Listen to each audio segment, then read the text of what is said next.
Where we ended up last leaving off, you, the Crimson Tide, had begun your journey to the Carac Wastes, leaving Judith in the Romantian capital city of Pinehall. Shortly after saying your goodbyes, Judith was calling and warning you that something was on the ship with you. While half of the party stayed on the deck of the ship, the other half met with the captain, first mate, and navigator, Sudi discovering an old friend from her childhood in Ebony, the navigator. She was refreshed by finding a moment from her past, a person from her past that does not immediately hate her.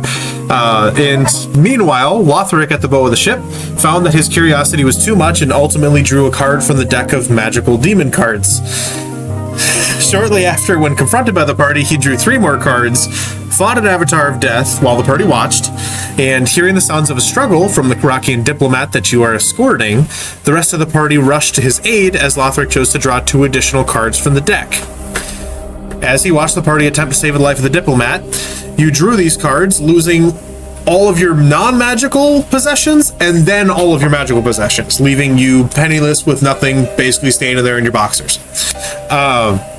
So, nice. Yeah, with like the deck in your hand at that point. With nothing but the deck, they had taken everything from you. After you saved the Diplomat, the party waited out the remainder of the day in relative peace, upset with you, but ultimately moving to do the rest of the job and recuperating after the extremely busy day. That night, in a dream, the Queen of Decay offered Lothick his Umbralash back, and in an attempt to regain her favor and regain this item, the next kind of moment after, the Bagman came out of Celeste's bag of holding and dropped Umbralash at Lothick's feet, ultimately moving to take his victim. Through an unlucky turn of fate, Ebony, Sudi's childhood friend, was the nearest target, and as the Bagman dragged her back below deck before the party, Lothick, in an attempt to save the young woman, grappled the Bagman's leg as Serenity casts a command to force the Bagman to drop his prey. Which, while this was successful, leaves you at this moment now. That's where we'll pick up, though. So, roll initiative. Are we waiting on Carolyn and Rachel, or I'm assuming not? We're not, and I'll play them. I have kind of what they have. I've been talking to them all week to figure out what they want to do. What? Why? Out of all the times for me to roll a good initiative, this is not the time. I rolled a dirty 20. All right, let's see. Let me roll people's initiative otherwise. So, X got a nat 1. Well, I'm going to count it as credit for her. So before she gets here, she rolled a nat 1. What's her initiative? Plus 7 now? Plus 7. So, yeah. This is... Okay, this is so messed up. She usually rolls like it always goes first. And I have to go first. Like... Well, we're going to go out with Blaze of Gore. Yeah. That's glory. And Lemba rolled a natural 20. Oh my, she's gonna be so happy. So both of them get XP directly off of the bat, and they're not gonna believe it until they listen to this video back. Oh my god. Rachel, when you listen to this video, you're gonna be so happy, but then you're also gonna be pissed because you never rolled that when you roll like Jeremiah did for you. Serenity rolled a 5, so okay, that it works out. I rolled a 6. There is balance. You have a 6. Sudi, what you got? I got a 17. 17. That's pretty good. Let's roll for the Bagman. Right. What happened? Okay. That's pretty good. Okay. So, let's get some better music here. All right. So, immediately, Ebony gets dropped by the Bagman and goes sprinting off and up above deck. For ease of general use, this map here, while nighttime, and depending on how it looks for you there, Sudi, I can adjust the time of day, but it's nighttime. Right now, this is the surface of the ship based on the combat so that it's easier for use, but we'll go with it. This is the Bagman right here. Here are all of you coping with the fact that this thing is coming after you. How does that look? Does that look good for clarity wise, or do you need a little bit more light? That looks good to me. All right.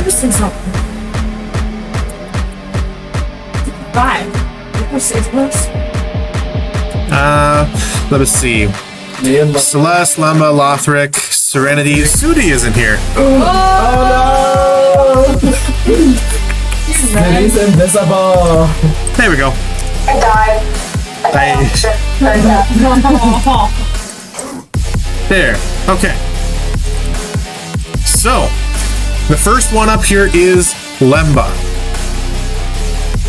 The first thing that she is going to do, just because of this, she's going to cast Aura of Life. What this will do for the next 10 minutes, life-preserving energy radiates from her in an aura within 30 feet, so most of the ship. Until the spell ends, the aura moves with her, centered on her, and each non-hostile creature in the area, all of you, have resistance to necrotic damage. Your hit point max cannot be reduced, and in addition, you gain 1 hit point when you start your turn in an area with 0 hit points. So she is the thing that is like electroshock back to life at this moment here. Claire. But so yeah, she's gonna do that.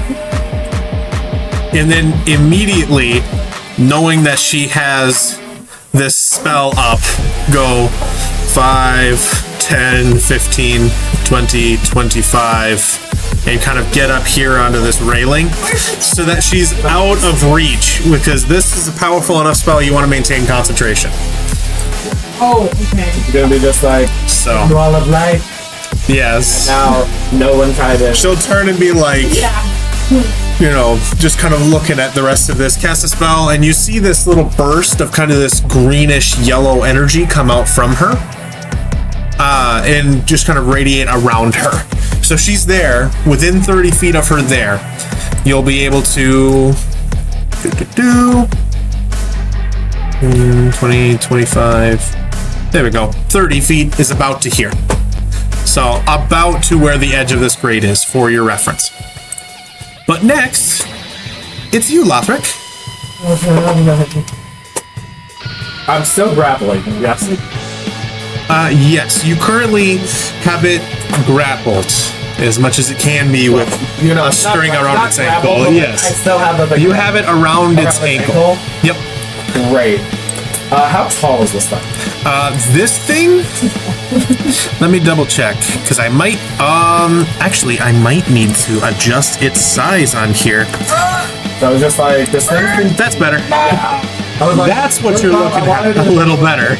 okay. The torch is on still, that's good. I'm So yes, going to... That's kind of it's a size large, which means, yes, it's bigger. So this thing is probably about 10 to 12 feet tall. I am going to run up to it All right. Oop, that's not that way. and get in melee range. Okay. You want to be right up here? Yeah. All right. The only... This is literally the only thing I can do. My cantrips. Since I have 2 actions, can I do my cantrip twice if it's just a cantrip, or can I only do it once? No, because it should have a casting time of 1 action. Because it's the cast a spell action. Right. Attacks right. Oh. That's okay. I literally, like, you have told me this how many times? It's okay. And I still can never get that through my head. Like, I always have to look back and I'm just like, I can do 2 attacks per act, and then I'm just, Right. Okay, I'm gonna cast Sword Burst, Okay. which is on self, Yes. and it's... I just want to see, so... You create a momentary circle of spectral blades that sweep all around through all other creatures within 5 feet, and you must succeed on a dex save. Okay. Let's see here. What is the DC? 11. 24. Okay. Then it takes nothing. All right. And, let me see, what do I have to promise? Don't mind me figuring out what to do. I lost everything. I have 1 spell cantrip and a whip If you want to pull your whip off of his ankle, you can. Otherwise, you'll have to do that before you can actually make it to attack with it. Yeah, well, doesn't do that anyway.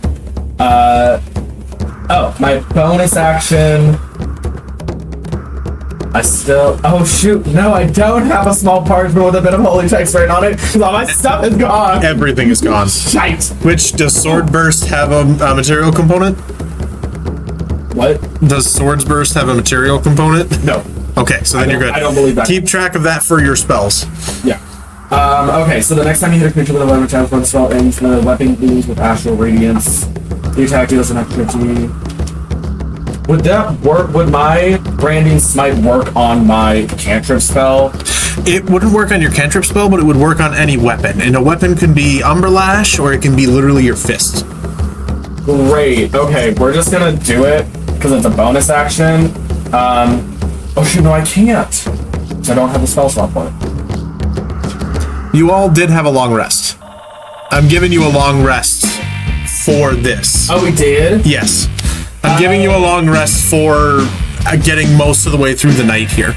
Oh, goody. Because you would have had time to, like, go to sleep early enough and make it work out. Great, okay. So I did that, then...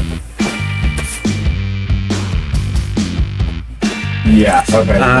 Sudi, you're up next. Start thinking about what you want. Yeah, I guess we'll just do my bonus act. We'll just do branding smite. Alright. Cast, and I'm doing it on my fist. Alright. There you go. So then that's your turn? Yeah. That's all I can do. Alright. Sudi, it is your turn. You are right here. Yep. Do I know where he comes from? Make a Arcana or a History check if you would like. Okay. I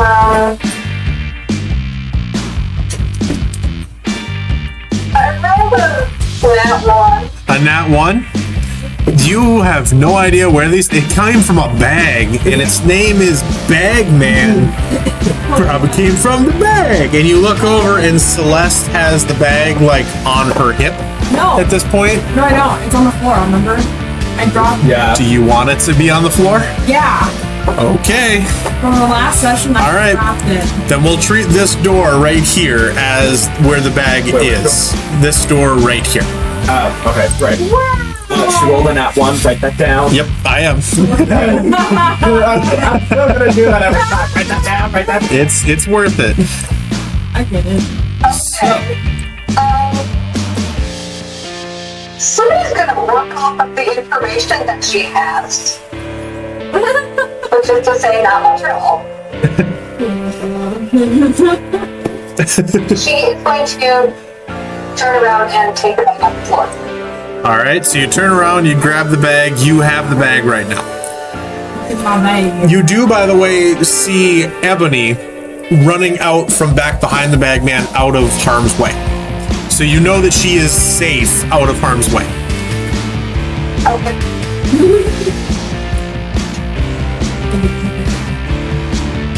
Do I know what's in the bag? Was there like a lot of shit in here? Not really. You would not necessarily know what's in the bag, but you know that Celeste has been putting things in it and taking things out of it. And you guys, you would be aware that you all had a major payday. So you don't know what could be in there or not. No, my coin is not. It's in my back. Well, but either way, what she would be aware of, because she's not managing your storage. Those are the few things that she would be aware of. So she doesn't know if you keep everything in there or not. Well, does she have to do like an investigation check? No.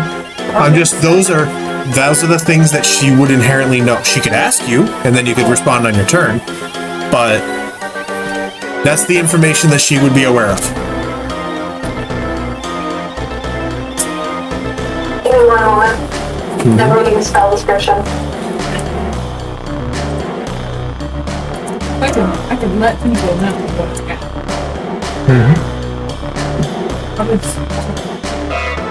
Well, Callie, don't.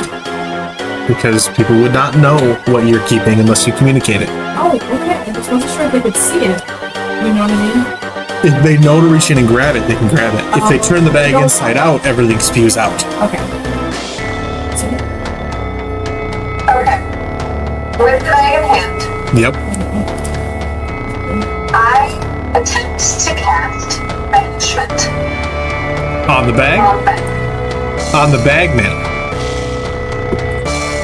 This marks that that one creature that can stay within range to another plane of existence. What is Target the must succeed on a relentless save. what is the range? The range is 60 feet. 60 feet? That's plenty close enough. So a charisma saving throw. He has to succeed at 14. 19. But that was a very good shot.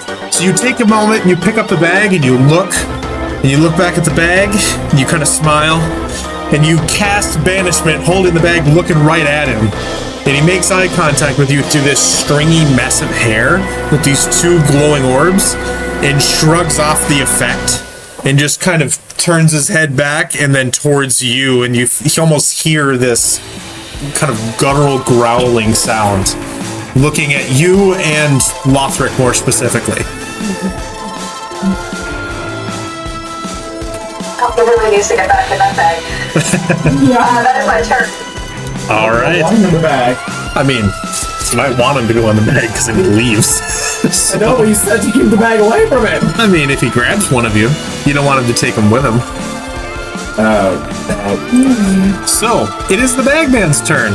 Nothing could possibly go wrong. Oh yeah, what could possibly go wrong? I saw my great lasso. Yeah. So, Wrapped around his ankle. you have your lasso wrapped around his ankle, and he just kind of looks down after looking at Sudi and looks dead at you. And then the jaw, after the head kind of off to the side, just kind of falls slack, and it just starts going and lets out this horrific wailing sound. I would like everybody to make a wisdom saving throw. Oh, X. Oh, honey, she rolled a 0. Oh, God.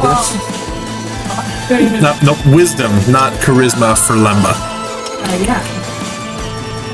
14 and a 14. No, it doesn't say because the question is plus 8. So. All right, what do you guys got? Sudi, what you got? A 9, Celeste?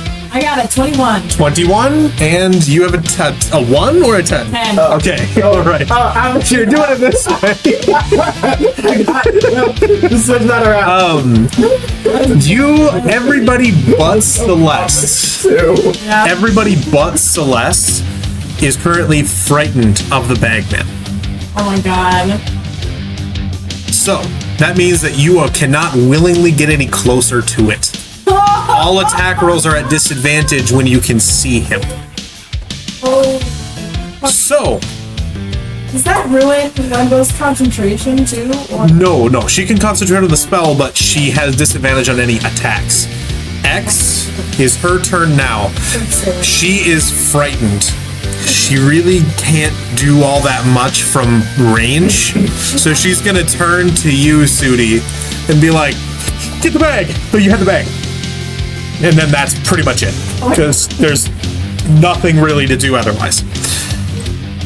Celeste, it is your turn. Alrighty.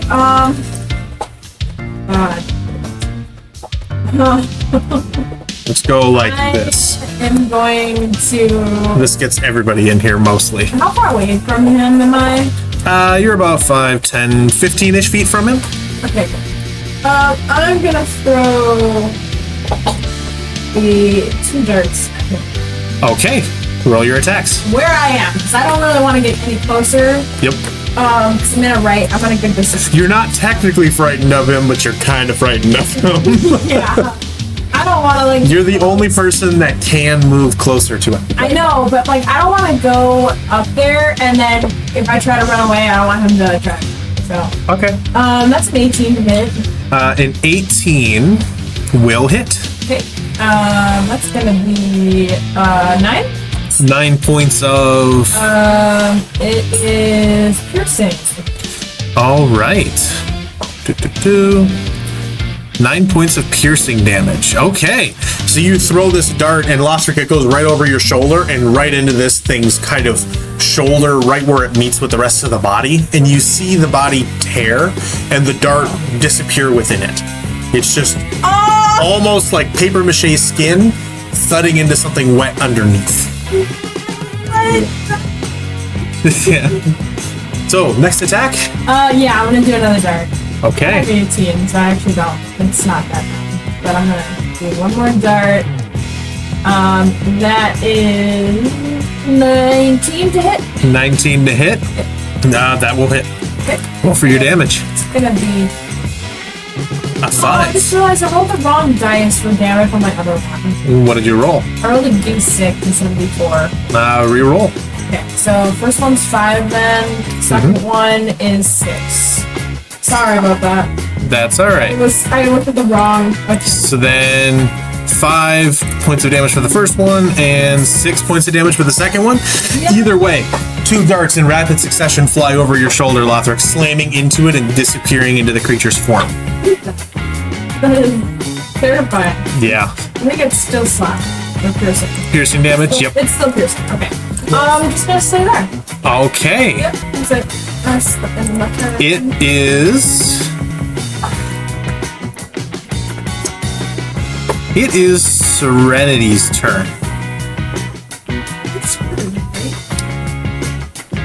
She is going to... Yeah, you're right. Yeah, everybody is frightened.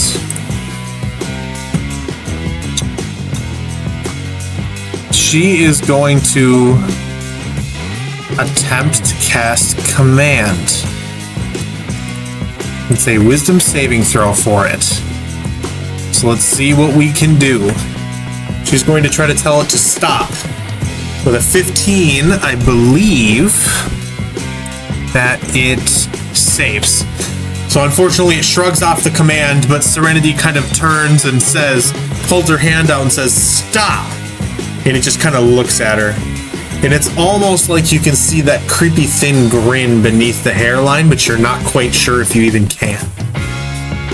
So, back to the top of the round, it's Lemba's turn. She is afraid, currently. Let's see what's not going to fuck up concentration. She is going to cast Ice Knife. She's going to cast Ice Knife at 2nd level. So that is a 15 to hit. I believe still does hit.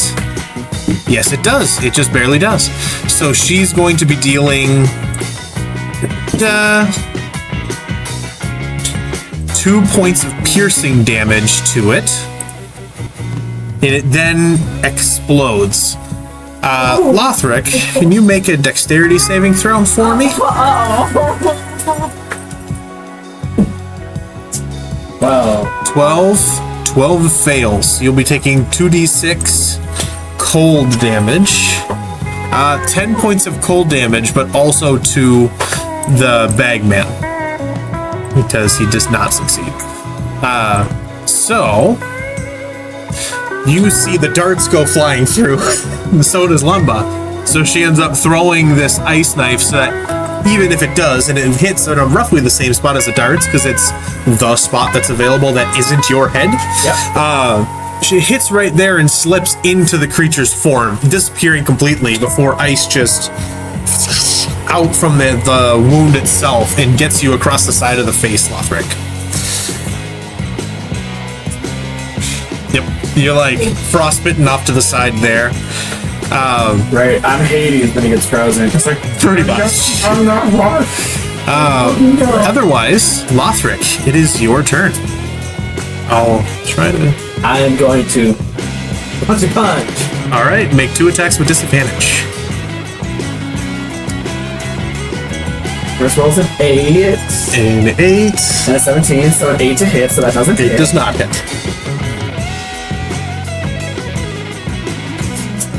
Great, I'm not even going to... an 11. So you just start to swing wildly at this thing, but it's the ice that kind of froze the corner of your eye shut. You're just full on Rocky Balboa over the side with your eye cut up, and you just kind of can't tell. Your depth perception's way off, so you're totally swinging at nothing. Yep. Right, I am... You cannot willingly get closer, but you're about as close as you can be. Get to it. So I am going to see if I can run away and then base step somebody.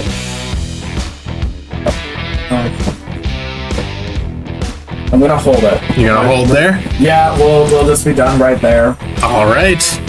Then, Sudi, it is your turn, but actually, Lothric, make another wisdom saving throw for me. Oh, joy indeed. It's a nat 20! A nat 20? 28! You shrug the pure effect off. Okay. Okay. I can move wherever now. All right, but then, yes, now it is Sudi's turn. Oh shoot, I would say write that down, but it won't matter. Oh, I read it down. No, it doesn't matter. I do have the fear effect on me. You do right now. You can make a save at the end of your turn. Oh. That's a bad way. But I'm just like, oh, it's a little nat 20. Alright, I can't move closer. Awesome. Yeah. Virus, I know. That's fine, actually.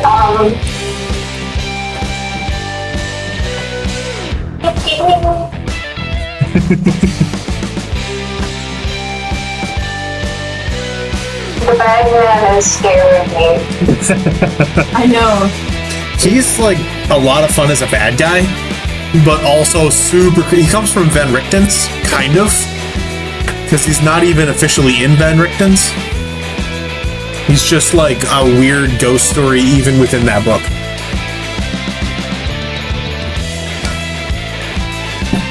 I'm rich. But I'm rich. Okay. It's a price. Yes. I'm fine. Can I tell if everyone else is free? You can currently see Serenity and X kind of shivering. The way that, like, picture a group of anime characters afraid and they're actively kind of quaking. It's that. And you see this and you look weirdly to Celeste, who is not. And you're kind of like, huh. And it's fine. Well, I would really like X to get closer to practice. So I'm going to cast Calm Emotions. Okay. I attempt to suppress strong emotions in a group of people. Is humanoid in a 20-foot radius sphere centered on a point I shoot within range. So, on me. Yep. That would get pretty much everyone. A creature can choose to fail the saving throw if it wishes. I believe that everybody is going to want to chill out from this. So yeah, just about everybody that I'm running will be willingly failing. Okay. So it's a concentration spell up to a minute. Okay. What do you want to do to roleplay the moment for Calm Emotions? What do you want to say or anything like that?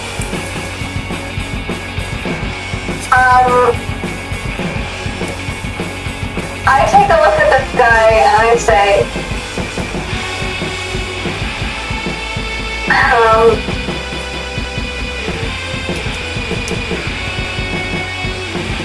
well, there's not a big thing with fingers, but a small bag. It has to be a lot of hot air. There's a moment where everyone kind of pauses and turns and kind of looks and is like, okay, all right, and just kind of comes back, and they're no longer afraid. They're like moderately confused, but kind of like, okay, all right. And so it works out. Yeah, they're like, okay, well, she's not afraid. That's good. So, all right. Anything else you want to do? I put myself a little bit behind it. You want to go back just a little bit. I can't quite I can't quite get the mini to fit back there, but you're right behind her. You're like, all right, chill out. See you guys. I'm doing that. So, all right. Yeah. The Bagman is going to. Yeah.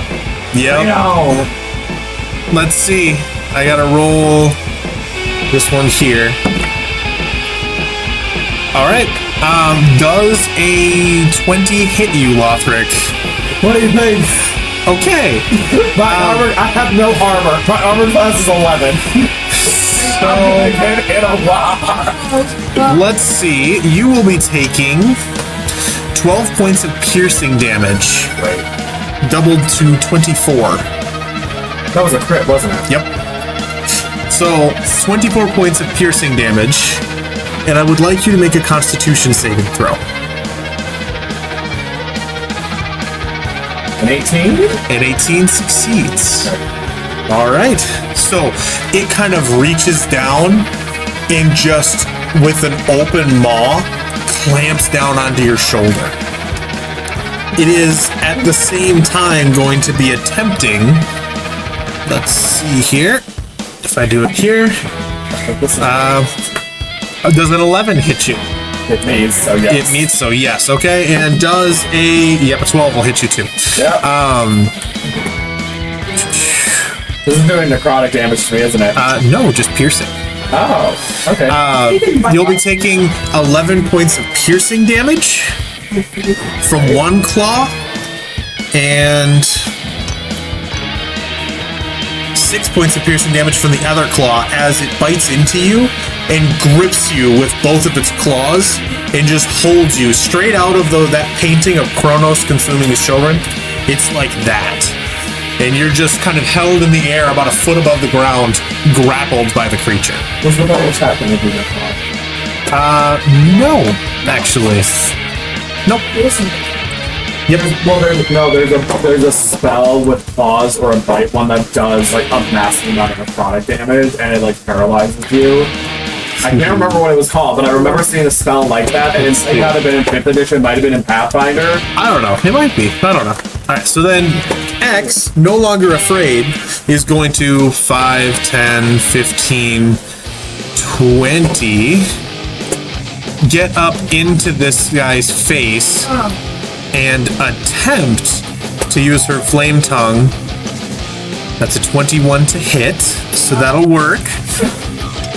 And it'll be taking 5 points of this damage, and then I believe it does 1d6 as well. So 5 points of piercing damage for her to deal to it, and 6 points of fire damage. So Flame tongue in a radius? no, it's flame tongue is her sword. Oh. So she makes that attack. I thought it was like, I'm just like, am I gonna have to like dodge this? No. A radius thing, but it's not. It's She is then going to attempt the other one, another attack with the Frostbrand. 12. Let me double check. 12 does not hit, so she misses on that one. But the first one, she kind of stabs into the arm, slashing down at it, trying to get it to let you go. And you just see this burning heat, and the skin itself peels back, almost like wallpaper melting off of its glue.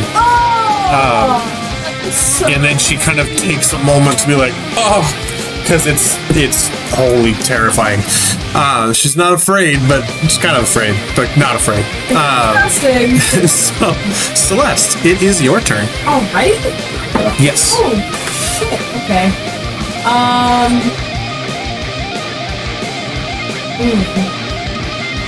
You are not afraid. You never were. Yep.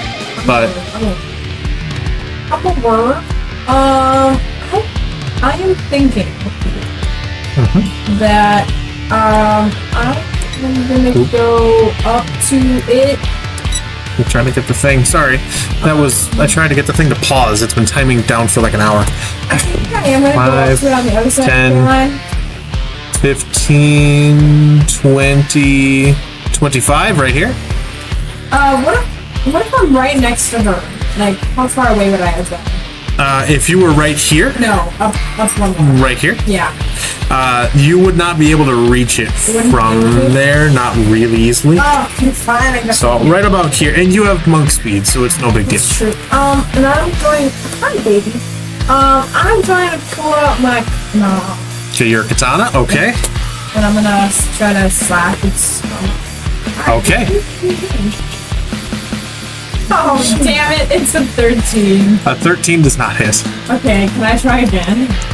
Yeah, if you have multiple attacks. I do. I have 2 attacks, please. That was a 24 A hit. 24 will hit. It was not. It was a dirty hit. That's okay. Exactly. That's all right. Okay, so now remind me here. I have a 1d6 plus 3 and then I have a 1d8 plus 3. Well, you would have to tell me before you make the Oh, that's attack, right. one-handed or two-handed. Two-handed, that's right. I forgot about that. So we'll say one-handed for now. Yeah, I'm just gonna say one-handed for now. Yes. Now I'm assuming it's just the 1d6, so that Yep. 8. So that's 8 points of slashing damage as you kind of rush up along the side of X and slash down on the thing's arm, trying to free Lothick. But unfortunately, it doesn't do that much damage. Not enough to at least cut through the arm anyway. That's You can see it starts to drip this kind of black, oozy liquid out of it like blood.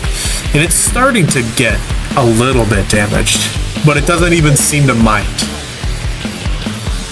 Anything else you want to do? Let's do that. All right. Serenity. Serenity is going to cast Command again and try to say drop to get him to drop you, Lothric. So nice. I gotta double check if it's a wisdom saving throw. We also like you. That is a 28. It definitely succeeds, but it was worth a shot. We are back to Lemba, who no longer frightened. Oop. That, I'm not sure what just happened there. It's like, oh no. Lemba is way up here. She's looking and watching him clamp down on you with kind of this focused attention, and she's not sure if she can hit him without hitting you now. She realized that it exploded and did damage. Looking at the rest of the spells that she has prepared, she's going to cast Healing Word on you, Lothric, at 2nd level. So you will regain 9 points of healing. As she's standing up there and she just kind of looks down and sees this and goes, fuck! And then you heal by that amount because you can kind of feel the overwhelmingness in her voice. Otherwise, it is your turn, Lothric.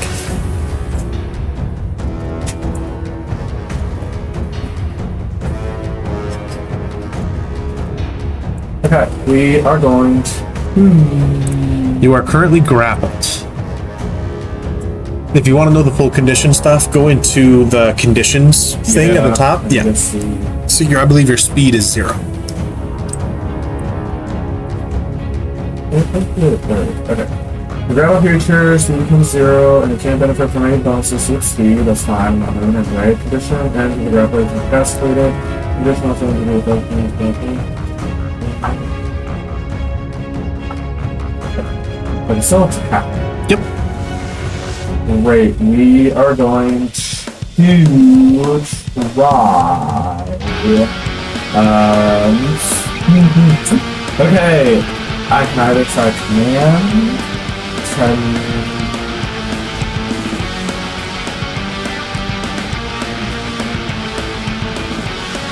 You can attempt a command Yeah. if you want. Yeah, we're gonna try the command. I cast command, and it needs to make a wisdom save throw. All right, 14. That saves. Saves. Okay. The command was dropped. The command was dropped. So he's currently got you around the shoulder. The jaw hasn't left. It's still pressing into you. And you just try to go drop, and it won't. You just feel the pressure almost tighten, as if responding non-verbally to the command itself.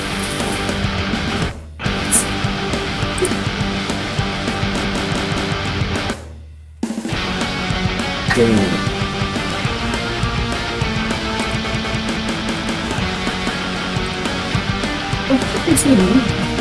Like stuttered for a minute. Yep, that's all I can do. I can't do anything. That's that. All right, Sudi, it is your turn.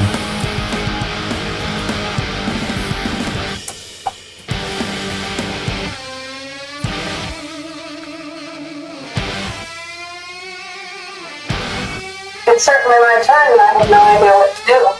Yeah, that's kind of my problem too. Oh, can I say something? If you want to say anything on the last little bit of your turn, I'd let you. Do anything. I don't care if it hurts me. Just get rid of it. Say that to everybody. I don't know how we're gonna get rid of it. All right.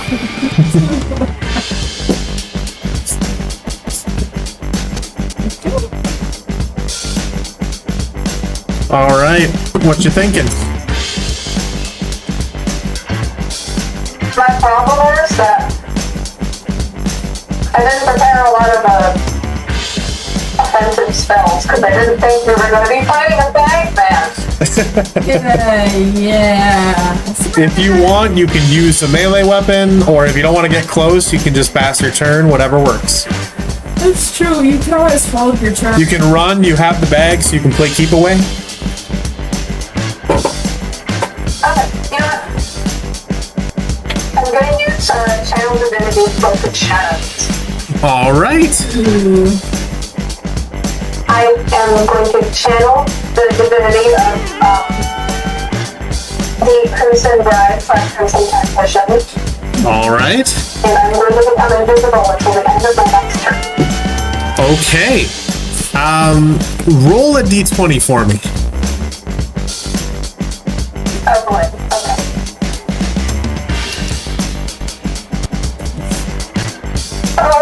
That's a nat one. A nat 1? All right.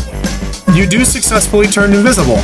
But the last thing you hear before you do that is the tactician or the Crimson Bride, whatever you would like to think of her as, chuckle in your ear, and you go blind and deaf for the rest of that duration. No. So you're invisible, or at least you think you are. Blind and deaf. Blind and. So I will hide you, because there we go. Oh. Because you are in fact invisible.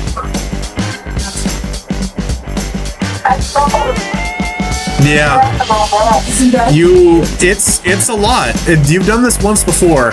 The last time that it happened, you came to the conclusion that she's still upset with you. Oh yeah. Yeah.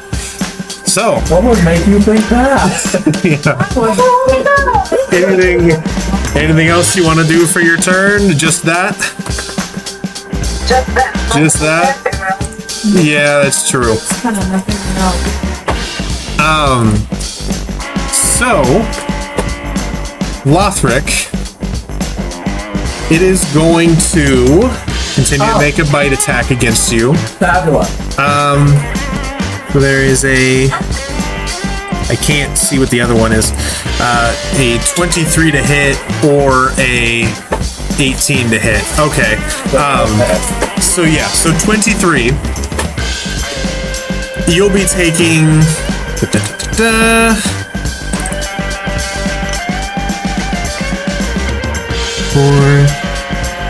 9 points of piercing damage. And make a Constitution saving throw. Make it with a disadvantage, though. As it's now had its jaw on you for a full round. 18. 18. Alright, that's a success. The bagman is then going to turn with both of the other claws. It's going to keep one on you and use another one to lash out towards X. That is a 16 to hit X. It does hit. So, let's see here. 16 points of slashing damage as it kind of lashes out, kind of like a little kid just get away, and slashes straight across the front of her. Oh. All right. Not in the next one? No, you are not. All right. X is going to kind of look and then kind of grab you, Celeste, and pull you back. Okay. Just kind of 5, 10, and pull you back to the edge of the boat here as well.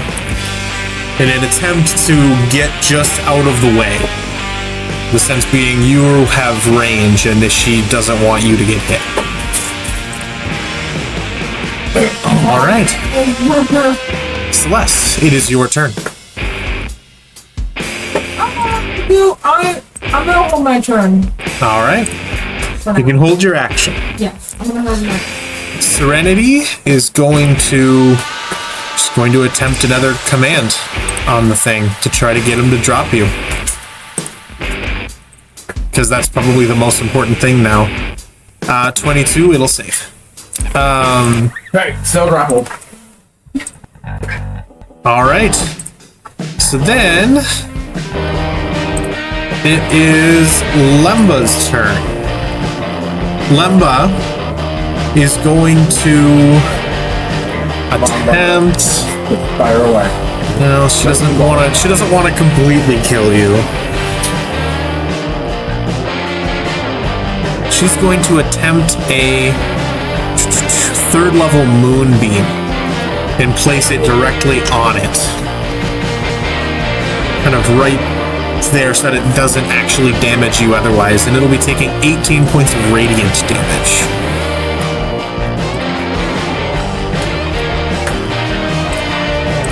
Okay, as you're kind of just getting bitten into by this thing, this moonbeam comes down like a fucking laser beam from the sky and just hits the thing, and you hear the back skin sizzling off of it as it punches over you, but it continues to grind its teeth into your shoulder. Lothick, it is your turn. Right. As I smell the effervescence of burning bagman. It does not smell good. It smells like battery acid melting through styrofoam. Right. And if anybody's ever smelled burning hair, Yep. it smells awful. Its hair is long and greasy. It is bad. Right. It's an all-around bad time. Fabulous. I'm gonna use my bonus action to branding smite my hands, Okay. and then we are going to punch. Okay, roll an attack. Or roll 2 attacks. Instead of disadvantage. Well, that ain't gonna hit. That's a 6. Nope. Yeah, 13 don't hit A either. 13 does not. So you're currently just beating down on this thing's arm to try to get it to let you go, and it won't. Sudi. Unless there's anything else you want to do, Lothick, what do you got? Lamba, fire Roomba. Fire Roomba. I'm just telling them to do whatever it takes. I don't know if she has that prepared or not. You never not have it prepared. I gotta find it. Either way, I'll check. But okay, what do you want to do, Sudi? You at the end of your next turn, you will arrive, but you are blind and deaf right now, and invisible. You are currently right here, right where you were before.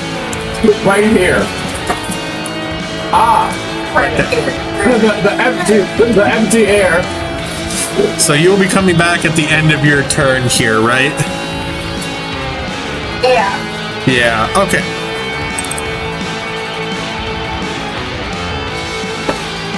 Anything specific you want to try to do?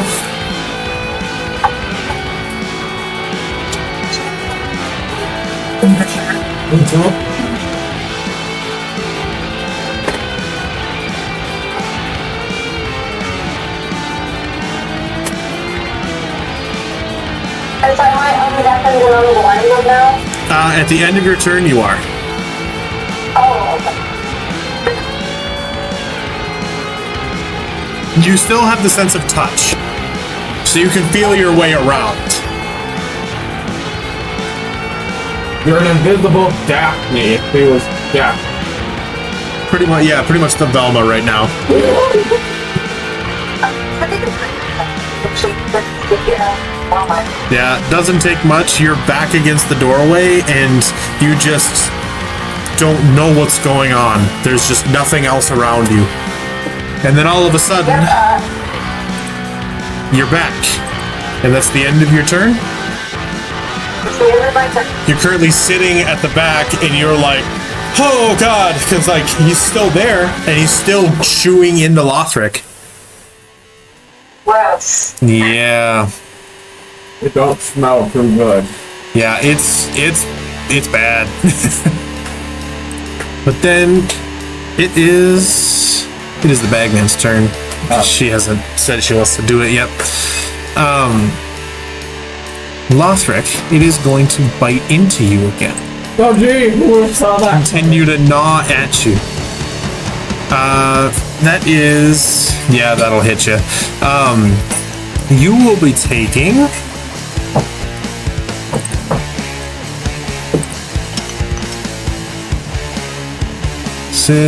11 points of piercing damage, and make me another Constitution saving throw with disadvantage. Okay, well, the first one is an 8, they're a 9. Ooh, And yeah, it's gonna be a 9. a 9. All right. That failed now, I think. Okay. I'm gonna just make a note right here. Okay. You can add 1 level of exhaustion to your character. It is going to otherwise make another claw attack, but directly at X, which is a 17 to hit. 17 will hit. So then that will be What's the range on the claw attack? 10 feet. He's got long, spindly arms. Is she more than 10 feet away though? No. Because here's the 10. From here. Oh, she moved that way. I Yep. thought she moved back towards the If it were to go over 1, that's 5 feet. Oh. So they went to the edge of the ship. She'll I didn't be. know no mind. She will be taking. I thought she had moved back to the door and I was just like, how long are his arms? She'll be taking 15 points of piercing damage as it reaches forward and just stabs full Kalima and grips her like palming a basketball and just pulls her backwards towards him. Back into range. Shit, what? X, it is her turn now. She is currently grappled. Nails that are really sharp. It pretty much just went and grabbed her and is holding her basically by the rib cage and has her in his grip as well. She lives through this, and I think we're really not this a lot. Oh, she's fine. X is going to make an attempt with the Flame Tongue Short Sword. That is a 10 to hit. That does not hit. And the Frostbrand, that is 8 to hit. She does not hit either one. She just tries to stab twice at the arm to try to saw through it, and it is not working. Oh no. She misses both times as she gets wrenched around and shaken by the rib cage. Celeste, it is your turn. X just got like full on yoinked. Scorpion, get over here, right next to you. And is pulled right back up. She just pulled you out of harm's way and she is back in it. I reach. Am I within distance to just go punch with both hands? You would have to get one more step closer. Alright, I scoop one more foot closer. There you go. Now you're in melee. And I would like to use both hands. Two-handed attack with the katana. Okay. 17 to hit. A 17 will hit. Thank God. Okay, here we go. That is a 5. Wow, that is shit down. Okay. Okay. 5 points of slashing damage. It is slashing, yes. Okay, Yep. that's good to know. All right. Roll for another attack. Yeah. You think 15 hits. You think it's 15.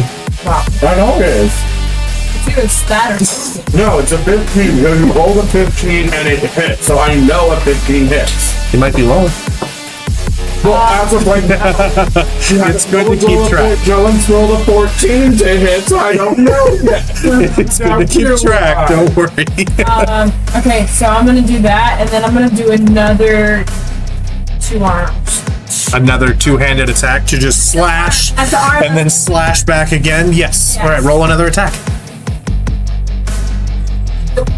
A 14 does not hit. So yes, you had it.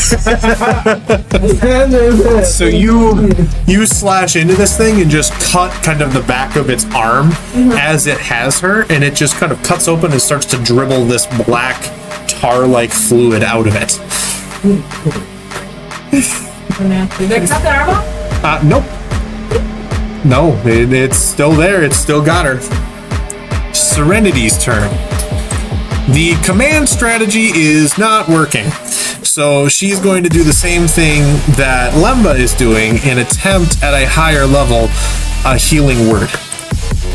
Lothick, you will regain 11 points of healing as they're trying everything to try to keep you alive. I know, I don't know why. Well, right now you're at least a distraction. Oh. I damaged that. That meant to be heal, so. There we go. Lemba is going to maintain.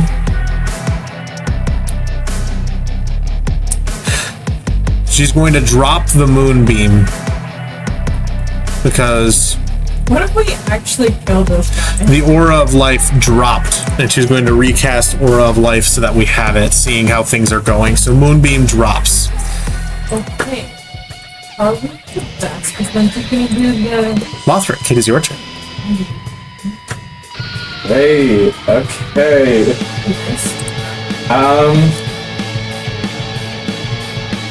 Okay, let's see.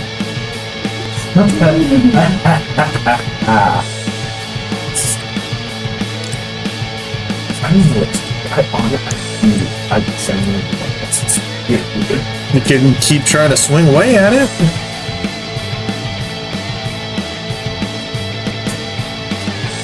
We're going to. I'm going to do a one-word. You can also try to tell people things if you want. Okay, because I have a high enough level for my command spell. Could I target the same person twice and just do a 2-word command spell? What's the casting time on? 1 action. So 1 action. So you can only do 1 on the round. So that's not gonna work. So I was gonna say kill. I was gonna say kill me. I can't do that. I'm gonna try. You could tell them to run, you could tell them to flee, you could tell it to flee.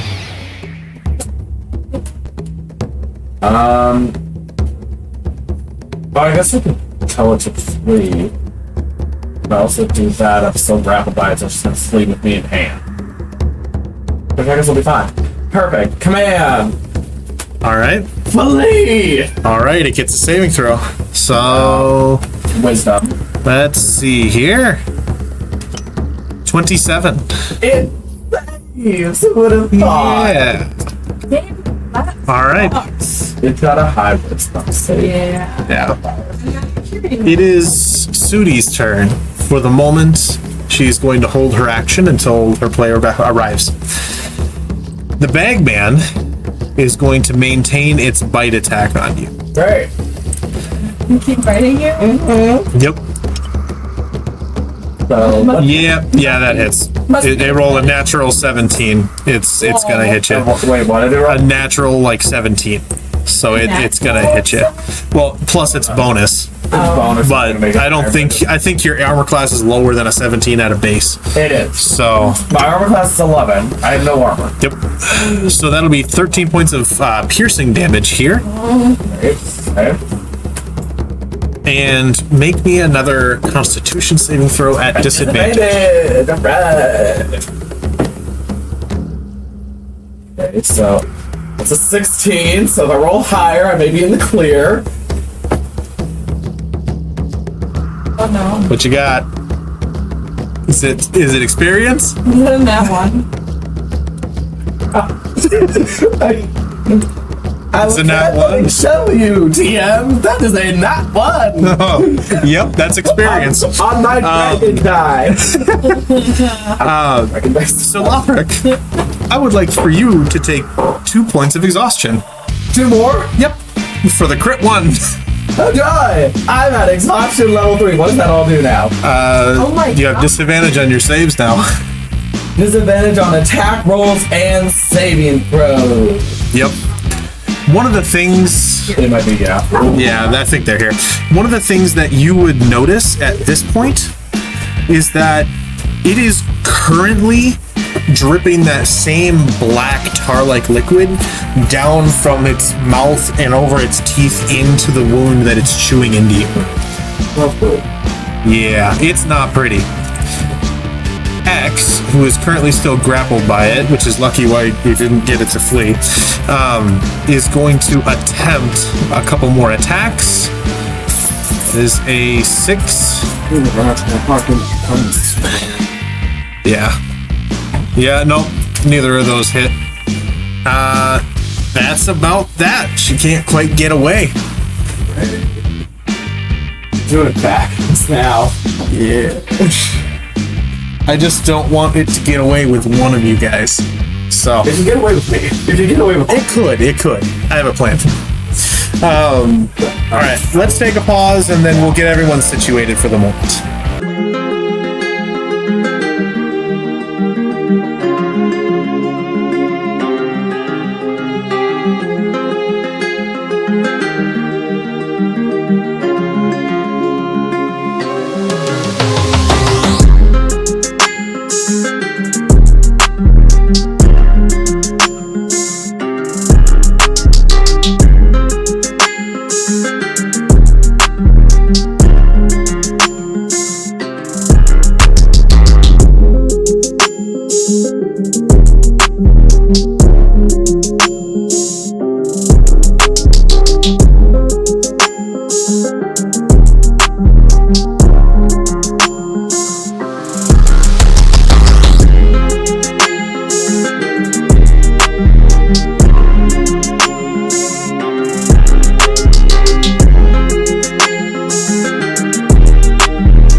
So, getting back into it here, Celeste, it is your turn. You are right here. And is it still grappling? Well, I can't help that you walked away. You missed everything else. So yes, it is currently still grappling X. I'm aware. Okay.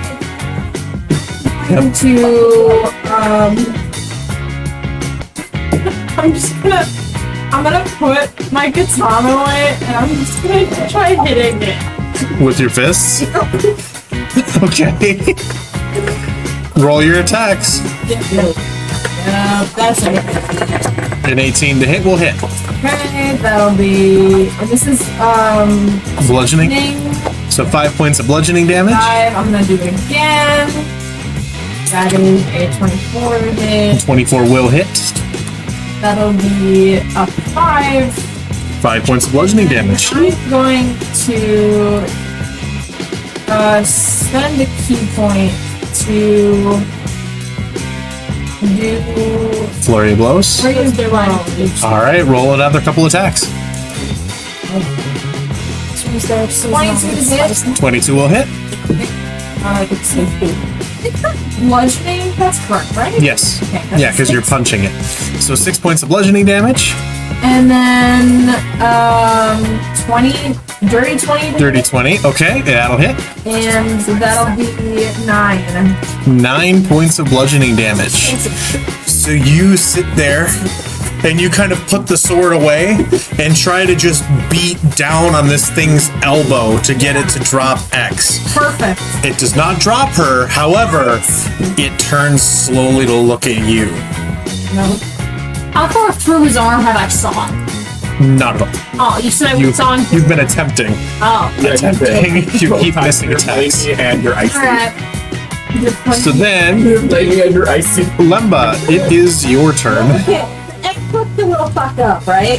About half fucked up. More fucked up than I usually do. Yeah, X, you're at 36 hit points if you don't have it. Yeah, I'm working Okay, real perfect. hard. I don't know if it translates over on instances, so. I can cast a non-concentration spell, right? Yes. I'm gonna try a new one. Oh We're gonna try Wither and Blue. Okay. I need the Bagman to make a con saving throw.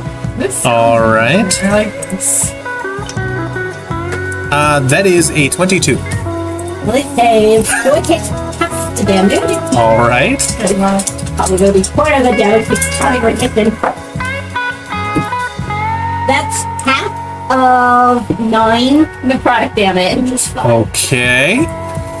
Alright. And then X, you get to roll one of your unspent hit dice. Okay. So, Oh, I haven't done this before. My hit dice is just like a D6, or is that? I believe so. Go. So is that my short roll? Oh. Yeah, so it'll say. I get 1d8 plus 3. So yeah, roll a 1d8 just that you have it. 1d8 plus my spell has to be modified to 3. Oh, why do I also get the plus 3 on my hit dice? Because my hit dice is 1d8 plus 3.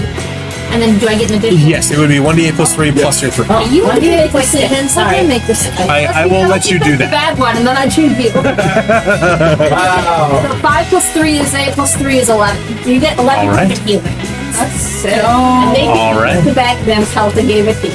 That's Yeah. so Likely. cool. X, you watch as, the nails and the claws of this thing are dug in around your armor, and you can feel it gripping and grinding its nails against your ribcage. Oh, sick. And you watch as it starts to just kind of sag, and this energy goes and spirals down its arm and then into your chest.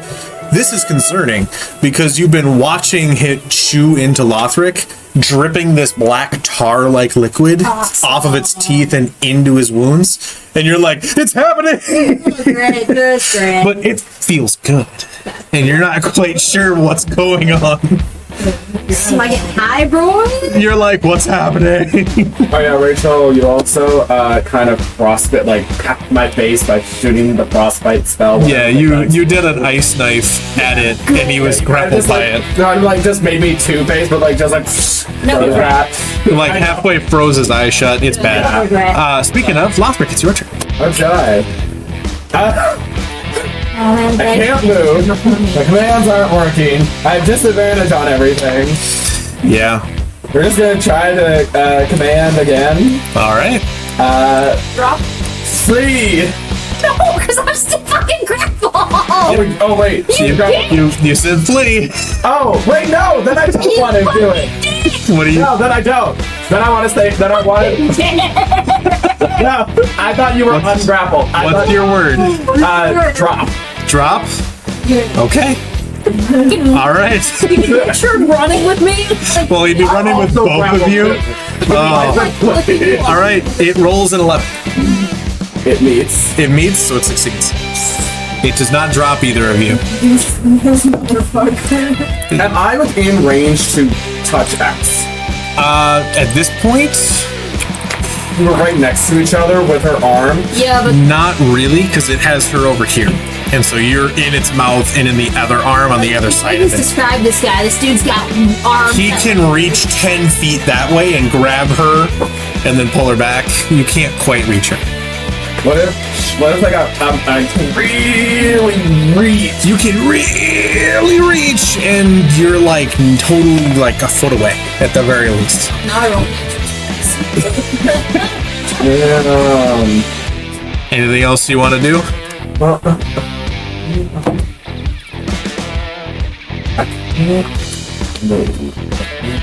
Yeah. I need her to be within. Just take your turn, man. I'm within range. Oh, you can. Damn it. Let's just I stop told through you. this one. Okay, yeah, I'm done. Yeah. That's all I can do. I'm done. All right, Sudi, it is your turn.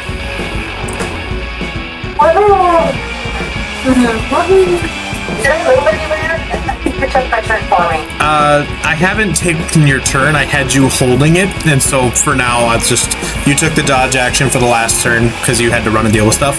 But you're right here otherwise. Okay.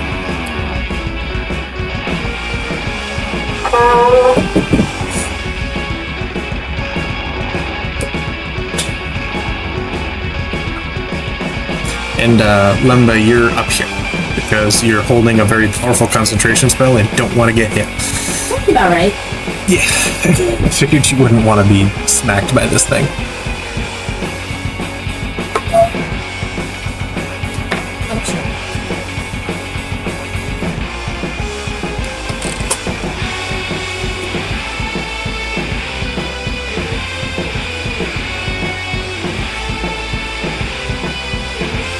We really don't have shit I can do. You can say something if you want. You have the bag. You can do other stuff that way. But you know, I'm sure the punishment again. Okay.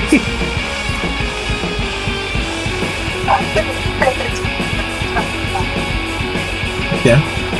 I close the bank off, and I yell, go back inside. Yeah.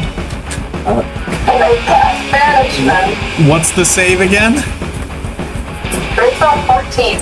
Okay. That's an 11. So you cast this banishment spell, and you hold the bag open, and you usher it, and you watch as it, currently chewing on Lothick and holding X, Thanks, goes, and they're gone. Yeah, All three of them. we went away with it.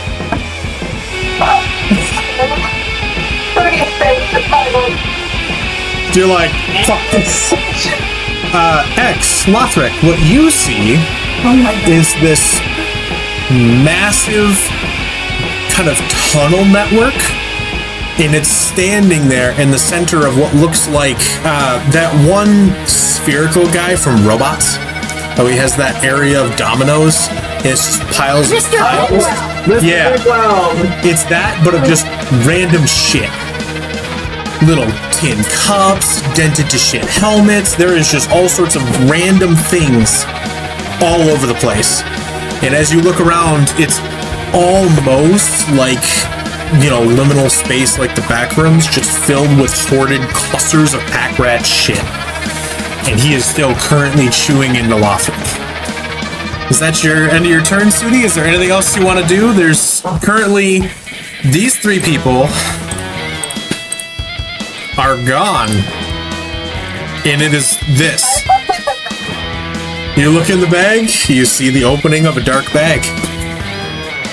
Do we see an opening to a light since we would assume we're in the bag now? Make a perception check.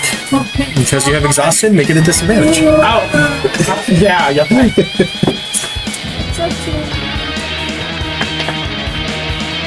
Dude, that's a 21. 14. Or a 20. 14. What's 7 plus 14? Is that 20? 21. 21, okay, that's good. Alright. Damn it. 13. You see at the very top of one of them, you do anyway, X. You're a little busy getting chewed on. You see a small little purple tinged rift at the top of one of these piles of junk. It's just a little hole of light, and you don't see much else, and then all of a sudden you see like Sudi's eye, and that's and that's about it, and you're like, oh, and that's all that you got. How close am I to X right now? Like, You were literally in the same position, and then it just went and just kind of into this other place. so am I close up to? No, we're like 15 feet Nope. apart, dude. So I'm still not. No. So if that's it, Sudi, then it is the bagman's turn. It is going to. Wait, if I live through this, Sudi, remind me to hurt you later. That was me. That was me. Thank you. After my I have to remind me. It is going to let go with its jaw on your shoulder, Lothick, and look you dead in the eyes, and then roll another bite attack. That is a 14 to hit you. Yeah, that hits. As it clamps down on your other shoulder. Yeah. So it just lets go and its jaw opens up, almost unhinging wide, and then clamps down on your other shoulder. That will be... That will be 12 points of piercing damage. You are unconscious, and you automatically fail another point of exhaustion. So you gain another point of exhaustion.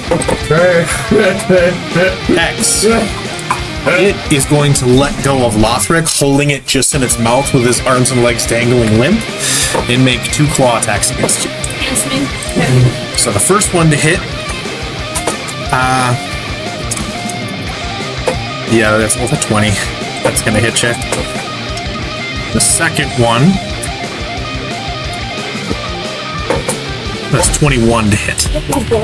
Okay, so that will be... Wait, even though I'm technically grappled, can I still like uncanny dodge? Because you said he has my chest. You can. I like pick up my feet? You can, and yeah, my you arm can attempt right that. along? Yep. So you take 13 points of slashing damage with the one claw that's holding you as it just kind of shakes and digs further into you. That's 6 if I have it. If you would like to have it. Yep. And then the other one that hits you is another 8 points of slashing damage as it claws up and at you. Do I get to have, because it doesn't say use can- once, it just says uncanny. It's a reaction. Yes. So you can only do it once. I can only do it once per turn? You only get 1 reaction per round. Per round? Yeah. Okay, well, then obviously I'll have it. So, like, if it were to just let you go and walk away, you So I couldn't take, make an attack of 14 opportunity. points. Yep. Or, no. Yeah, 14. 8 plus 6 is 14. There you go. So then, that is its turn. X is your turn. Alright, I would like to attempt to saw through its arm with my 'Cause firebrand. You can do that. You can also attempt to escape the grapple Oh. and, like, push yourself off of it so that you can get out.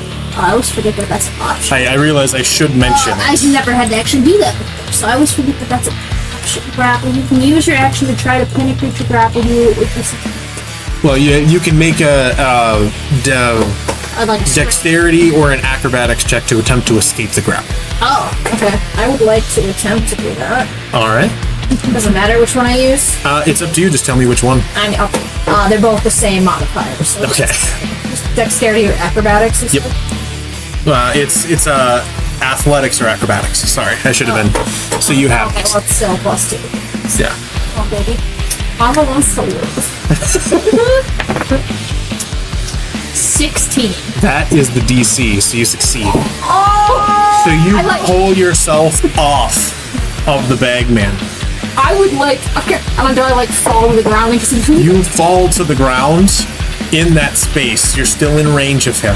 fine.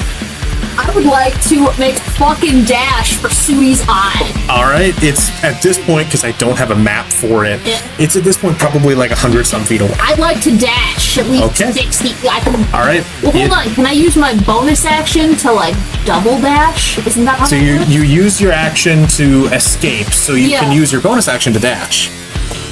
But your action would otherwise be to dash, but you used it to make the escape attempt. Is So you that- succeeded. Okay, so if I use my bonus action to dash 60, can I also use my then movement speed for 30 then? Because I haven't Well, moved yet. What you would do is you would move 30, and then taking the dash bonus action or dash action in general just gives you another 30. So you'd be able to move 60 max. Oh, so that way it's still 60. Yeah, so either way there. Fuck it, dash me 60, boy. All right, it's going to take an attack of That's opportunity fine. at you. Let's bring it, boys. What do I roll? That is...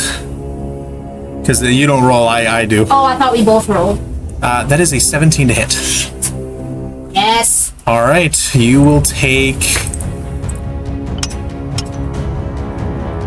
12 points of piercing damage as it grapples you and gets you this time by the back, and you can feel it gripping the very back of your ribs, and it has you again. Oh my god. Somebody did die. All right, Celeste, it is your turn. You are currently you are currently right here, and X and the bagman and everybody just poofed right in front of you, and you see Sudi going, and then just kind of like, where the fuck? So, Can I go over to her? yeah, if you would like. And 5, 10, 15. there you go. So how the bag pulling works is I have to think about the item that's in the bag and pull it out, right? Yeah. Well, I was gonna say You can think about the item or whatever's in Can't there. I reach in the bag and grab a hold of X's arm because I'm thinking about X? You can make an attempt. I would like to attempt that first. All right. Before I go in there. Okay. So as I grab the bag, Okay. Don't keep saying it. I don't fucking want that shit. You do also know that you can turn the bag inside out and everything will speak for it, Yeah, I know, but which would be arguably easier because you would have to make a check for. Yes. Sudi could also literally freely drop banishment and they would be back and it would be fine. But I'm gonna try to grab her out. all right, make a just general wisdom check for me.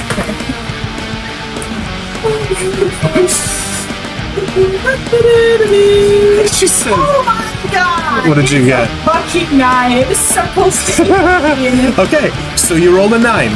So you reach in, X, what you see is a massive gray hand come in and grab all of you. Leave me, Mom. Mom, And- leave me away from this place. Pull and you grab and you have X.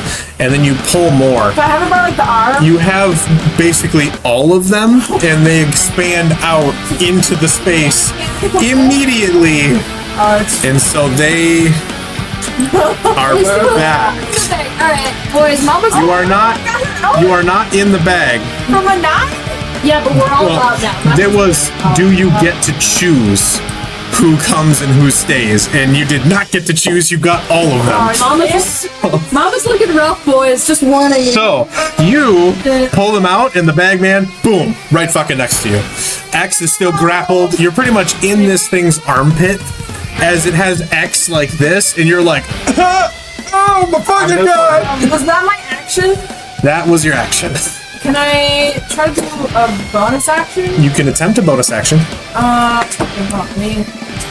Sorry. I'm caught in its jaws and just limp. Yeah, you are. Lothick comes out completely limp ragdoll in this thing's jaws.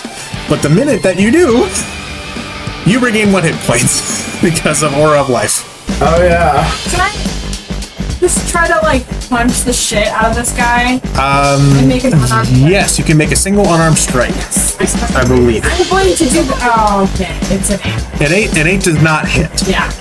So yeah, Wait, you hold don't. on. Can I spend a key point to? I will. Oh no! Okay. Well, Some of them you have to make an attack action to be able to actually do it. oh yeah, it's an attack roll. Damn it! Because I was gonna say I could try to increase my to hit by 2 for each key point that was spent. It has to be an attack. Yeah. So all done. Yep, that's it. I can't really do much else. Serenity is scared, like just about shitless by the fact that this thing is back and just came out of the fucking bag. And Lothick is limp right next to her. X is skewered the opposite direction that she Yeah. went. I'm back up. I got 1 hit point. She is going to do another Cure Wounds to try to get you, who is mostly fucked up, 15 more hit points.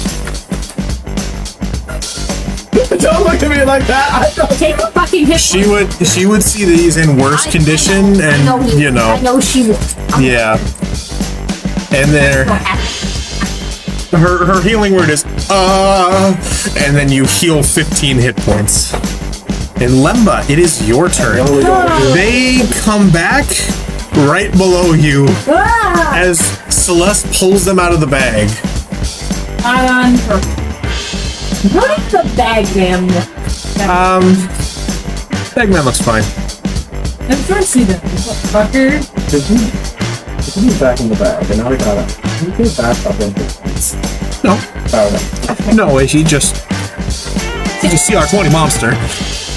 Alright, well, I hear more about X right now than I do about doing the harrowing, the bagman.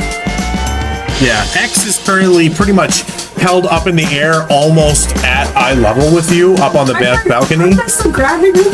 Yeah, he's got her by the back facing Lemba, and you're able to make eye contact as X is like, oh! What's up, bitch? Welcome to my fan TV. Welcome to my grip. 88 right over here. X gets 9 hit points back. Attack, here we go. X goes finger Guns. X finger guns to Lemba. Goes thanks, bro. All right. So, all done, Lemba? Yeah. Lothick, it is your turn. Right. My big ass. You are right here. In the middle of the pack here. In the literal middle of everything. Right. Am I close enough to touch X? No. You can touch pretty much Sudi, and there you go.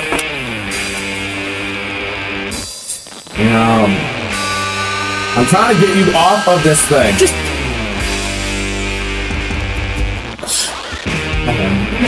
You can hold your action to see if it'll do anything to get you closer, and then the minute that it does something to get her in range, you can make that attempt if you want. Assuming he doesn't eat you before.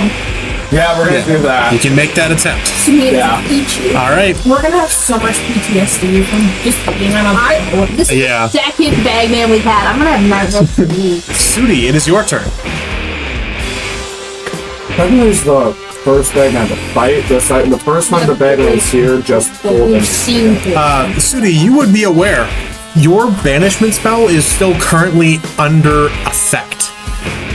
So it is back on this plane by the sheer nature of it being the bagman, but it very likely will not be on this plane for very long. You do also know that X and Lothick are grappled by it. Okay. So I release the banishment spell. Okay.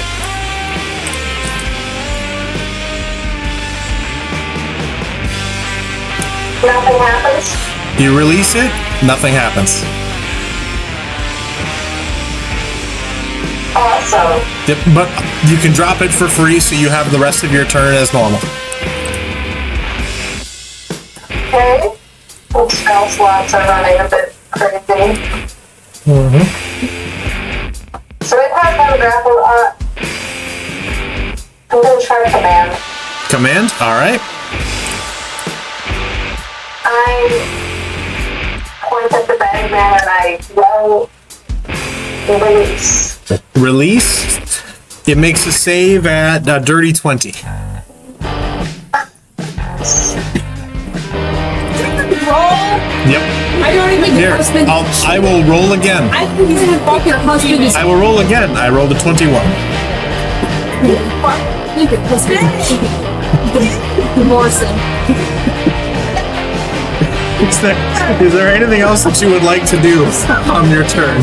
I know, right?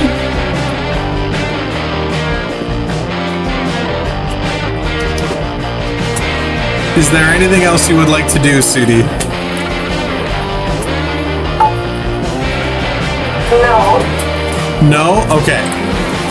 Alright, so then now it is the bagman's turn. Lothick is going to continue to gnaw into you. That is a 20 will hit. Yeah. At advantage, it's, nothing there. Okay, so that is that's a 9. Okay. That is 18 points of piercing damage. Are you still up? No, I'm unconscious. You are unconscious. You automatically fail the DC for the next exhaustion level. And the next thing that it's going to do is make 2 claw attacks But in the process, it's 1 against both of you, so it automatically hits Lothick.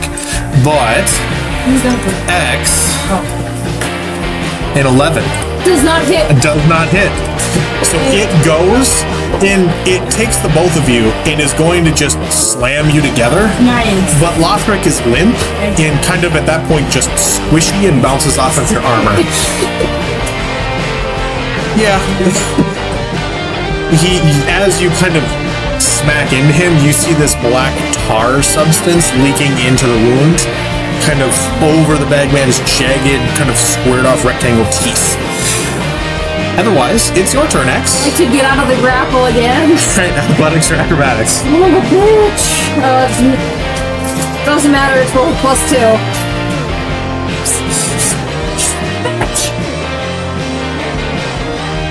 Of course, I use the black ones. What you got? That one. It's a 5 plus. It's a 5. Okay. So you struggle. It's a lot harder to get out of a grapple when it has you in the back. So you're like, God fucking, and it's just not working. I use my bonus action to try and get away. You can't. I can't do a bonus action to like wiggle out. No, that's your action to try to escape. Bonus action? No. Fine, bonus action. Well, you can't even hear me, so I like to cross out Lothric. You can. He's unconscious, but, you know.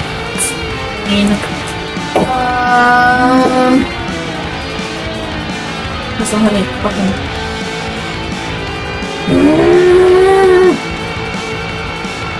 Bonus action. Well, since I'm still.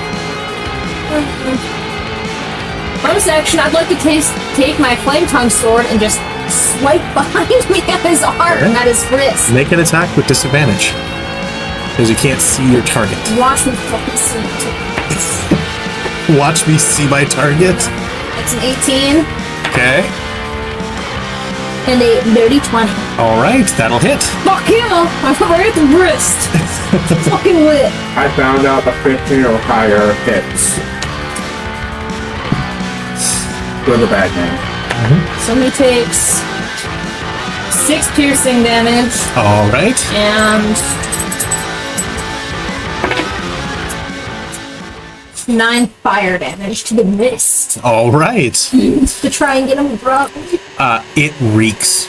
You missed the description earlier, but the skin is like paper mache. Oh, sick! And it's just greasy, oily underneath, tar substance. It just starts to slowly singe, and it just smells like burning hair and horribleness. Awesome. But so you swipe back, and so with that, you know you hit. But it doesn't seem to let you go. Alright, Celeste, it's your turn. You are right here.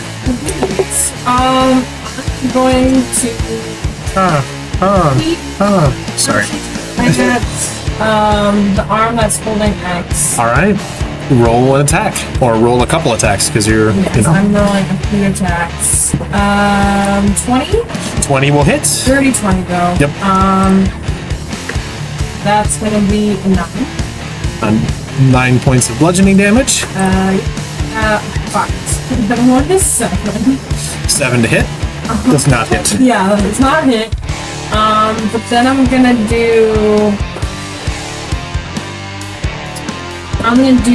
stunning strike. Alright. It gets to make a Constitution saving throw, or? Yes, con saving. Alright.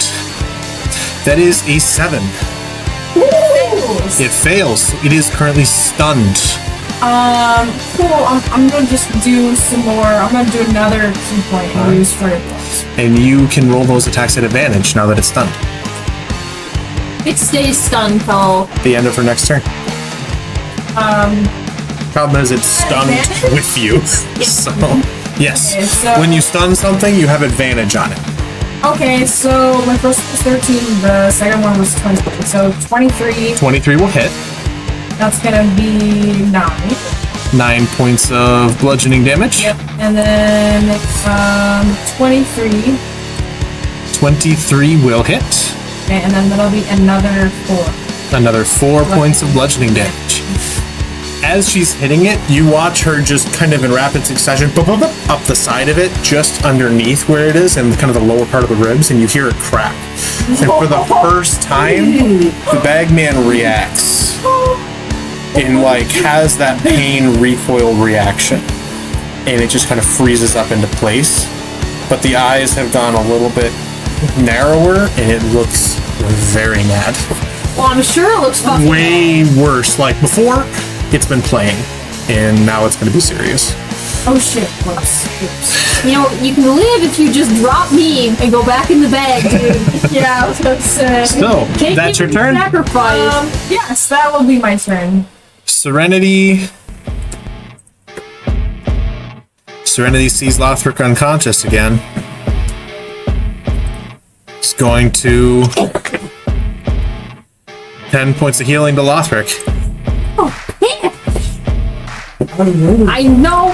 She would try to keep him alive. I know she would. That's why I'm mad. She's so partial. She's so nice. Otherwise, Lumba, it is your turn. Alrighty, here we go. I am going to cast Torching Ray at 3rd level. So I get 4 attacks. Nice. And they're at advantage, yeah? I believe, let me double check if it's just melee. Because you're stunned? Yes. That is. It also automatically fails strength and dex saves. I think only 2 of them are going to hit. Okay. 15 or Put a higher. modifier though? 15, Yes. 15 or higher. Yeah, that one's a 13. That one won't hit. All right. And that one's lower. So, 1 hits. Okay. So 15 plus 6. And then one was at 20. Oh. So that one gets double damage. Okay. Damage is... What's my damage? So do the one and do them individually so I can step them up either way. Okay, this is the regular hit. All right. Rifle hit is 7 damage. 7 points of fire damage. Yes. All right. And the crit hit is also 7, so 14. So 14. All right. These 2 bolts go flying over you, Lothick, and just past X, and slam into it, and you can see these little craters in the chest as it begins to just burn from the inside. And it is slowly like scorching and kind of turning to cinder on the inside. But being an otherwise alien being, it's not that much more effective. Lothick, it is your turn. When this fight is done, will you tell us exactly how many points this thing has? Yes. I'm saying 250. You don't get a vote. You don't get anything to You vote. get a vote. Maybe it You was got us into this match. You don't get a vote. So, Take your damn turn. So what you got? Gonna ask again, will I put any closer to X when he moved his hands? you were when he slammed you two together and you And were I'm unconscious for it. You are at this point. Roll a d20 for me. Roll a d20, he says. Just a straight D20? Yep, on a 10 or higher, you are close enough. 16. Yes, you are close enough. Hallelujah. So you come willing to, creature. I can touch her now. you feel a hand I don't know. reach Am I a over. willing creature? I'm gonna be pissed if Locke Well, touches me. You look over and you feel a hand on your shoulder, smaller than the bagman's that otherwise has you. And you look and you see him bleeding from the ears, bleeding from the hairline, and he just kind of weakly looks at you. I'm just like, okay, I'm gonna say this. Just like, I know I haven't been greatest. Please be willing and trust me on this one chance, please. What's your reaction? What's your response? That's not my turn. Well, you can choose to be willing to his factor. Can I at least attempt to bite his hand before I say yes? If you do, then you're not willing. I'm willing, but I'm a big grudged about it. I face step her. All right. She teleports Where to? She's currently right here. as far away from the bagman as I can possibly get her. All right, so we'll do Up there. You want her up here? Somewhere up Oop, there let next me- to Lemba. That'd be great. It's 30. You could probably get her up here because of what you can see being raised up. Great. but right about here. Perfect. I'm the only one that's grappled by it now. Yes. That's what I was trying to do with you. He's been trying this whole time. I've been trying to get you off it, so it's just grappling. Finish your turn, bro. Anything else you want to do? So that was technically a bonus action for face step. Yep. So my unarmed strike, I'm gonna punch. All right, roll an attack with disadvantage. Yeah. So first one. Okay, so that's a nat 1. I don't need to roll again. So I at least get experience. Yep. Second attack. Okay, so the first one was 19, but I have a disadvantage. That's a 13, so it doesn't hit. So Neither of them hit. Oh, that's So lovely. those of you that are right here, and Lemba, X, you're able to very quickly turn around and see it as well, as he is weakly battering, trying to get the thing to let him go. Yeah, it don't look too good for me. That's all I can do. Yeah. Sudi, it is your turn.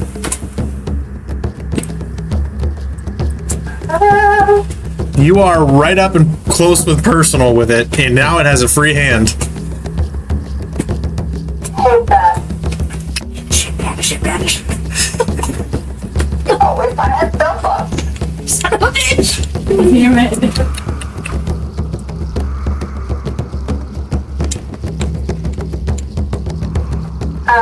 Doing that menacingly. I don't like it. Oh, I'll get out of there. Don't mind me, I'm just playing with my dice. Charging them up with juju. Okay, so I don't like that it's right in front of me. Yep. I wouldn't Is it either. looking at me? It's kind of looking at all of you, trying to figure out where this person just went. Right, so it really is. X is fucking peeking through the railing like You're- a 5-year-old. Like, you're like, I'm not going back down there. Y'all are on your You own. have no idea where X went. You just saw Lothick weakly be like, "Do you trust me?" And then she just went out of this thing's hand, and you're like, "Okay." Alright. I'm gonna do the same shit. Okay. I'm gonna disappear. Okay. Roll a d20 for me. No, I'm fucking. Oh, blink. Blink. Okay. It's not channel divinity. All right. Saw how that went last time. Yeah. Oh, that's why I was like, all right. Went all invisible Helen Keller on us. Yeah. Invisible. Yeah. She went blind, deaf, and invisible. So because she's currently straddled between two goddesses, did not mean that the way it sounded. Sexuals. I didn't mean it the way that it sounded. If she rolls low enough on Channel Divinity, the tactician or the Crimson Bride gets in and is like, fuck you, and just messes with Channel Divinity. So she went blind and deaf and invisible. Helen Keller. Yeah, so. What you thinking? So you got blink. Do you disappear? On the first round here? Hold on, I need to roll a d20 at the end of each of my turns for the duration of the spell. All right. So I cast Blink, and I need to roll a d20. All right. 1 second. Yep. Okay, I got a 17, so then Khiana. Yep. So you disappear. Cool. While you're there, Sudi, make a perception check for me.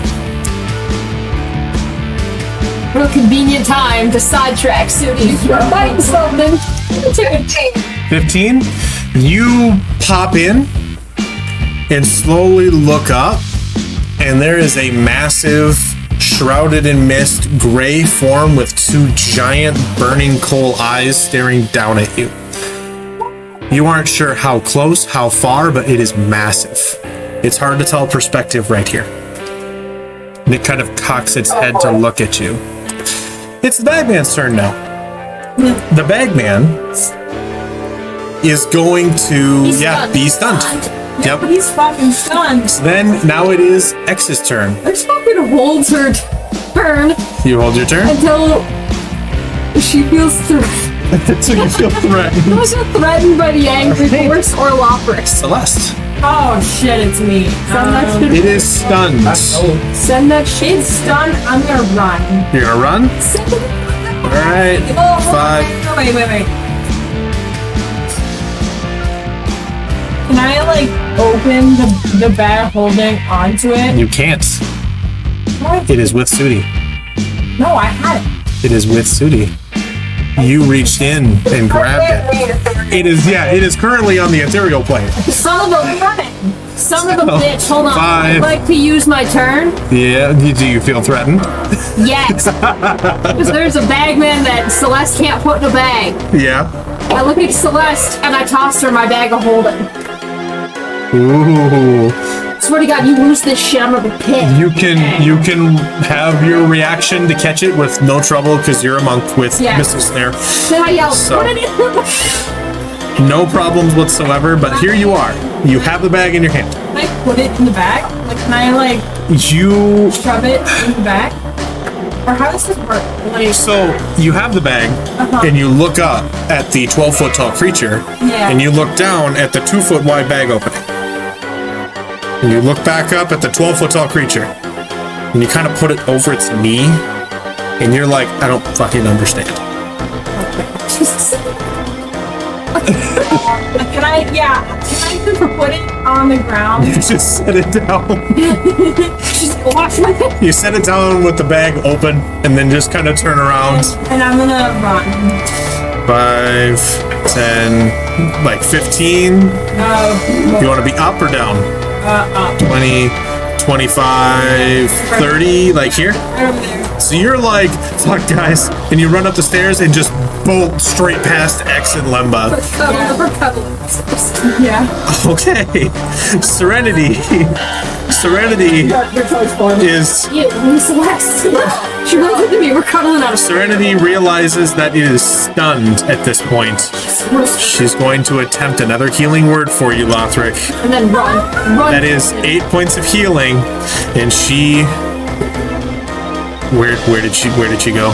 Oh, there she is. Fuck, okay. She's like, fuck this shit. So 5, 10, 15. Nope. She would be able to get around. For some reason, it put her under the stairs. So she'd be able to get to like up here from where she is. And it is currently just Lothric and an ethereal plane Sudi. We're all gonna start chanting again. But die, Lothric, die! Lemba, it is your turn. Bagman. It currently just has Lothric, and there is nobody else there. And it is currently recovered from its stun. Oh, it recovered? Yeah, because it's until the end of her next turn. So it shrugs off the turn and looks down at the bag at kind of its feet.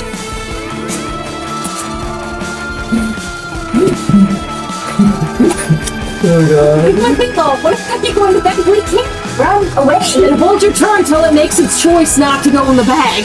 You can hold your turn if you want.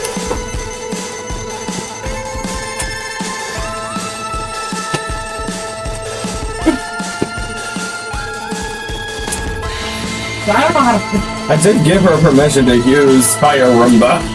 Yeah. We're on a wooden ship in the middle of the ocean. Yeah, and you're next to the sails. It's actually the only one that thinks. All of my friends have gotten away. As far as you can tell, there is nobody there, and it's looking down at the bag of holding. We'll hold my turn. All right. Lothric, you are conscious. Yay! You are currently grappled, and it's looking down at the bag of holding with you like this. Just up, kind of above its head, looking down at the bag of holding.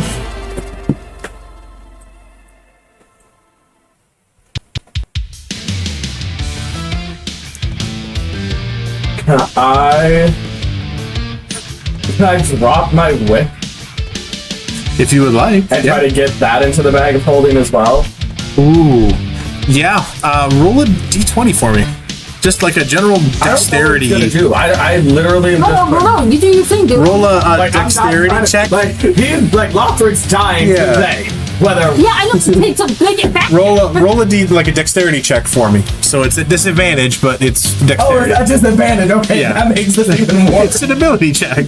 I rolled a 4, and then I rolled a 5. So 4 plus 2, so that's 6. 6. Okay. You reach out and you drop Umberlash, and it disappears from view, and you're not sure if it went in the bag or not. Fabulous. Do I hear anything? You hear a... I meant like because I unattuned and dropped it. Do I hear any? Oh, you unattuned and dropped it. Yeah. Okay. Like I'm getting rid of it. You hear this... Like this is good. This different voice. This rich, velvety male voice. Well, I guess it's about time. And then nothing else. Oh, great. All right. Anything else you want to do? I'm just gonna try to. Yep. Roll your 2 attacks with disadvantage. Yep. Okay. Let's try this one. Great. I rolled a 19 for the first roll, but disadvantage. So what's the actual one? A 7. That doesn't hit. Second one. Yep. 13. So that's not gonna hit at all. The second one was even worse. 7. Yep. So he just continues beating on this. Exhausted. You are exhausted, Yeah. and in the flash of a moment, your thoughts go to your husband. Ooh. Oh, I do feel bad for your husband. I'm sorry. Great. I'm still pissed at you, but we're sorry about your husband. Next, it is the bagman's turn. It's looking down at the bag, and then Umberlash falls and hits the deck next to the bag. And it goes... And then it looks up at you, Lothric. And you see this cracking smile beneath, and it just takes you and throws you up at the rest of the group. So you land about up here, and it grabs Umberlash and goes into the bag. Ooh! So it's in the bag? It's in the bag. Technically we're out of combat? Yes. X runs down the stairs and ties off the fucking bag of holding. Making a tight fucking knot. X moves down the stairs, ties the bag of holding, and you feel safe. At least for the moment. For a moment, and then I run back up the stairs and stand over the dying body of Lothric with the rest of the group. Lothric, you are at 5 points of exhaustion, but you are still at 18 hit points. You are alive. At least for the moment. This is amazing grace. Yup. Yeah. What? You gonna do? What would you all like to do? Group? I'm looking down at Lothric. What is Lothric doing? What is Lothric doing in this? You're the one lying on the floor. Oh. Who should I play? Lothric looks like Peter Griffin falling down the stairs. Yeah, pull out the like arm behind the back. No. I don't know how to be. What? What is Lothric's mood? Is he looking up and begging for help? How are you? You can say what you're feeling, but what you see is Lothric with 2 massive bite marks, human-like bite marks, over both of his shoulders that are oozing this dark tar black liquid. I'm in pain and like feeling wise, I'm in pain and I just want it all to end. So that's how I'm looking. Is just like the pain is. What does Lothric say? It's like, You also feel your bones begin to shift beneath your body, beneath your skin. oh. And you all start to hear this cracking sound What does Lothric say? as all of a sudden it just... I don't know what he says. Oh. This is your chance, Lothric, to have whatever final words you want to have with any people. Great. Okay, I'm gonna go through this. I'm gonna just quickly do it. Just like Serenity. Thanks for always healing me, even when people didn't like it. She kind of... Because, Sudi, you're back at this point, and you're able to come back up and be around. So that you're around. You're back from Blink. If you want to drop the spell, you can. If not, you can blink in and out through the conversation, whatever works.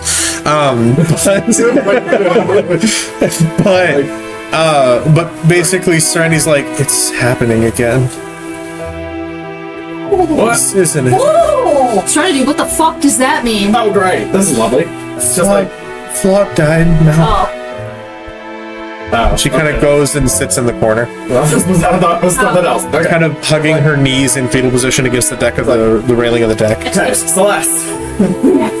Just like, didn't know you for very long, but you're a good warrior. Keep working on your katana skills. Oh, you were upstairs. We all ended up going upstairs. He dropped Umberlash. Bagman threw him up at us, took Umberlash, disappeared in the bag, and we tied off the bag. So Bagman's gone. Yeah. Oh, But he's currently dying on the floor while we're like huddled around him in a circle. I'm playing the last words to everybody. And we hear his bones cracking. Yeah, like Like he's changing. that. Yeah. Sudi. After you say your first thing to Celeste, you all watch as his skin starts to turn a darker gray color. Keep going, bud. Great. Sudi. We never got along, but in the short times that we did, you are hilarious beyond all reason. I am often unreasonable. Lothick, you feel a warm sensation in your chest as Serenity from the corner tries to keep healing it. Great. She's trying everything, but it's not taking. She's trying. You all watch as his hair starts to turn to a greasy black color and start to grow out longer than normal. Lemba. Alright, on front of me. His limbs are elongating by the moment. Oh my god. Power is not to be trifled with. Do your best to maintain a neutral path. You don't tell me about a neutral path. Thanks. You hear a massive snap as his leg snaps back into place from where it had broken, and it's long. As he says the word X, my sword comes straight down on his throat. Roll an attack.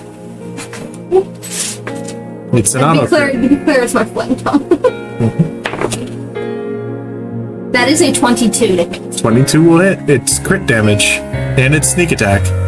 Bitchin'. Sneak attack. Great. Alright, so hold on. So my actions. So flame, so he gets 1d6 of piercing damage. Oh, he said crit too? Yep. So this doubles. Yep. So he gets 8 piercing damage plus an additional 12 fire damage, and then I get sneak attack, which is 3d. I'm already. Hold on. 4d6. You're not using your stats anymore. Hold on.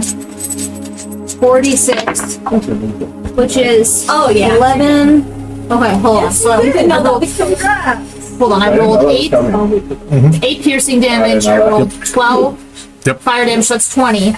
And then I rolled an additional 16 times 2. The crit is an additional 32 sneak attack damage. Yep. So 52 damage total. All right. Lothric, with the last moments of your relative sentience and humanity, you see X with a hard expression stab down into you and your throat, and you feel the heat of the blade. You take a massive amount of damage, enough that it would have killed you, had you not just finished the transformation. I told you we should avoid it. Sorry, that was aggressive. Now, I smile as my last life thing from Lothric. I just smile. you watch as the Bagman version of Lothric cracks, his cheeks splitting to accommodate a much larger mouth and grin. I hate that. As you stab into it, and he sits up your blade, and stance, Son of a bitch! Alright. and walks to the bag of holding, and crawls inside. I tie the bag! Oh my god. No, wait, he would have had to crawl into Sudi's, because the bag of holding Sudi had was open. He would not, because he can take a claw and just cut the space just over the bag and enter it. Oh, really? They don't need to have the lid shut. They can get out in or out no matter what. I thought but when we're hate everything about this game.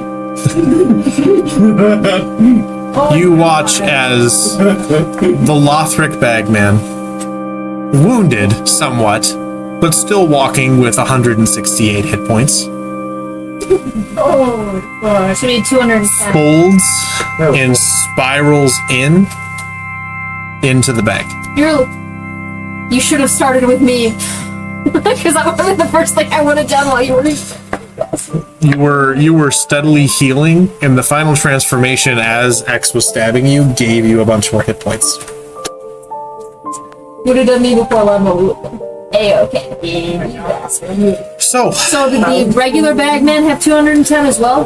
the regular bagman has 168. Total? He heals at a rapid pace because he's a bagman. So you did a bunch of damage, and outside of combat, he's able to heal as he leaves. So he's wounded, but his wounds are nil. No, the first Yeah, but the first Yep. bagman, what Yep, was his 168. Oh, so 168 was his total hit points. Yes. Did I get him close? You got him, all of you, down to 15 hit points. Son of a bitch! So, it is night on the ship. Slowly, you all take in the moment. What happened, who you lost. You think about everything that you've done with Lothick during this time. Even though he's made you mad, even though he's done some crazy shit, you all slowly, individually come to a realization. Sudi, probably you first. Judith is going to be devastated.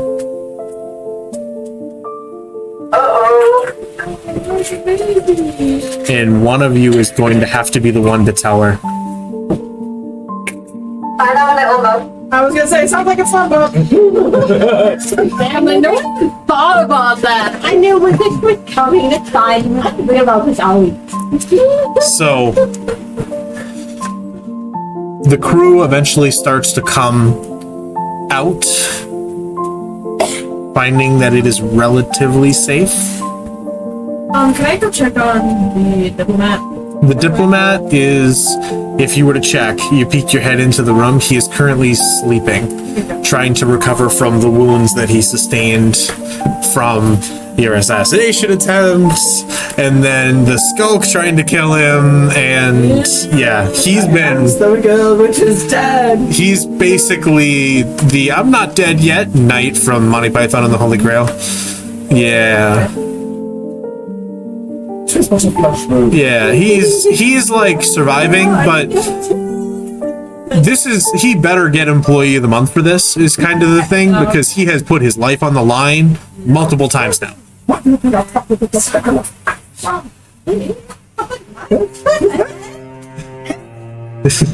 X turns to Sudi and goes, Sudi, don't ever fucking banish me into a bag again, I swear to God. No, it's intentional.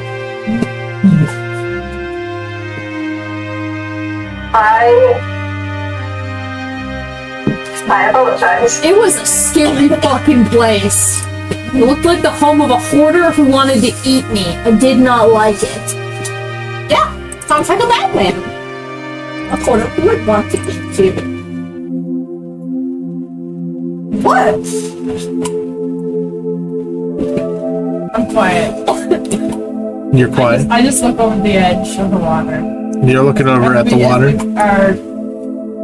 The bag is currently still set on the deck. Yeah. Well, I have mine tied to my I'll waist. look at it. Yep. I'll take a There you look go. at it. I just look over. You're just looking over at the dark water. Yep. I might want to get that. I think I can take it back. I might want to get that before someone else picks it up and opens But it. I'm just kind of thinking. The crew are coming back above, Yeah. kind of looking at everything. Yeah, I want to go find Easily enough, you've without having to search much because it's a ship, you're able to very quickly find her quarters, where you knock on the door. Just kind of you hear a voice from inside, just kind of shuddering and quiet, And then muffled, you hear footsteps, and then the door cracks open by like an inch. And you see her face, and her eyes go wide, and then she opens the door and throws her arms around you into a hug, and she is crying. Go back, like, blue screen.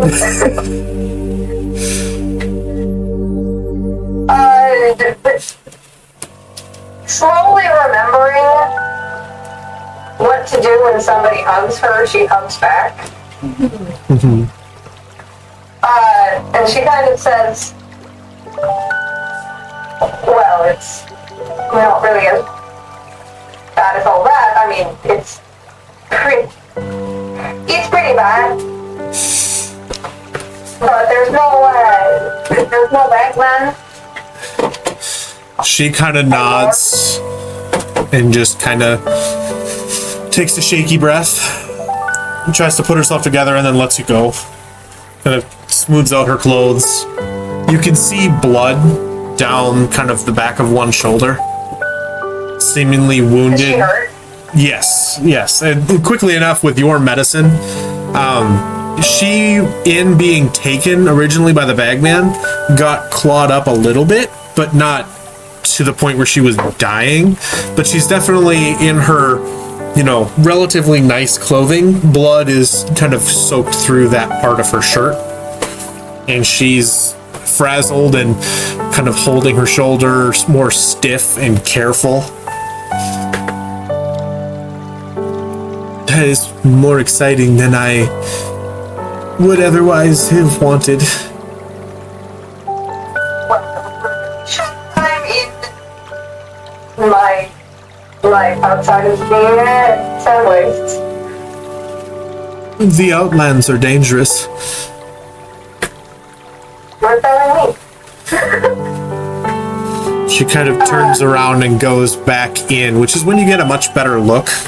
Her shirt is torn in kind of ragged shreds, and you can see below her deeper kind of tanned caramel skin is just lacerated and cut with blood kind of seeping through. I cast Cure Wounds. All right. You cast Cure Wounds and you watch as she walks back into the room towards a desk, like a large table at the center. That you watch the claw marks seal, and they remain as kind of just relative scars. And she kind of shudders and then turns and looks over at you and nods. Thank you. I can do better than any of the ship's medics you have here. Might as well get picked up by the best. I suppose so.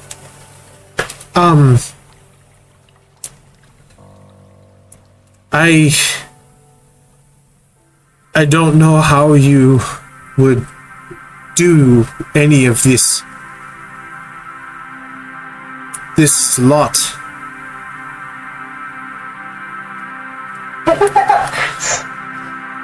So you're like, how do I tell her a man this time?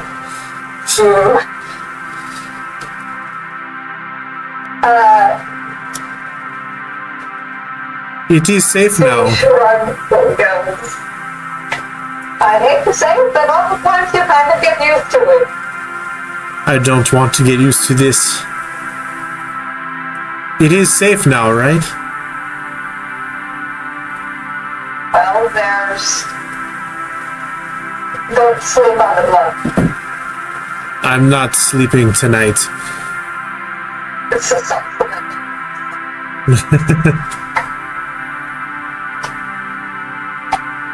I have work to do. But she kind of looks back over your shoulder above deck. I have to chart the course. And she kind of gets hit by a wave of exhaustion. And you kind of see her, she's hit her wall, like physically and mentally, but she's still trying to do the job to keep you guys on course. I need to, and she tries to take a step forward to go out and above decks, to kind of do her job, and she kind of hesitates for a moment.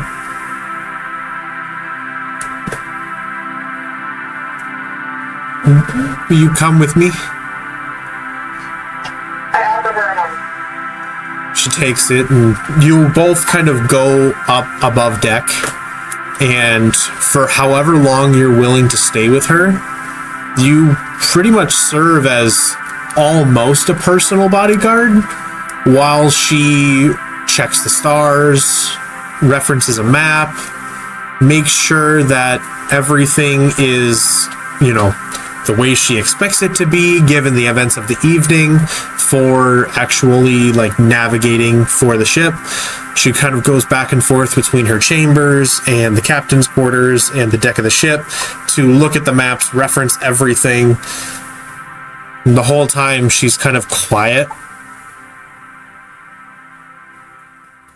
She kind of waits.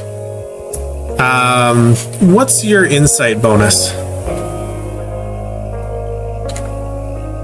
It's +3. +3?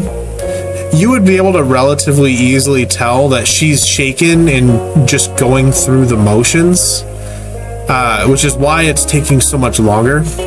Because she's like, all right, look at the stars, double check this, look at the map, fuck, I didn't actually think about these things, and then kind of has to go back and do it again. It's a lot for her. She's overwhelmed, and she would probably benefit from just talking it all over and dealing, but she like isn't trying to. She's trying to like just do her job right now.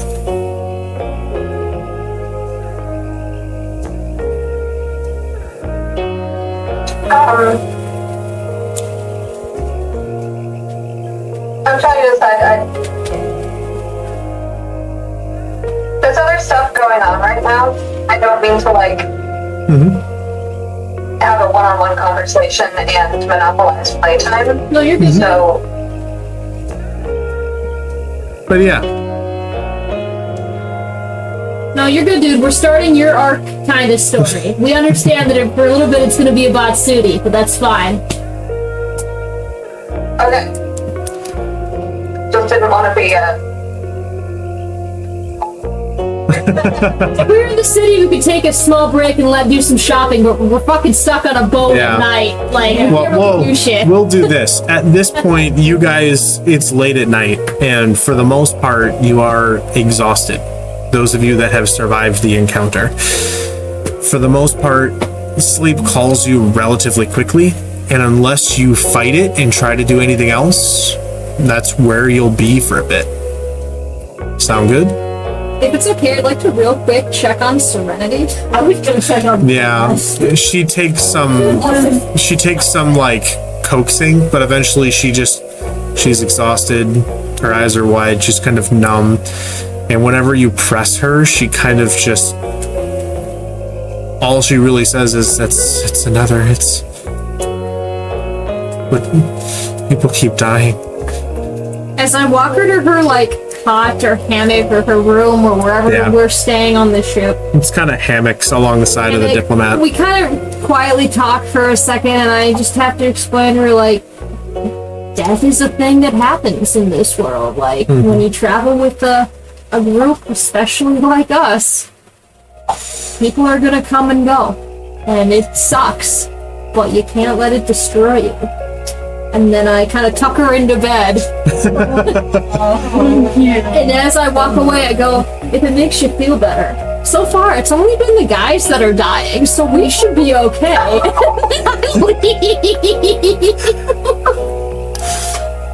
You just hear some soft crying from the hammock behind you. Place in the party, the rest of us are all female. You're the only one that dies. And I love you, but only the men are dying in this party. Not that I want that to change. I mean, a lot of the enemies that get killed have also been men. It's true. I'm sucking a theme in We this. killed Jermaine twice. I put NPCs in the world. There was Yadov, the female necromancer. Yeah, she was smoking hot. I am equal opportunity here. So you This one has said about me not being a man. Oh no, this has nothing to do with rock theme. This just has to do with Lothick and Claude. They're the only male members of the party. Hey, 3's a pattern, so we have 2. One's just shit. Yeah. You know, one's an accident, 2's a coincidence, 3 is a pattern. so you're still dying. It's just a coincidence. It's okay. Chat with them about whatever the fuck DMs. You'll. If this next one dies, I'm done. But Serenity pretty much just quietly cries in the hammock as you leave her. As I leave, I pat my chest and I'll pop Biscuit. Well, Biscuit, I need you to just stay with her for tonight. And then I plop Biscuit down with it. Kind of pets the shell. Hi, Biscuit. Just is crying quietly, trying to like not to make too much noise, but you know. I say, Biscuit, I'll pick you up in the morning. And then I walk. Hey, did you want to check on Celeste? Oh, I got. You know, fix it up and tell me. You good? I take a few seconds to think about that. And then I turn to her and go, I think I will after a while. This is like the first real like death I've experienced. That of someone that I like know. Yeah, let's be learned about. You know, Yeah. This bitch.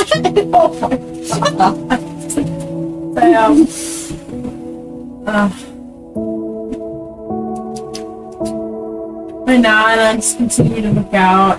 I think eventually I'll go over and I'll pick up my bag of holding and tie it back to my belt loop. But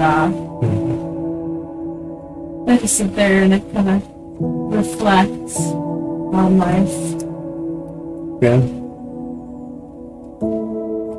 Kind of take that time to reflect. However long you want, you're there. Those of you that are on deck, you watch as Sudi is escorting Ebony around as she does her work. Nope. After I tuck Serenity in, I head to my own hammock and hit the sack. I take a nice long rest. Yeah. You're otherwise, yeah. So, Sudi, it's all you. What you got? As I'm getting the sense that Ebony kind of needs to talk about it, yada yada.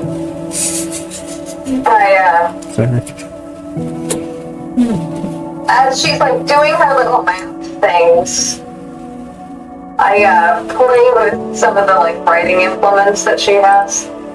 I'm sure that she probably has stuff like She has, she totally has like the sextant, and she had been using it up over deck, and she kind of, you get back to her quarters where there's the map, and the sextant is there on the table. You can really easily grab it and like totally fiddle with it.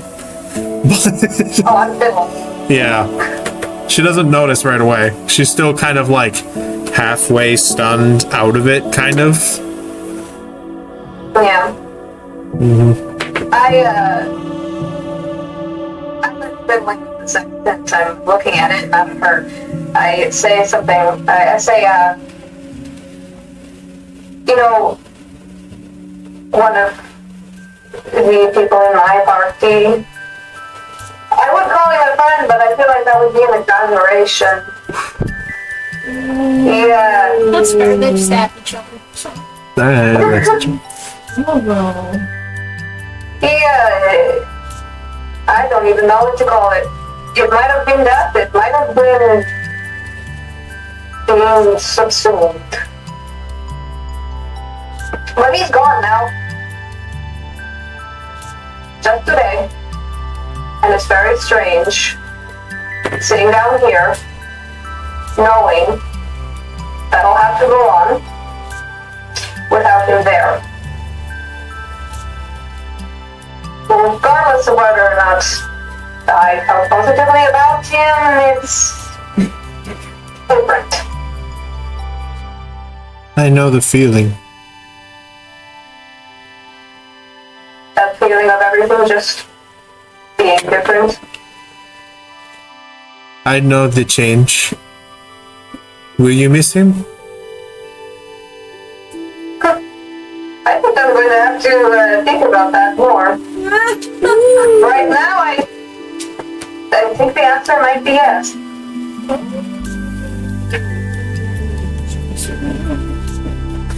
As long as you remember him, though,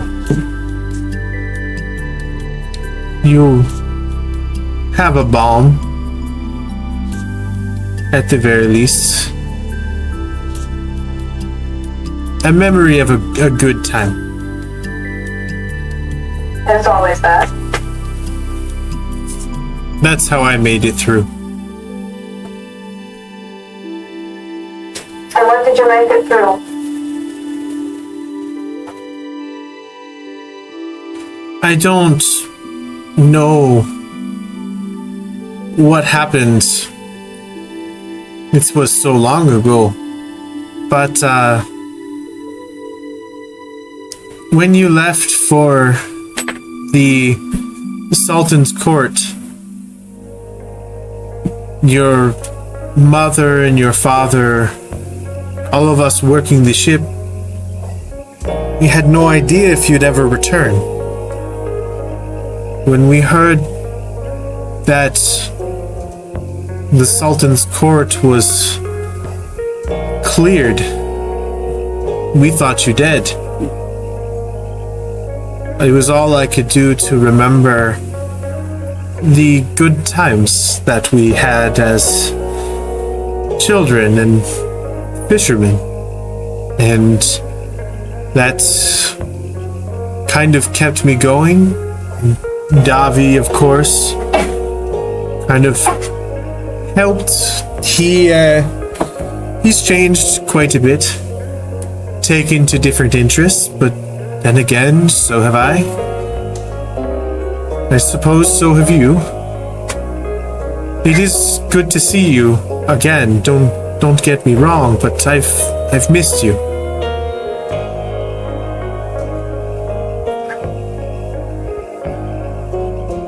It's been so much. It's been a long enough time, and I've moved enough lifetimes that I forgot what it felt like to miss somebody. Bless you. She kind of sets the the compass down that she's been using with the map, and turns around to look at you, and then sees you fiddling with the sextant and kind of gently takes it out of your hand and sets it back on the table. It's very precise, but I did miss having you around, and I had thought you dead for quite some time. The memory I kept going back to was us messing with your father and freeing a entire catch on his ship, but I remember and understand now how serious it was, but you and I were still learning, and it was fun for the sake of fun. He was furious. I've never seen him so red in the face. A good memory, at least for us.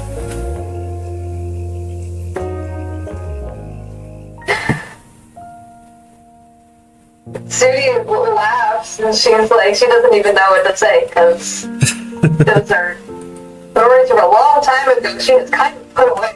Yeah. And she takes a look at Ebony and she says, for what it's worth, I'm sorry. There was never any intention for me to fake a death to never see any of you again. What happened? Why did you leave?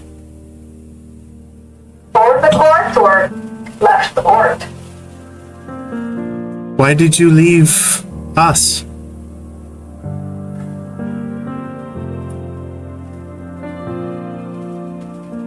The memories that we have of messing around with the catches, it's fun, it's childish innocent, but did you ever see yourself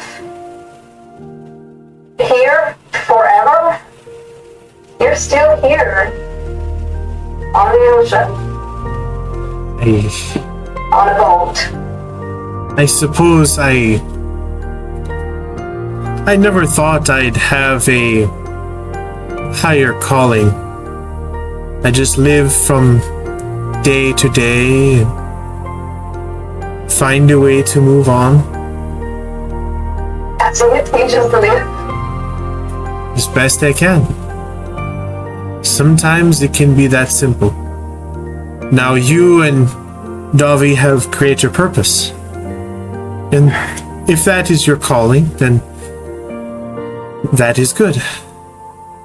But there's And what purpose does Bobby serve now? Davi works. Davi is working to learn and Working to learn. uncover things. Things people don't want found. He investigates. I believe he's seeking out danger, at least as he puts it, a danger to the very structure of the wastes.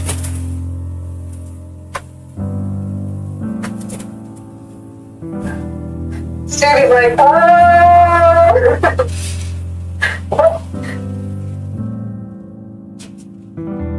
I what is he investigating these for? He's investigating to determine for his order, as best I can tell, if we should be worried of weakening of the nation to where the Libet Empire could step in, as they so often attempt to do. All politics. Apparently a individual has been attempting to make a play for power within the wastes. He said he fears civil war. He wants to know more, but it's hard to understand. At the moment, when I have found him, it is at home, but he has been posing as a fortune teller in the Golden Ward outside of the Temple of Trade.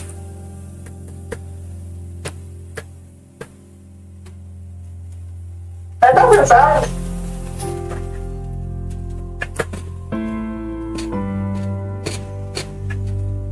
Sumi kind of laughs to herself. There's a childhood friend who's like doing investigation shit. It's very strange to her.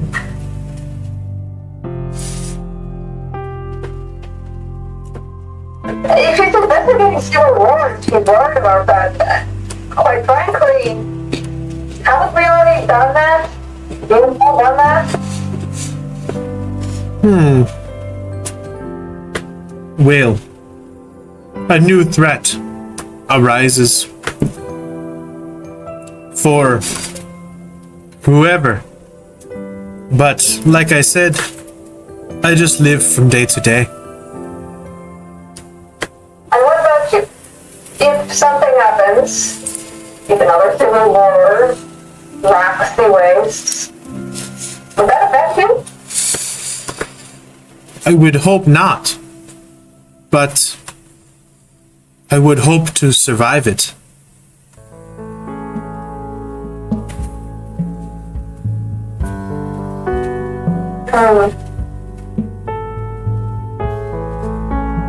I love my home.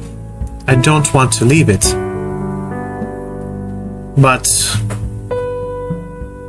if the threat of death is on the horizon, I fear I may need to.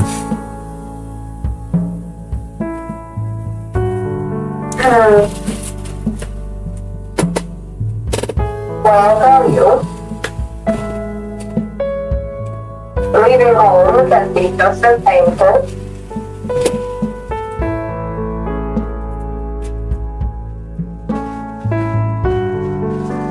But I don't think you should worry, really. It's not so bad out there. I mean, granted, we did just have a quite suck to the deck experience. Yes. And if that is not so bad, what have you been doing since you've been gone? Freeze frame, a montage of all the terrible shit that we've done. I'm surviving. You kind of sit there for a minute, it all plays in your head. Well, I've been an angel.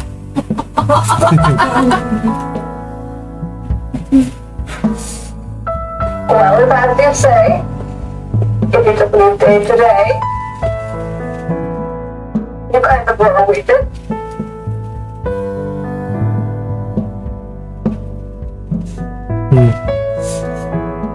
It is not easy by any means being in the outlands and finding a way to live day to day, but it seems you are fully capable. Oh, I'm capable. What Everyone's capable, but what brings you home now? would you believe a princess asked to be killed? Not really. Yeah. But Well, you did right. you She are. did ask me to, but that's not why I'm coming back. Why are you coming back?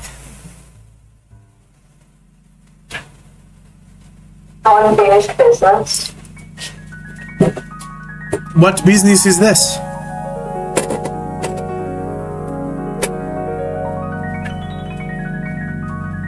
I left on bad terms. With who? A lot of people.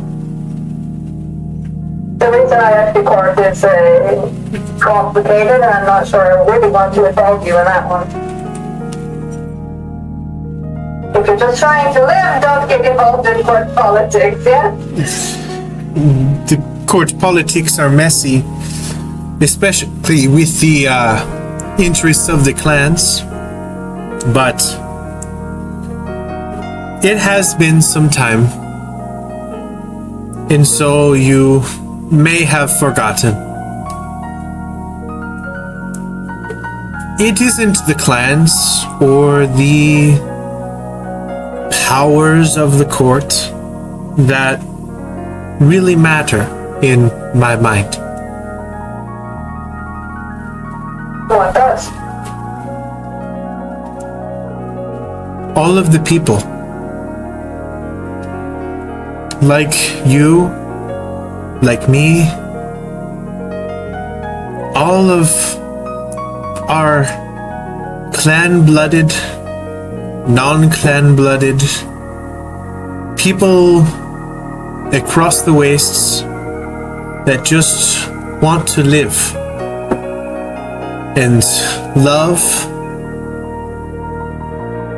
and enjoy a freedom and security that living at the cradle of the world provides. And are we getting that? At the moment, yes.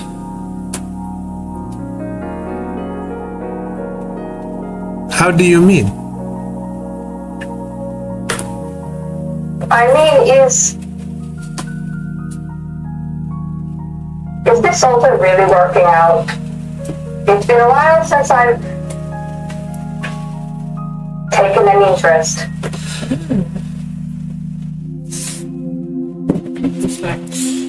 She rolled. Roll a deception check for me. Yeah, that's probably a deception roll. damn. 18? That's good. Yeah. I sense you have no love for the Sultan. Like I said, or politics. It's understandable, but he has been good to the people. He has angered many of the clans, but he has taken steps to enrich the lives of the everyman. Water, Your life? to some extent, yes. Water is a commodity, especially in the salty landscape of the Dune Valley Breach. Now, while once it was relegated to the Desert Emerald alone, and the people had to struggle and fight over what drops remained, he has opened the fountains and created a system that allows individuals to live without fear of the dangers of dehydration and death by drying out. That alone is helping me, as it is many others, but he has done plenty of other unpopular things. I will not say that there is not unrest and there is not contempt for his actions, but from everything I've heard, he is a man, burdened with a responsibility he did not ask for, and trying to support the people, making a mess along the way, but attempting as best he can. And tell me, how did he not ask for this position? I don't know, but he did not become the Sultan by normal means. The people claim it was of necessity to fill a power vacuum after a coup that took out the Golden Lord. But this Sultan is not of clan blood, and therefore his right to rule is in question much of the time.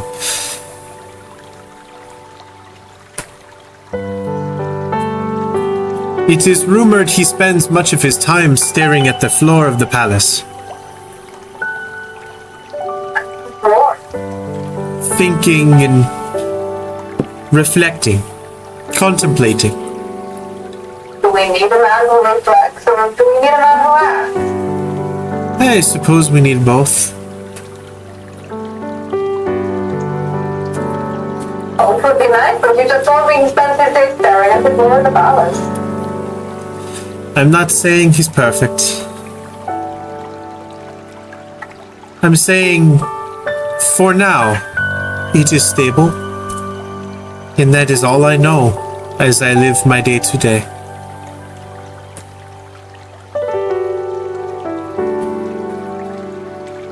It will be very strange coming home. It will.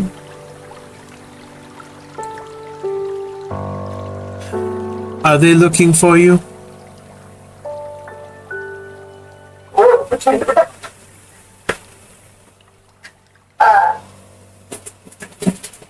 No, I don't expect Well, I would just be smart. Consider what you need. And for Oh, now, I'm considering it. for now, I know what I need. And I think I know what you do too.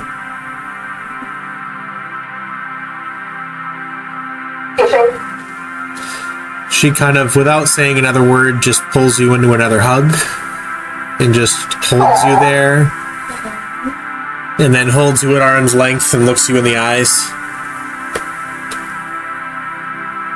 Don't forget, there are people there. And there are people that have missed you every moment you have been gone.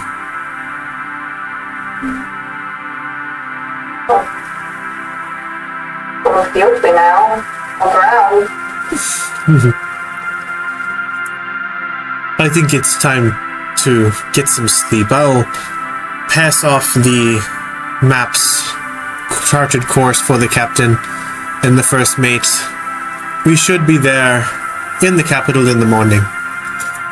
Make whatever peace with the situation you must.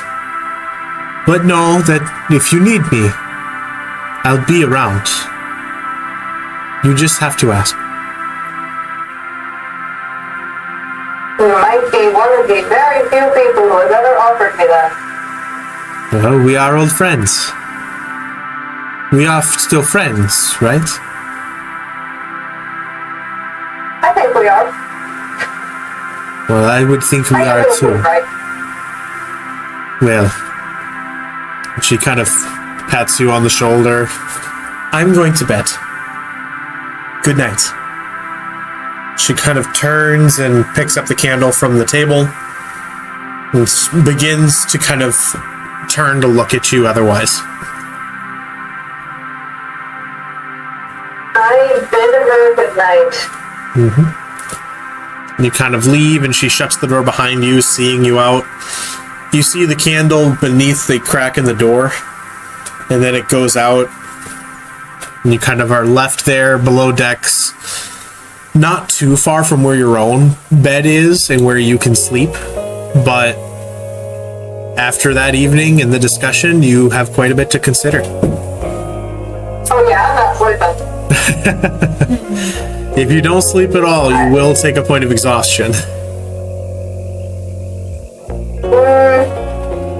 Okay, I don't go into the quarters, but I'm gonna sit on the top side on the bed. Easily enough, you're able to find a spot where it's easy enough to like be somewhat out of the way and just kind of watch the stars. And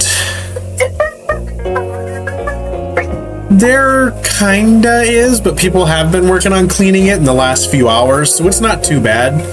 It's also not like everywhere, so you can find a spot that's clean enough.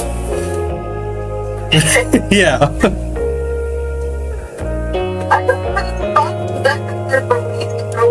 Yep. There are plenty. It's a pretty big ship. Least glory. So you're closer to the bow at this point.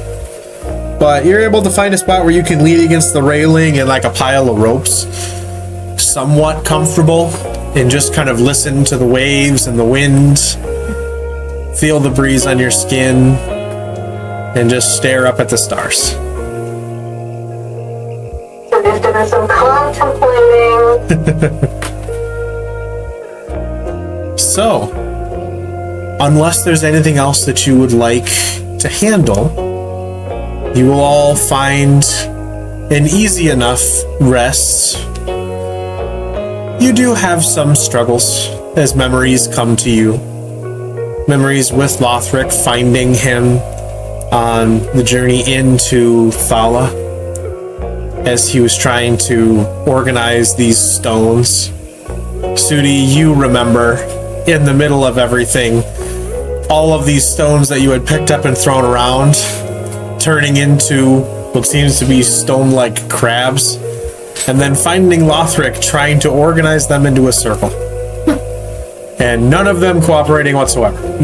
Oh yes, good time. And you can't help but, in your slow train of thought, remember the moment and kind of laugh to yourself. X, you can remember trying to put him on a leash. Lumba, you remember making cookies with him in Thala. He woke up early, was trying to do something nice for his new friends. Nice. Hey, I got her out of trouble. Eventually, morning comes. Okay.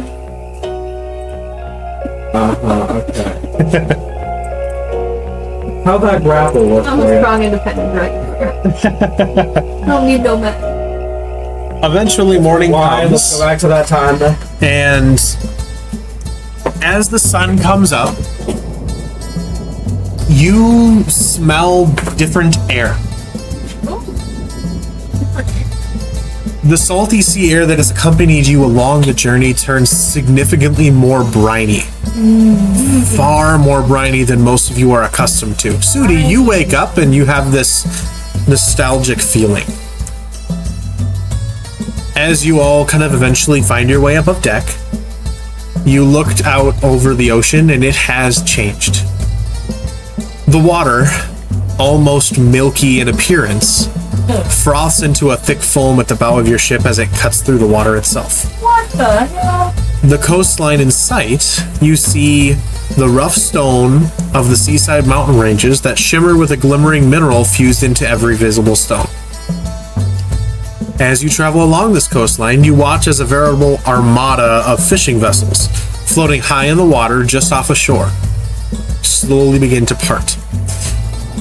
You see a number of their crew throwing nets over the side, hauling them up after a moment, with only a handful of wriggling fish. Sailors on your ship begin to call out in barking Caracian calls to make way, and these smaller fishing vessels continue to, as quickly as they can, make their way out of the path of this much larger ship. They move to clear this path onwards towards the city, which catches your eye next. The city itself sits nestled between these two mountain ranges on a pillow of white sandy dunes that stretch out on the horizon behind it. At the center of this sprawling city is a raised inner district protected by walls. Luxurious mansions can be seen surrounding an even more magnificent structure. Tall, white and gold towers around a massive circular structure at the center, with a slowly sloping spire that juts out over the sea at an angle. The brass and gold metal filigree of Shadeside Palace catches the sunlight as you arrive. In the bustling city of Shadeside, you see this spread of docks, a bustling network of docked ships and wooden platforms collecting the briny foam of the sea. People toil under the sun, semi-caked in salt, unloading cargo from various vessels. Fishermen collect their catch into carts and begin to wheel them across the docks, working around a number of guards that are waiting for you as the ship begins to settle in and find its place at port. Sudi, for the first time in so many years, you are home. Does it smell the same? Yes. It's, for the majority of you, almost overwhelmingly salty. Sudi, you know, and most of you would know otherwise from more of the history, the Dune Valley Breach is extremely salty, to the point where the sandy dunes are comprised of so much salt that they changed color to white.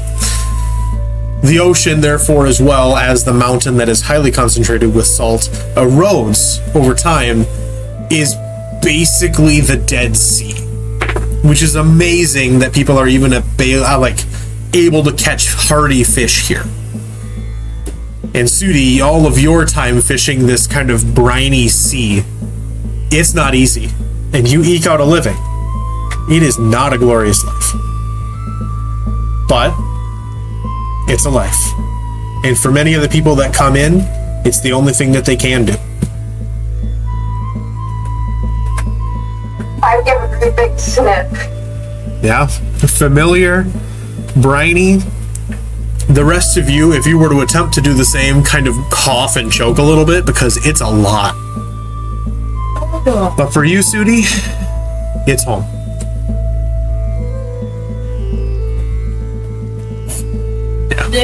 Accidental lot. The ship slowly comes to dock, and the captain kind of comes and walks up to your group. We have made it to Shadeside. Your role here is to travel with the Sultan's guard to deliver the Caracian Diplomat, our diplomat, Manil, to the Sultan's palace in Shadeside. Are you ready? No. Will I never be? Autobots. No, I don't. Very well then. I will collect the diplomat. And he kind of goes, and after a little bit of time, the diplomat comes out. He's kind of walking with a makeshift cane or a crutch at this point because he is unstable on the boat and he has been beat to shit, and it is a lot. And so your whole thing is, let's get him back to safety. Right? Maybe. You make your way off the gangplank and onto the docks. It is weird to see what is effectively tumbled driftwood boards and really salt aged and struggling. There are not many metal pieces to this because of the corrosion that would happen so quickly that they'd be gone. So lashings, ropes, and relatively new ropes because maintenance is a bitch for this place. Yeah. I have a question. Yes. What is the weather like? It is a Is it hot day, okay? and you can feel yourself already getting really thirsty. I take off my layers because I Yeah. think we came from like. You've come from a cold area, Yeah. and you can see the captain, who was relatively really bundled up, is totally out and free. He has a kind of a shoulder cape and is otherwise bare chested with kind of nice pants and other stuff like that. He is dressed for the weather. Good for him. He is not prepared for the cold, Yeah. but at the same time, he is just fine here. His kind of darker olive green skin, as he is a half-orc, kind of basically the equivalent of a tan, but for green, is kind of clear. He's used and built to this kind of environment. The guards kind of approach you all, and one of them steps forward with a little bit better plumage and kind of this brass designed armor. We are here to collect the diplomat. Are you the escort party from the Remont Empire? Yes. Very well. You are to travel with us. We will take you to the palace. And with no other nonsense business, he kind of just turns around and starts walking. Okay. And So I'm hurrying. yeah, so you are all walking. You realize relatively quickly, in the Remont Empire, they're pretty fond of hey, here's this carriage. We're going to take you places. We're going to show off kind of what we have, and here we go. They don't do that here. They just don't. You will do what you need to do, and while this is the origination of where the floating stones come from, you don't see that many of them. It seems like the Remont Empire, to some extent, got their hands on a little bit of the technology, and we're like, woo, check this out, guys, and are trying to use it to impress people. So when the Caracian Diplomat came, they were like, let's give him the best, and then gave him the best. They pulled out all the stops. But here, yeah, he's just a guy coming home. Important, but he's coming home. As you leave the docks, you enter a more landlocked part of the city, slowly kind of exiting the coastline by some degree. You start to see much more colorful shops and vendors. Many fishmongers call in harsh-sounding Caracian barks, while holding forth their catch in an attempt to pique your interest. Mud-colored fish with long, sharp teeth that you haven't seen before anywhere else fill these vendor stalls. These, Sudi, you are aware, are some of the few hardy fish that actually survive in this briny environment. Typically, they don't do much other than gulp air and then try to live in the salty water. So you can find their schools relatively easily. Making a turn, they do not. They have high concentrations of salt, Nice. and as you all walk, you see various stalls and other things with fish laid in this white substance. And at first you're like, cool, they have ice out here to keep them cool. Nah, that's salt. That is finely granulated salt that they have been packed in to try to keep them as nice as possible over time in the desert sun. Yep, so salted, salty fish. Sick. Yes. Making a turn, you begin to follow a upward winding path towards a walled portion of the city, up towards the palace where you were kind of spotting from the ocean. You do kind of notice something, for the majority of you that are otherwise not distracted by the various vendors. The entirety of Shadeside Palace is designed to look like a massive sundial, and it casts a shadow over different parts of the city. Now, it's relatively early in the day, so you have most of the day to go. And so you can kind of easily see how the palace itself, while beautiful in design, serves some semblance of a function. Otherwise, as you turn, the other thing that you would notice is that there is a very harsh line where the vendors stop. There is an extremely harsh, kind of rough cobblestone area, and then a harsh line that develops into tile. Mosaic tiled roads that lead onward further into the city where no vendors, no nothing are. And you do not have that path, you had an upward path. Sudi, you know this area as the Ward of Colors. Yeah. It's a very beautiful area, but they are very protective of their culture, and so they do not allow very many people to spend a lot of time there other than to pass through. So you end up going through the upward road. Now, this long path overlooks the ocean on your left, and as you climb, it is filled with colorful performers. There are people that are singing, there's music, there's dancing. Performers from all over vie for your attention.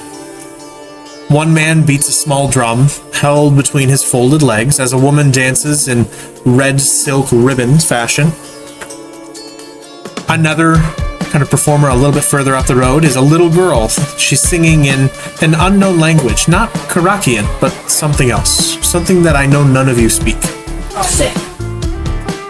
A beautiful tune, otherwise, you can't quite tell what she's saying, is not accompanied by any music, unfortunately, and you kind of continue to move on. A young man further along the road balances on a ladder precariously, putting a stick to his lips and spewing forth a gout of flame into the sky as the passerbys applaud. You notice relatively quickly that almost all of these performers have a simple receptacle on the ground before them as they perform. For some of them, it's a simple wooden box or a hat.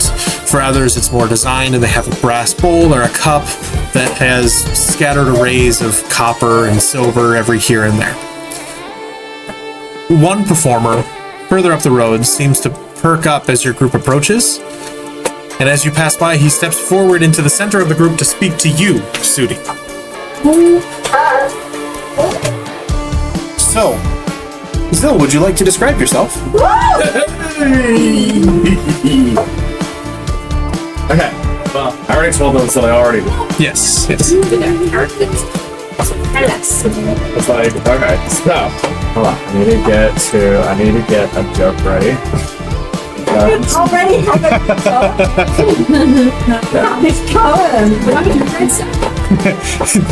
I'm gonna jump into this motorcade and tell the plot. It's like, okay. just like, all right, let me get my thing. It's like, all right, so they're going up, and I'm in front of them. You pretty much waited until the most of the guards passed, and there are more guards behind them. But there's the diplomat, kind of loosely surrounded / followed by the group, and you kind of see Sudi, the person whose description that you got, and you're like, "That's my chance!" And you jump into the middle of it. It's like I hop right alongside them. I'm just like, okay. You want me to? Yeah. Get ready Like, for the butchered Australian accent. Is that really right? It's like, okay. It's like, hey, a group of ladies, how'd y'all like to hear a really awesome joke? It's a great bunny joke, come on. I'm a fluffy bunny, who doesn't want to hear it? Looking around at the guards, like, what? The guards The guards don't notice in the front, Hey, pretty and they lady, continue what's walking. that? I got a joke for you. The guards behind immediately pull their blades. Alright, cool. X pins him against a wall. Really? I'm not gonna hurt you, but you jump out of nowhere as we're trying to protect this, like, to be I have a side. yeah, you jump out of nowhere and you're like, hey, you wanna hear a joke, boys? And you're like, Let's put it this way. It's not too abnormal for someone to be like trying to get your attention along the walk, so you wouldn't necessarily have any reason to pin him, versus he kind of got a little bit close and was trying to tell you a joke. yeah, and then And I he saw looks the like a guards- performer. I saw the guards draw their blade. Yeah, I they're was like- wary, but they don't that know. was my pit. That was just have them pushed Just up. I was like- like, what do you want, dude? Oh, little lady. Just like, hey, I'm just a performer here. Want to hear a joke? I know that pretty lady over there in the white shirt with the red sash. Come on. Let's hear your joke, boy. You know her? I look back at me. You know him? You're I Sudi, feel right? bad. Great performance on. What did you say? You know Sudi, right? How can you tell the rabbit's in a good mood? He's That's not my hopping! name. That's not my name. Just like, well, I'm pretty sure it is because I got a letter for you, little lady. Oh, Specifically directed to give it at a pretty lass wearing a white shirt and a red sash. I gently slide his body down the side of the building as I gently set him down and release him, and kind of like This is I the do one of these main. where I like fluff up your jacket, like sorry, bro. like I'm like fixing his My bad. Sorry, bro. What to say, Shane, my scaly friend? a scaly I'm like sorry, bro. I'm gonna step back and And I hand Sudi the letter. All right. I yank it out of his hands and I say, I'm certainly past the Baltimore. Can I read what it says? Yes, you can. Great. Okay. So this is what the note says. Sudi, I need your help. The rabbit man may be somewhat Obnoxious. obscene. Okay, Yeah, there you go. obscene. Maybe somewhat obscene, but he can take you to me. Don't lose him. We may need his help. Silence is golden. And then I don't know how you pronounce that guy's name. Yeah, it's a letter from Davi. Oh, that's it? Oh, that's how you spell his whole name? Yep. how's it spelled? It's way more. Dabihudu, the hobby. All of that says Dobby? Well, The hobby. it's Davi for short. Yeah, so Da and then B, taking out the Ba in the middle. Okay. It's the name that Abby came up with, Yeah, and I was like, all right, I'm gonna use it. So great. That's the letter. you've been calling him Davi this whole time, so I'm like, all right, there we go. Hey, Fatima, what does the letter say? Well, I literally just heard you go, that's not my name, and you sort of wouldn't have, she would have been like, oh, fuck, alright. Hey, Fatima, what does the letter say? It says,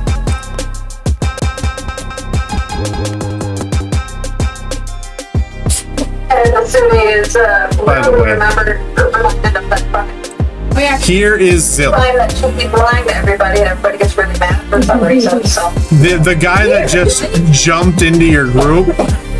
That's me. This is him. And you don't expect me to throw that man against a wall when he... like, thank you, Celeste. Honestly, I don't know. So that's him. Oh, like that. All right. Nice. And he hands you this letter from your old childhood friend. So what does the letter say, Fatima?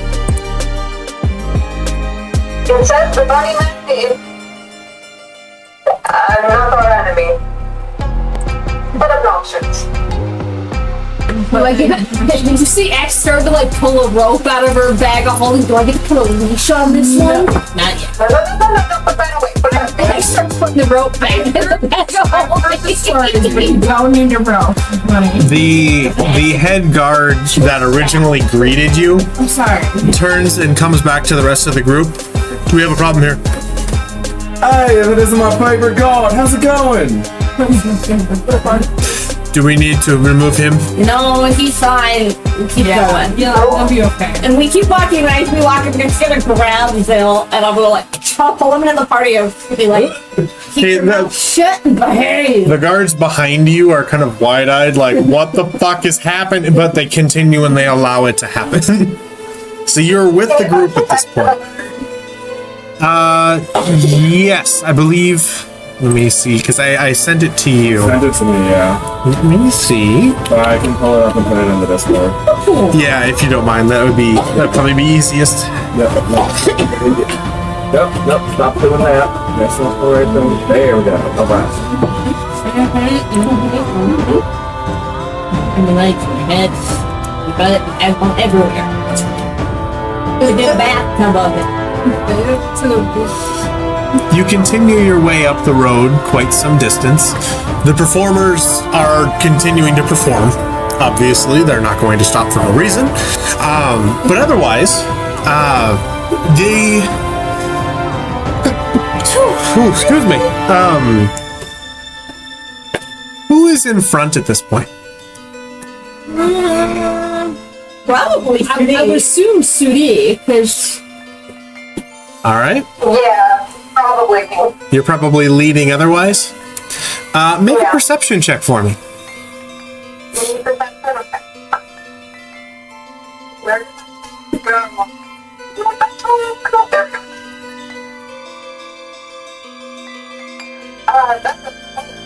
24. You barely spot a cloaked person off to the side as they very quickly rush into the center of your group, shoulder check you, and just kind of pull a dagger.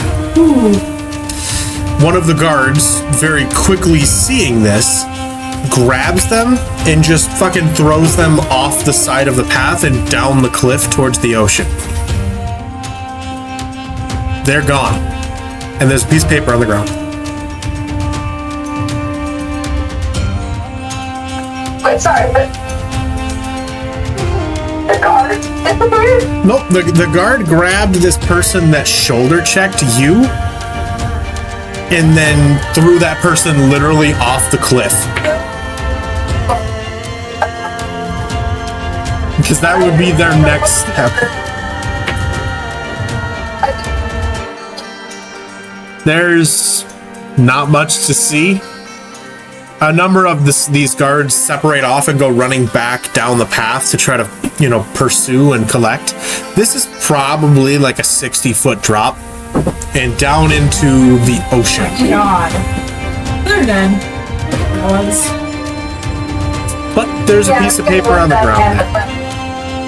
It's supposed to be this paper. Sudi right now. It's pretty much right in between Sudi's legs where this piece of paper is. Do the rest of us see her kind of get shouldered? Like, Oh, yeah, you all see it. And you see the guard really quickly with a no-nonsense expression just grab and pull. I'm taking a bath. who has a good medicine check? The doctor.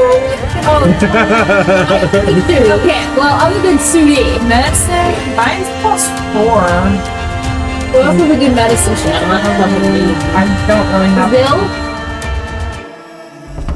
My medicine's a +2. Or, I kind of look over Celeste and go, Celeste, check Fatima out to make sure there's no, needle marks. somewhere she got shoulder checked. I lean over and take a little fixie at her shoulder. Make a medicine check. 16. There doesn't seem to be any wounds. Not necessarily. No pinpricks, nothing. Nothing. I mean, you would, to be really thorough, you'd have to like remove the clothing, and you're not going to do that on a street. Yeah, never mind. Take me to dinner first. Yeah, I was gonna say you're not going to like forcibly strip Sudi in front of everybody. Okay, I just So- look her over and I'm like, are you okay? I think so. Okay. We left something behind, and I lean down and I take the letter. All right. I do not have a letter for you as a visual aid, but if you would like to read it, I can tell you what it says. Okay, I read it. It says, Sudi, the Barons, midnight, and it's signed with a B. With a B? Yep. Belladonna!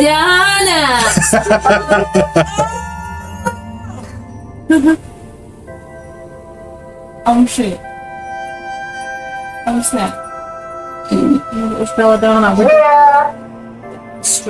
Where's next? Hold on. So Belladonna sent a messenger to basically hip check. And then now that poor messenger's dead. Probably. The Halloween video outlined what happened to the first messenger that came to your house. Yeah, shit. Oh, shit. Oh, I didn't read that. Oh, You you can watch it. I can listen to it. You could. It's super fun. Okay. Right. Rest of this problems. Yeah, I'm aware of Nina's problem. Trust me. I'm being creative. Some of the shit. I'm being creative. Favorite idea. I'm being creative. How do you get the idea? It's trying to be Creatively. Shut up. When you look at this on, You don't need nightmares tonight? I know Too what that late. is. Don't me. I got really DHMIS. I'm scared. don't hug me. I'm scared.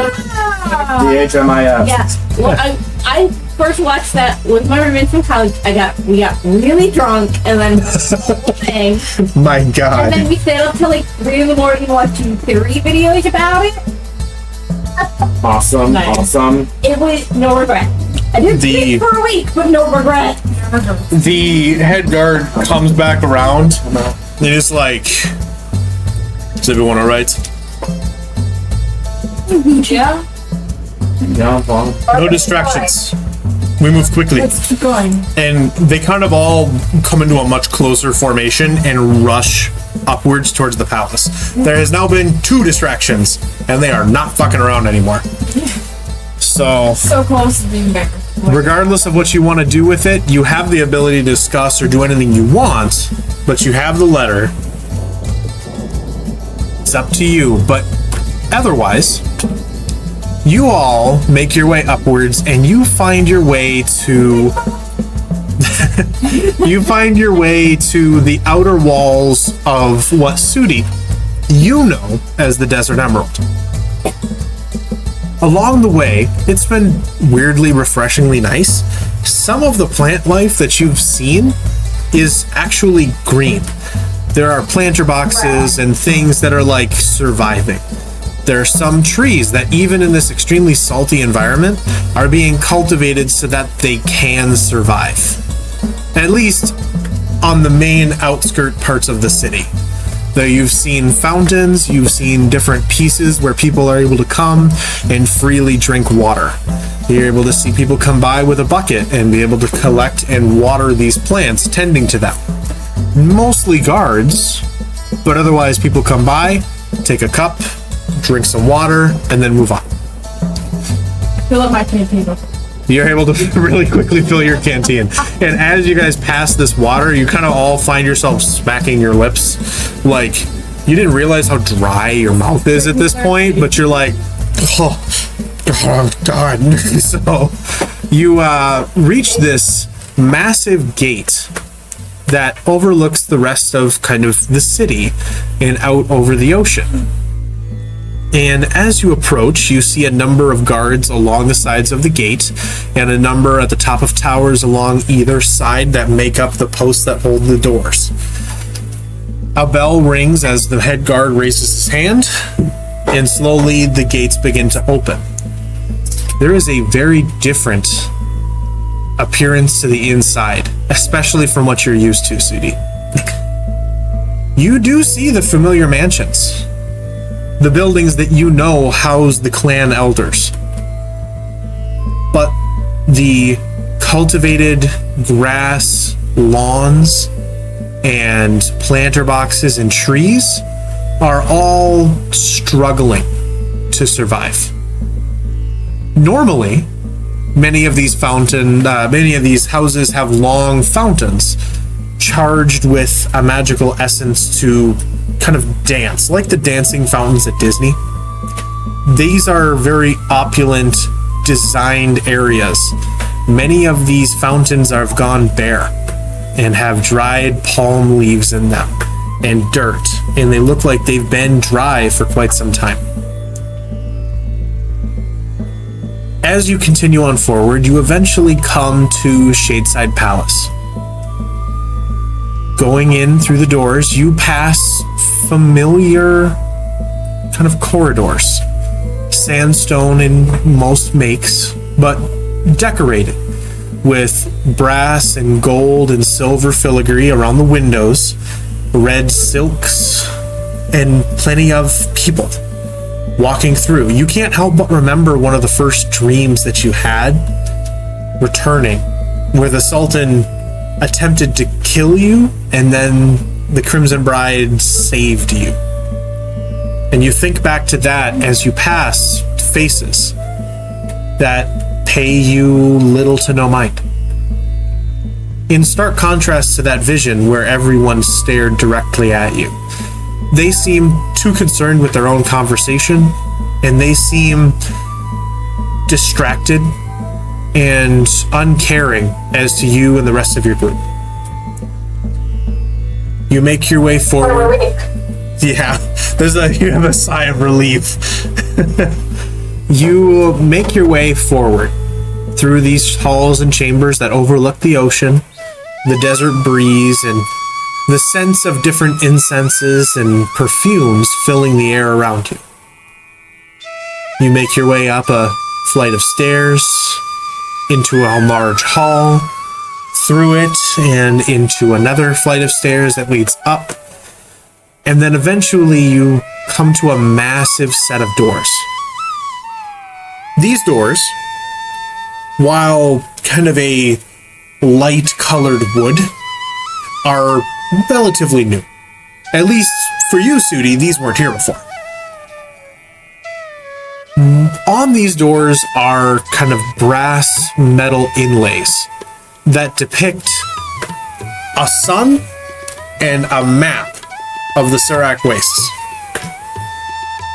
Below that are a number of people, hand in hand. Some of them marked with a teardrop shape on their chest. Slowly, the doors open. And you enter what you know to be the throne room of Shadeside Palace. I'm getting the distinct feeling that we shouldn't be here. You take a second as well to look down, because the floor is brand new. At least compared to what you were aware of before. The floor before used to be made of individually set tiles made out of gold coins, specifically designed to catch the light with red beneath them, such they were a nice, almost a carpet of gold and red color. Now, they are simple white sandstone tiles, but each of them have dots on them. One at the center that is bright red. And then another one next to it that has 2 or 3, and another one there that has like 2 or 3, and they vary in an almost random pattern. around the outside corners, you see black dots. Numerous, just scattered across the entire floor in a seemingly random pattern otherwise.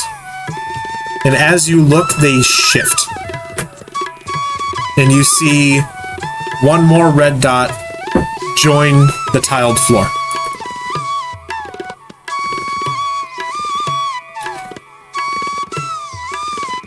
You look forward and you see a man. Kind of thin, dark skin, kind of reddish burn scars around the side of the back of the neck, wearing kind of nice red and white robes. He has a signet ring on his finger, and he has a floating gold dust, almost like a halo, but around lower to where a crown would be, as he sits not on the throne, but on the steps below it. Now, the throne itself is impressive. Made of gold, colored with red, silks hanging along the sides of it, and the backdrop to it comprised entirely of rubies, making a wall that makes a almost tiled depiction of the wastes itself, like a desert scenery, but made from various different colored rubies, so the darker ones outlining different pieces, so that it's relatively hard to spot immediately, and only after a moment of consideration are you able to see. The guards escort you closer to this man, and Sudi, you immediately recognize the Sultan Hadid Sandblaze. Sitting there, staring at the floor, thinking. You look like... I described him. What? No, He is a tan-skinned man, relatively thin, wearing nice robes. His hair, like, what is... Oh. Like, his face... Short cut hair. Okay. Kind of a prominent nose. Dark, kind of black hair. Yeah. Simple, otherwise. Okay. Nothing really remarkable other than kind of the nicer clothing that he wears and the glittering floating gold crown around his head. Alright. As the diplomat, how old is he? You would guess at this point that he is maybe like 35 to 40 years old. He appears to be human. And as you all approach, the guards move, and you take note of a number of guards stationed all around the room. They are fucking everywhere here, because they're not going to leave the throne room unprotected. But the Sultan, without looking up, staring at the floor, kind of puts his hand up for a moment, and then jots something down on a piece of parchment next to him and looks up. Manil, it is good to see you back safe. And the diplomat that you have been escorting all this time says, yes, I unfortunately struggled with a bit of complications, but ultimately my escorts protected and saved my life on multiple occasions.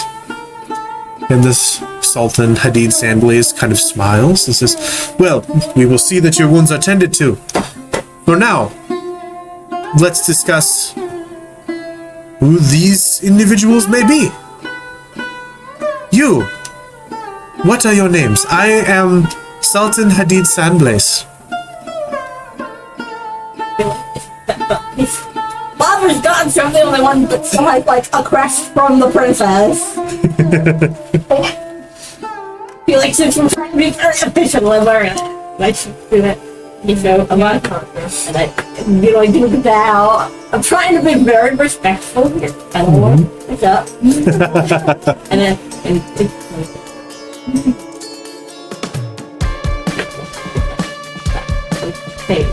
greetings, Your Majesty. I'm nodding. We are representatives. We are representatives sent by Princess Amelia Vermont, known as the Crimson Tide. I bow. So, you are bodyguards and diplomats?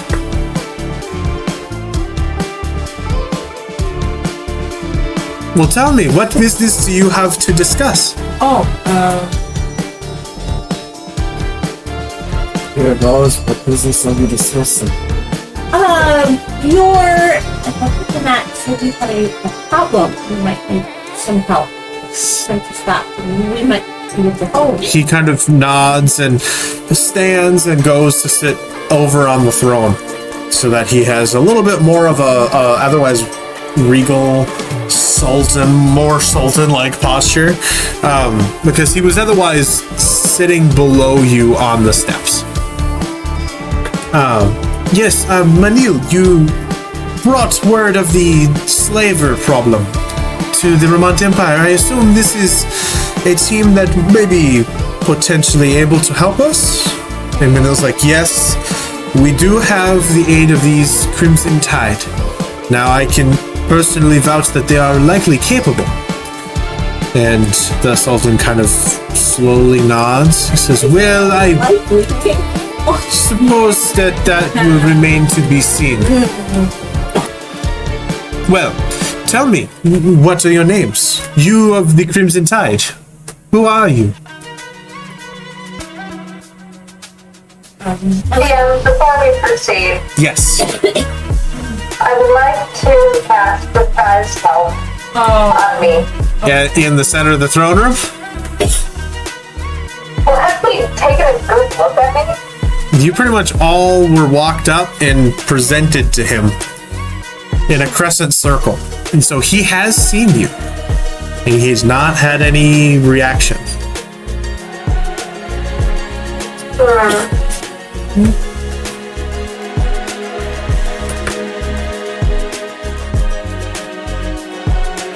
Okay. I don't do that then. Not yet, anyway. Alright. Not yet, anyway. Alright. Well, who might you be?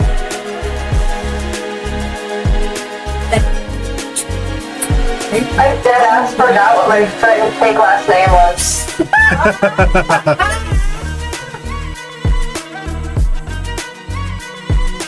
Caroline.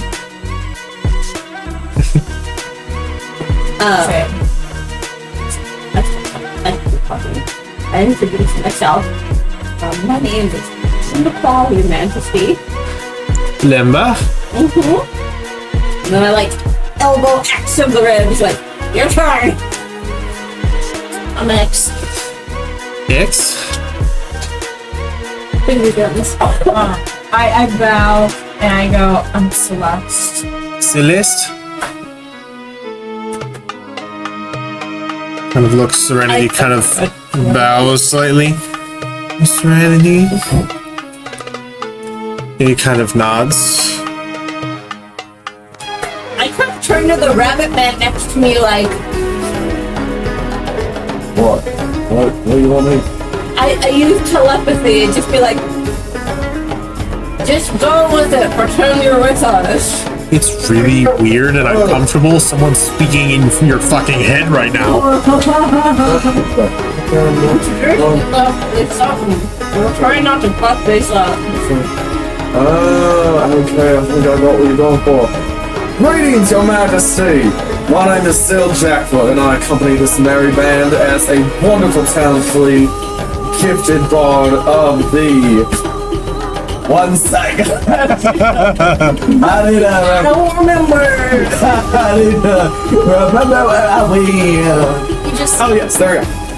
It's just wonderful, humble bard of the Sandskeep Repository, and I have been accompanying them for a short time now to make merriment and mirth. You see a line of face palms. You know what he did? I suppose a bit of energy is refreshing. slowly turn to look at Judy like, oh shit, what's she gonna say?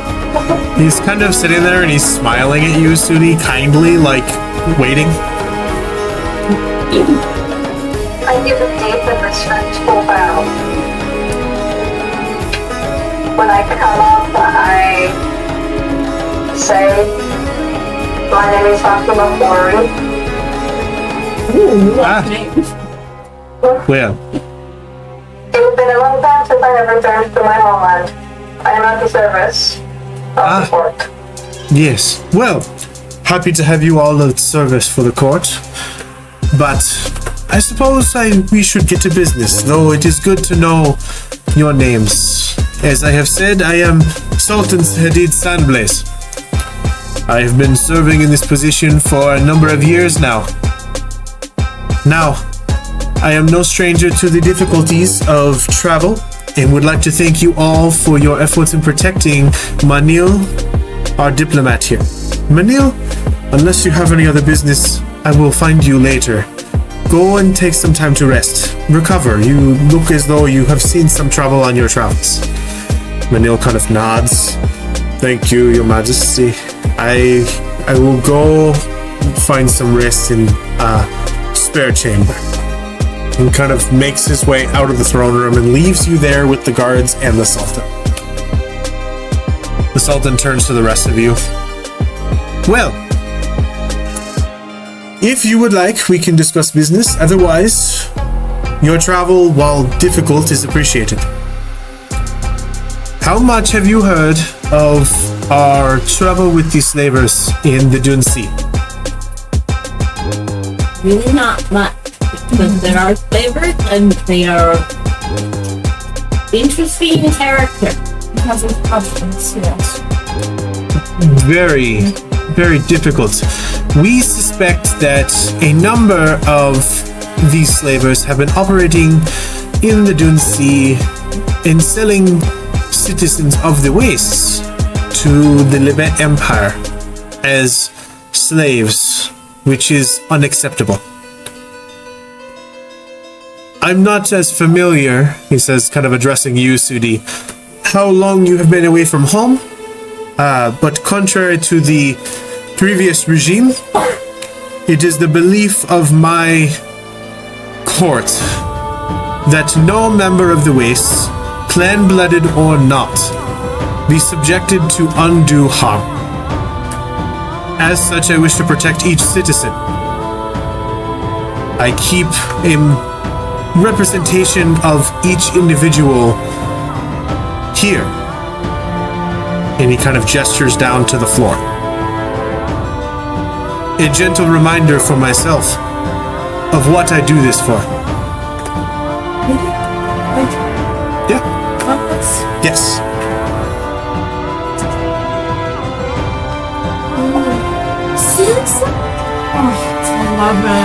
It's an 11? Okay. Yeah. You aren't exactly sure, but he seems to be saying things. Okay. I see. He's saying stuff, and you're not as sure if he is trying to lie to you or if he's just speaking and has the more intimidating presence of I am the Sultan, or if that's on purpose, or if it's something else that's going on. There's a lot of levels to weigh out, and you're not sure what's really there. But he's saying these things. As you can imagine, watching these marks disappear over time is a concern. I wish for nothing but safety and protection for loyal members of the Wastes, those that wish to see their kin, their brothers and sisters, protected and safe. Now, we know that they are operating in the Dune Sea, somewhere between Silvertooth Port and Trade Mill, though we do not know where. It is presumed that they cross the border into the Lebet Empire frequently, but we do not know. We have had a number of Vora clan Thunderspeakers pursue them Trained fighters, capable, swift, strong. And many of these individuals have perished at their hand or simply never been heard from again. These slavers are dangerous, and I would not wish to put you in a situation that you do not feel capable of handling.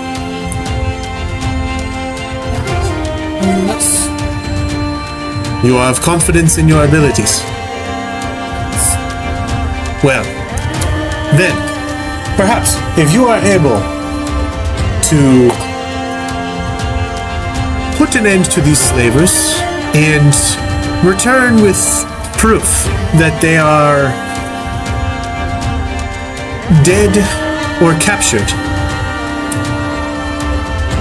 I can offer a meager reward, though we can discuss this in time.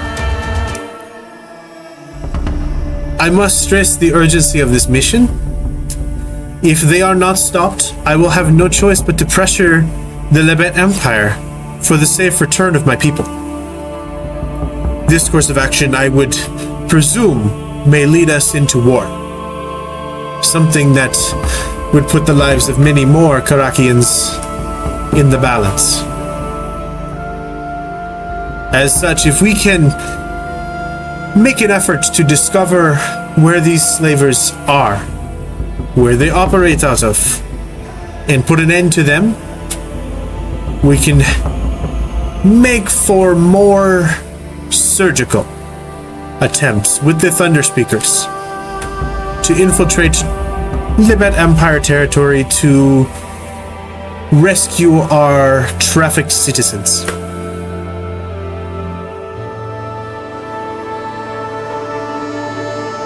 Do you have any questions before you undertake this task? X bows slightly and speaks up and goes, Your Majesty, with the amount of urgency you are putting on this mission, we would humbly request for your assistance with seeking out sand skimmers to traverse the desert sands. If we are to keep up with the slavers and the Thunder Speakers, we need to be able to match their abilities in travel. I would agree it would be worthwhile.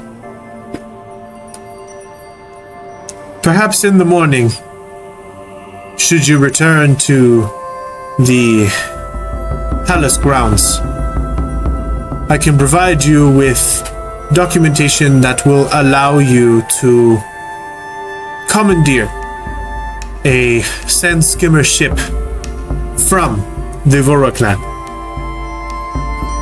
While stored in the Barrens, you would have to collect it from them there. But this writ that I will prepare for you will grant you the vehicle and the transportation that you will need.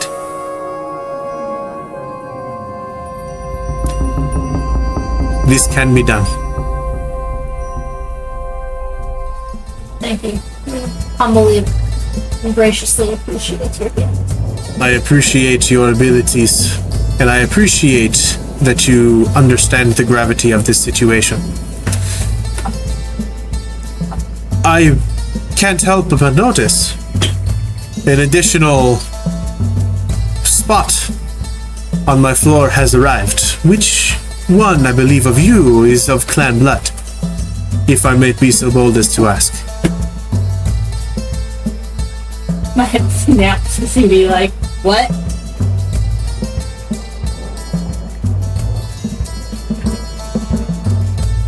I missed the last sentence. Sorry. The Sultan noticed that another red spot appeared on the floor, so he knows and he says, I would like to request, if it is not too much, the knowledge of which of you might be of clan blood. And we all just look at you. We found out nobody that I saw this coming. Miss Corrie, you said you had recently returned home. Are you of clan blood? Are you saying you do not recognize the name Corey? Unfortunately, no. What clan? What clan might you belong to?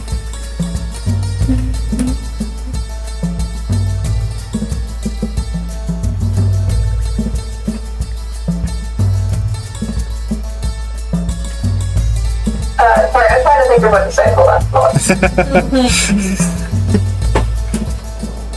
I don't. We're gonna first about Suji was part of like a clan, quote unquote, was she? You are. You decided that you were part of the Mahmud clan. That's right, okay. Yes. Which is where the bloodline of the first Sultan of the Carac Wastes. You're the real OG.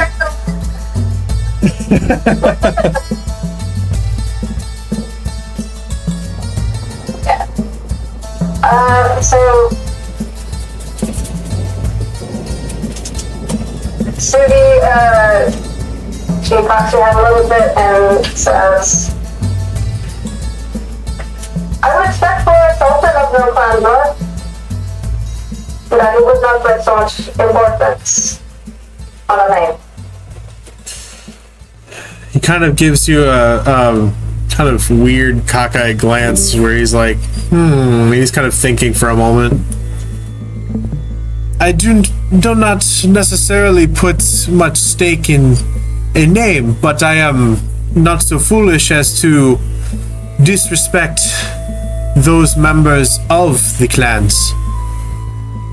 The original inhabitants of the Wastes and the elders of the clans work with me to support the people.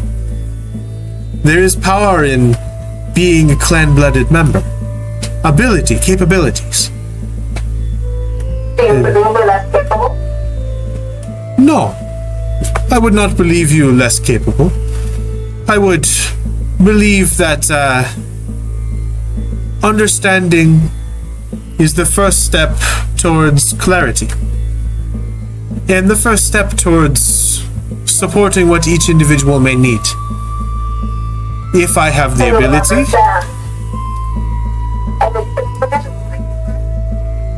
I will understand as much. I do not mean to pry.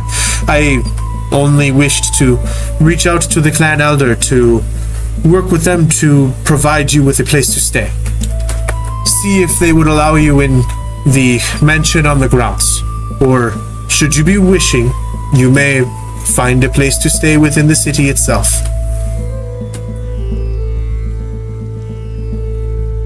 This is still my home. There are places I can return to. That is perfectly fine. I merely wish to not step on the toes of one clan or another by asking an individual of a different clan to hold residence for some time. I mean no offense. And you kind of watch it. He's like kind of embarrassed and trying to like fix the situation. You get the sense that A, he has no idea who you are. And B, he is trying his best to like repair the fact that he seems to have offended you. And trying to be like, no, I didn't mean it like that. You know, that kind of thing.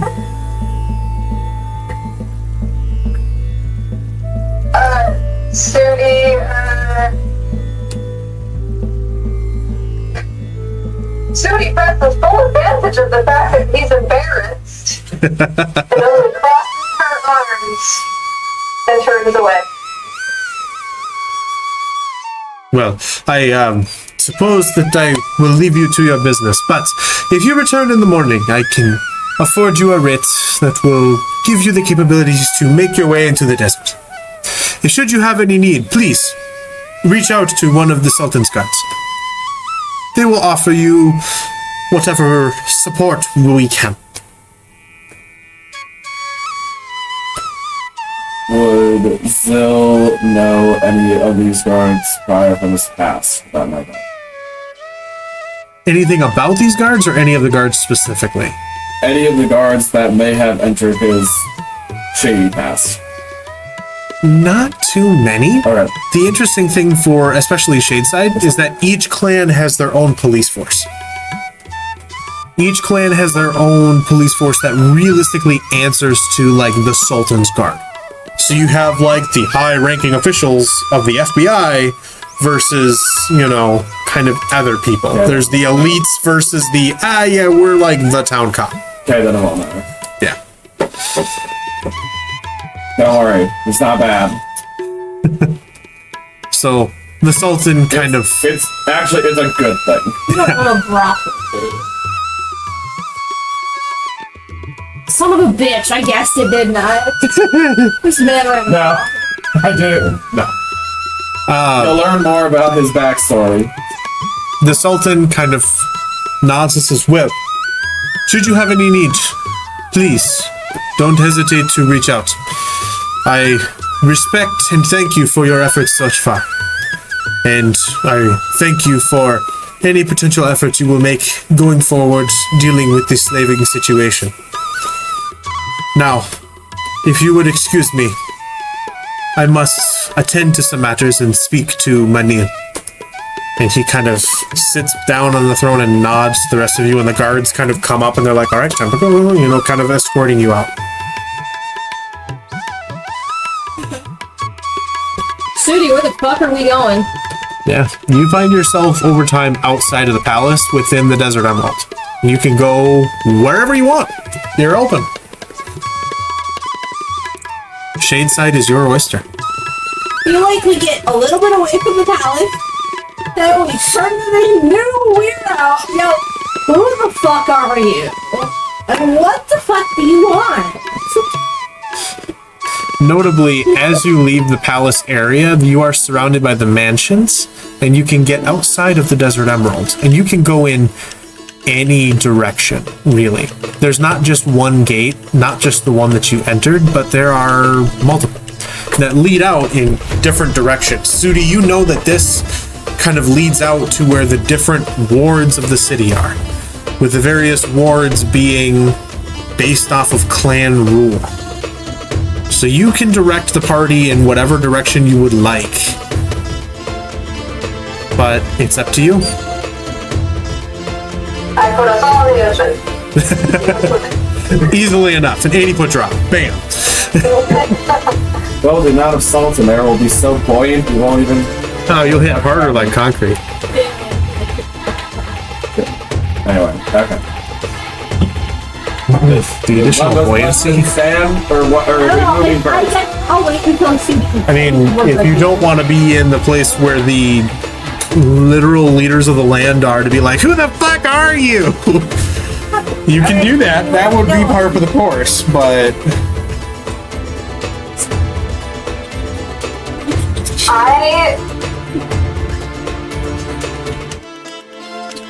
No one good inns nearby? Before we leave the city, Yes. I would like to make some kind of investigation check or something Yeah. on this more. I want to know what the black dots are versus the red dots. Yes. Yes. Make a Arcana check for me. And you can do an Arcana or a Persuasion check to get a guard to tell you. Oh, I would like to do that. Okay. I have to know even little boys what the difference between the black and the red dots are. And that is a 28. A 28? Perfect. The guard kind of stops and looks down at the floor on your way out and says, the red dots are clan-blooded members of the Carac Wastes, those that remain within the territory. Any clan-blooded member that exists within the Waste is reflected by one of these dots. As you can see, numbers of families and individuals remain. Some are born, some die, some leave, some return. The black dots are non-clan-blooded members.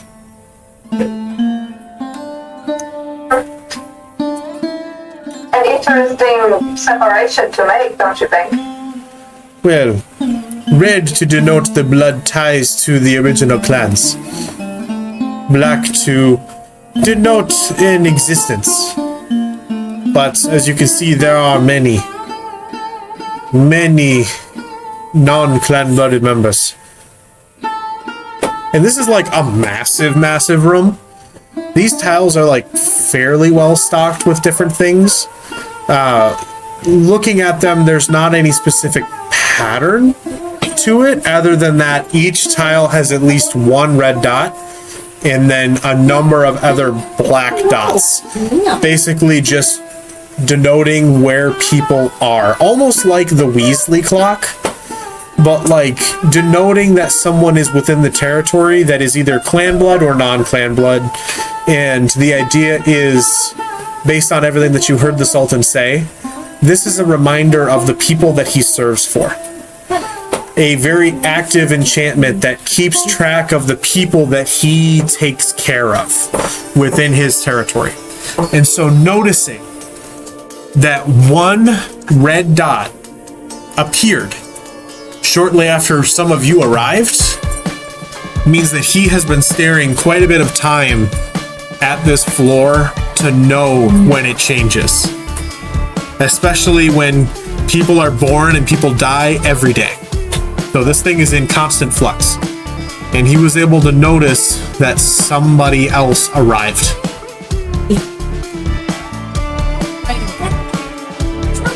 She's licking. Moving like crazy. So you're able to see and kind of get that lowdown on the floor. But none of these stuff are like moving with the people. It's not like the Not necessarily the Marauder's map. The interesting thing that you would notice is that there is one red dot following you. And there are black dots following the rest of everybody else. Basically just, this is yours. And the minute that you leave, it remains there on the tile, finding its place at the center of a tile. scary. Yep. So when you're bunched up in a group, it's hard to tell who's who. But when you're otherwise just kind of walking, you can kind of spot that, like, this is you. And you join this constellation or tapestry of all of the other individuals when you leave the area. Okay. So let's get out of this place. Yeah. I turn around and I take my leave. I'm getting out of here. Yeah. Any particular place in the city that you want to go? Are you looking for a tavern? Are you looking for another place to be? What are you thinking?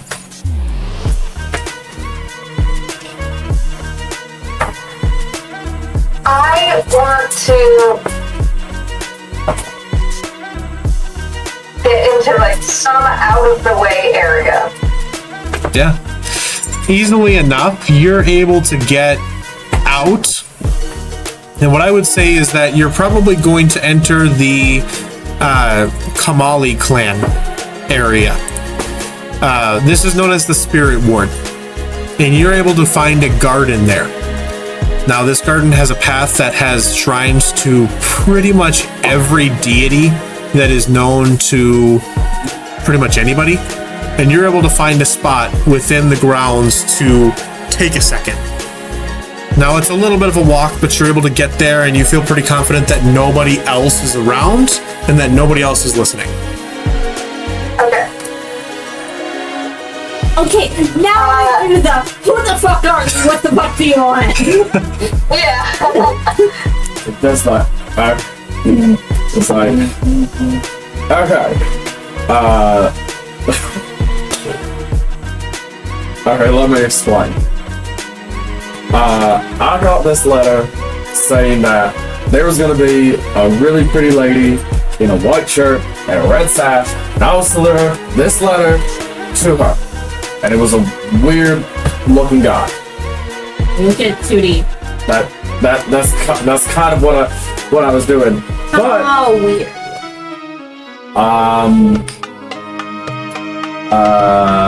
Like, can you please describe? On a scale of 1 to 10. On a scale of 1, he looks like us. he was a crazy looking man. Told me to give it to a woman matching her description. And the note on it, because I kind of needed to peek to see the name that it was addressed to, because he didn't say that out loud, was Sudi. And that woman matches the description that he gave. So, yes. Cool. You delivered the letter. See, that's kind of the other thing. So I'm a bard, and the Sandskeep Repository had me do a year of work there, and now I kind of need to do a year's work outside of that, and I kind of need a good sword. And you seem like you're all going to be able to give me that story. So, can I just, like, hop along with you? Pun intended. Put that tree over there. Put over those there. I love it. What do you know? What do you think of this gun? Can we tie him up? If he fucks up, sure. Like on a leash? Put him on a leash? How he fucks up. Don't need to come up. But I don't need to, Celeste. But what if I want to? She like X comes over, looks over, like peeks her head out like we do in football huddles, and looks at him. He goes back in and goes, I only need about 2 feet. You know I have extremely good hearing because of my giant, large jackrabbit ears. Wait for it. Shut up. I have good hearing. I can hear it. I'm not that far away. Maybe 3 feet. It's like 10 feet from you guys. Leaning against a tree going. For this? Then you have the feeling this is the like the day after. Everything moving very It is. I don't know how to feel about you How now. do you feel, Serenity? Yes. She's kind of quiet. I don't know, he makes jokes. True. You don't know that much about him. He kind of you. Do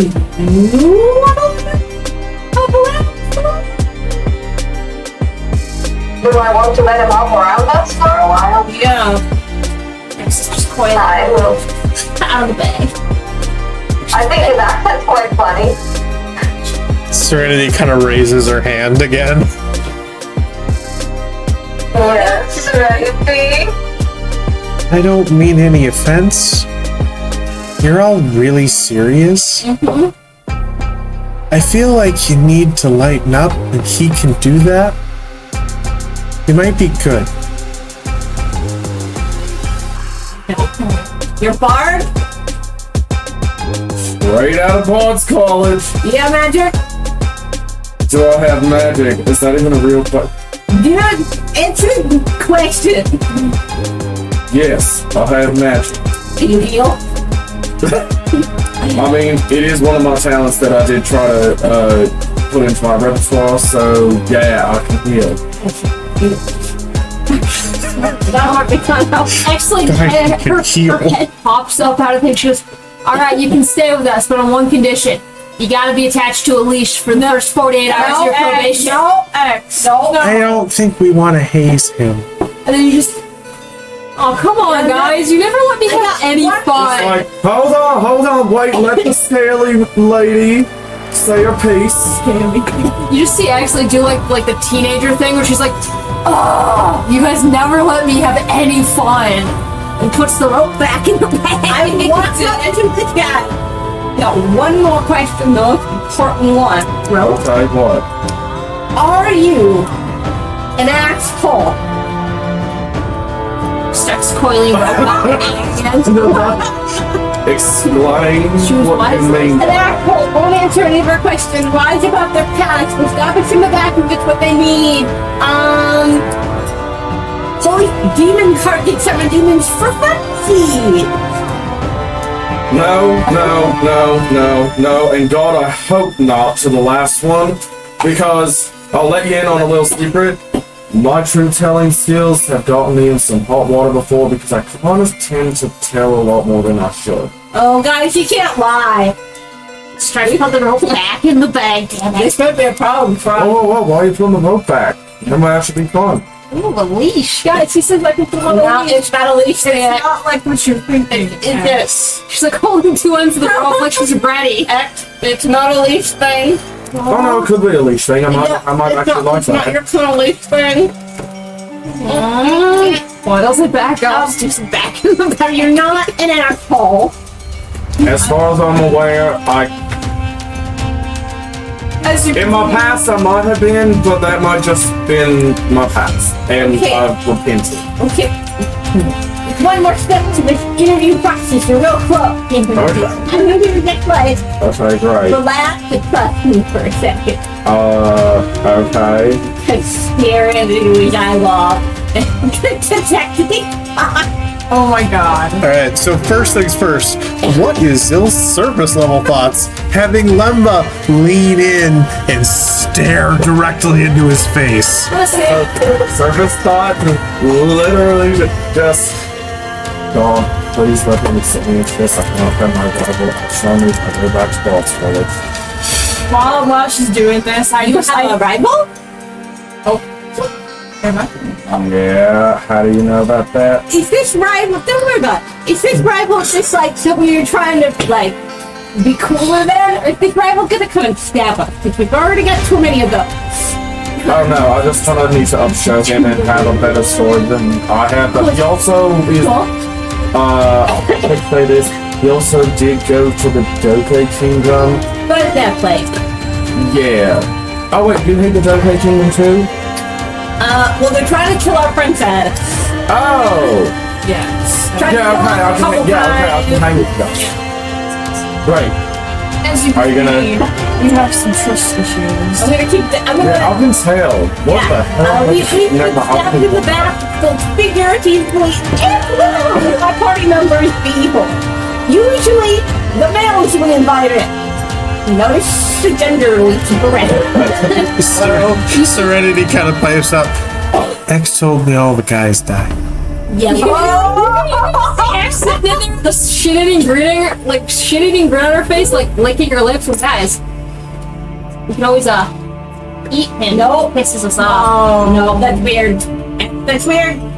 Yeah, we haven't had breakfast yet. You know, our last, friend with the party died yesterday. So you just Yeah. remind her. Okay. I'm sorry for your loss, but it Yeah, sounds he's like an you're... asshole. Yeah, He was that's one of the what I'm ones who did all the bad things, which is why he died, which is why I want to make sure you're not an Well, the asshole. only weapon I got on me is this, and I pull out my boomerang. I'm just like, I got this, and it always comes back to me, so... It's a boomerang. Alright, so boomerang. You don't know what a boomerang is? So that is Oh my god. about your own vibe. And you know, Everyone knows what a bone. I was like, Carolyn, you have to know what a and now you boomerang can make is. one save you. I got really worried for this. It's like... Would I? Yes. Oh my god, now I'm gonna talk like this the entire time! So you have to. No. You know what I go deep for, but you have to make the save. No. You can willingly choose to fail it. No, you but would. I know the spell that she's casting. I don't know if it's in any of. If you would know that spell as something that you could cast yourself, then I would say yes. But I don't believe that that's one that you can cast or that you know of. Detect thought. Yeah. I thought it was. If it is, then you would know that that's what she's kind of doing. I don't know. Okay, I don't think it actually, no, I don't think it is. Just like, okay, I feel like a probing, because there's magic for that. Are you just trying to, you know, understand my mind? Take the laser saving throw. I willingly fail. Oh, great. What are you doing? You feel her consciousness press in on your mind, and you just relent. What is I'm looking over X rolling like 420. I only rolled 100. We're both screaming. just still? Right, okay. I well, rolled too much enough, so I wouldn't disturb anybody. The Okay. 100. Great, okay. So, deeper thoughts. See, I already know about that. I was just like, okay, deeper thoughts are just like, I'll really need a place that's better to live because my last place that I lived was on shady, and there was a lot of men coming in. Brothel, knew it. If we're looking for a upgrade in here, we go to a lot of shady places. Although we do have a... We go to shady places, but we're not in one. Yeah, if you come back to the Ramones with us Are for any our of the basement. places? Well, I mean, I guess it doesn't matter anymore because I guess I'm still on good standing with him. I just don't do what them. So I elbow Lemba and see. Oh yeah, no, he doesn't get to know about that until it's right. Okay. Yeah, we're not going to tell people we have children. No, like, oh, no. Okay, good. No, it's not. X didn't say that. Nod. which leads me to my next thing is that we're looking for a place here. I think I might actually have a place that we could set up shop for a little bit. It's not a brothel, is it? No, but it is a. You said what? I thought we all talked about a brothel. I would, except the fact that last time I asked if it was a brothel, we showed a lot of shady men. I don't want men around there. Oh, you wanna? Yeah, no, you don't want to go to the place that I was at. It was on.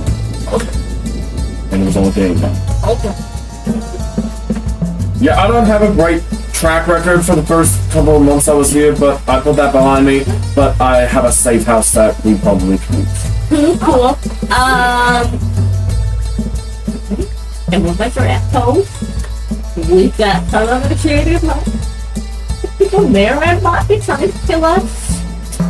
We have trust issues. You good for all that? Well, considering that I kind of really don't tell a lie, it's one of my biggest flaws. I think I can handle people with trust issues, considering that they won't have any issues with me. Cool. I think he's cool, guys. We feel good? Great. Follow-up question. Judy. Great. Fatima, Yes. you've been asked this question many a times before, and every time you've been asked, you've always said that you were not clan blood. Yet another lie, my friend. Don't make me If I was what? I did not perfectly ask, but other people are asking while I was in the room. I'm sorry, are you named Fatima or Sudi? So I'm actually kind of believing that you're Sudi, and Fatima's just a cover-up. Alright. I would like to make a deception check. Okay. And I would like to say with full chest honesty, my name is Fatima. Okay. That is Insight. a 19. 19 versus your insight. My insight. Okay, my insight. Fucking black man. Damn it.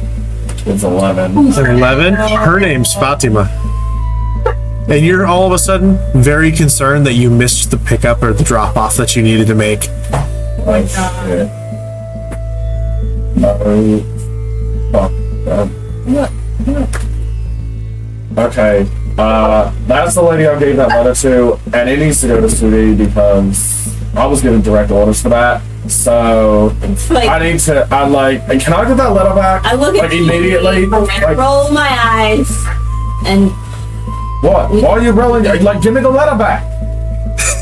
No. take a deep breath, man. Take a deep breath. Trust me when I say I know. I can really get this from her head. With that deception check, she's gonna handle it. But okay, fine, whatever. Want to come to the safe house or not? Yeah. Free no. Great. I go to a safe house that I know about because of my past. Simple enough, you're able to find some sort of a spot. It's less of like a safe house versus like a place that you've kind of been performing, so they're letting you have a room, and they know about your past, so they're not letting people, mess with you. Yeah. And so it's like the safest place you can find. I'm still gonna knock. Just like, give me just a moment, guys. You're knocking on a tavern door. Well, I'm knocking on the door to get in. Is it? No, it's not a tavern. It's like a safe room in a tavern. basically. Yeah, we're in the tavern, and now we're going up to the door To your room. There's nobody there because it's otherwise just a room. And the barkeep, it's down by the bar. Perfect. So basically, they're like making sure that no one fucks with you. Right. Hey, Imelda. Just gonna take some friends that I met to my room. Kind of nods. Very well. Mind you, her name is now Imelda for the rest of the session. Yep. Now we have to just throw that name out. Yep. Her name's Imelda. The place that you guys are currently at is called the Gilded Shard. You know this. It is situated just outside of the shopping district of Shadeside. It's fairly finely maintained. It is a tavern, inn, and brothel. So they have food, places to sleep, and people to sleep with. Should that be of interest? It's a lot of things. Not for this place necessarily. They have a wide array. But they have very specifically set aside a room that is like... There's another tavern kind of brothel area that's where all of your stuff went down, and you left there for here because they take care of their people. And so they're not forcing you to do anything, and they're treating you like a customer. Right, so... Home sweet home. Isn't it great? You all walk into... It does. It's like a pretty okay hotel room, and it has a small kitchenette within it, which is not typically normal, but that way you can do whatever you need, and it's a bit larger than a typical room. It can comfortably fit all of you. Good. Yeah, there's just not beds for everyone. Oh. Yeah, I only got one bed that's big enough for two. Yeah. Yep. It's the equivalent of like a large studio apartment. I mean, Now what? I don't know. I'm gonna write every single adventure that we go on, and I'm gonna be able to help you along the way as much as I can. So, discuss what you need to do, and I'm just gonna be over here right on my journey. Don't mind me. Yeah, tomorrow we leave here with these fucking... BBC. And you? Oh, is that? You've got that before. You know this place? Yeah. Now. Yeah, I know. You're talking Did you, ma'am. did you tell me about this when we had our talk that one time? I can't remember. I may have described a little bit of the BBC. Okay, so I would have at least perked up from that maybe. But I'm looking back at the notes again. They're in northern parts of Serenity. Serenity kind of raises her hand. Okay, so it's not. Serenity. We had a discussion back at home. Sudi has things she needs to do, right? So, do we go, or... Well, I mean, Sudi, what do you need to do? we don't have to go to the Sabres right away. It's not even a Oh, yeah. We might have or Yeah? The local government. Local government? What usually call... Here are the things that you would know otherwise. For a while, in between finding places to stay, you had to be like on the street for a little bit. During that time, the people that were there also on the street were typically performers. There was a very specific interest that the government sponsored with some of these various temples to the Wandering Maiden that brought food to people. Kind of like a social program to help make sure that people didn't starve to death on the street. Right. I mean, it could be a lot better. They make it so that people aren't just dying on the street. They bring food, and it's kind of like a free-for-all though, so some people get more, some people get less. So, I'm indifferent on it. Yeah. I could see a few changes happening overall, which would be nice.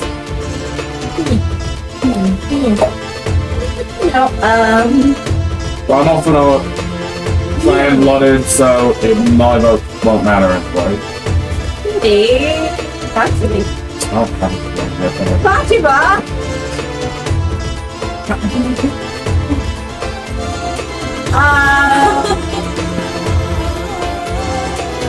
From what I recall, your goals are a little more locked.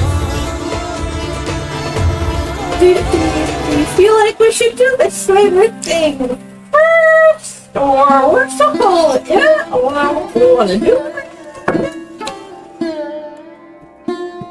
Don't she have a meeting she's supposed to go to? You don't know that. Oh, we don't know that.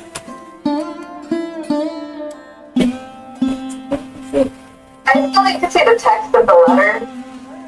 That second letter, I don't have one. All it says is the Barons at midnight, and it's signed with a B. The first letter, I can't get it in there. Oh, you can't get it? No, like I won't let me put the image in there. I will see if I can find it, but keep going for now. Oh, I sent you a text, Abby. Of the letter. I sent you a text so that way you had it, but I couldn't get it in Discord. So you should have a text from me. Thank you. You're welcome. I do. Sweet. Okay. Don't ask for anything else because Jeremiah didn't send me anything else. So That was about it otherwise. I can't help you with anything else. Useless snow. So, would I know where Dobby is? Because I haven't seen him in a long time. The note has said that the Rabbit Man can get you there.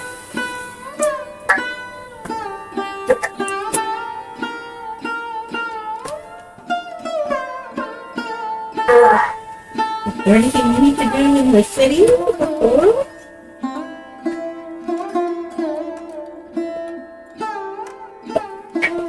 Remember that thing I told you about? Because you got really angry at me. Yeah, I remember that really well.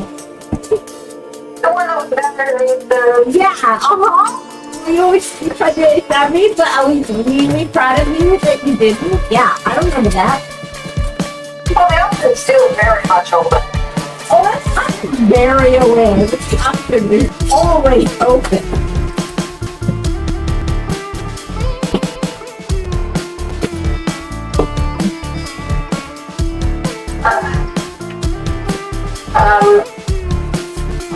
I'm looking at the letter again.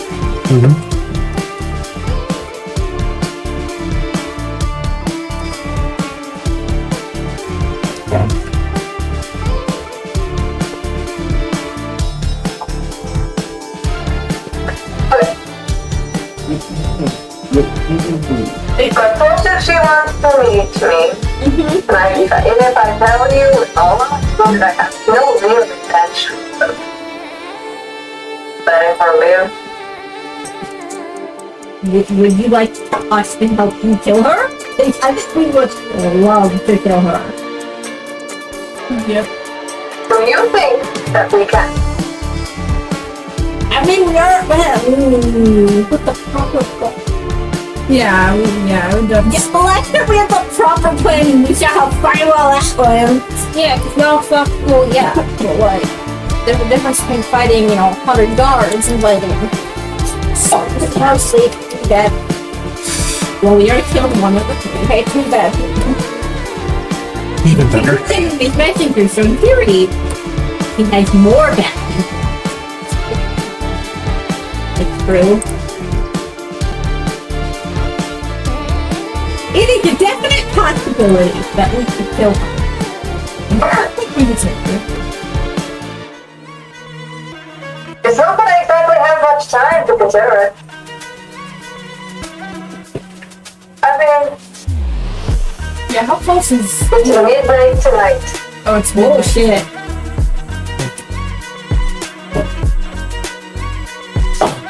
Well, it's your call. If you want to go, we'll back you up. But if you want to walk away and say fuck you to her and not show up, That works too. Your meeting, your call.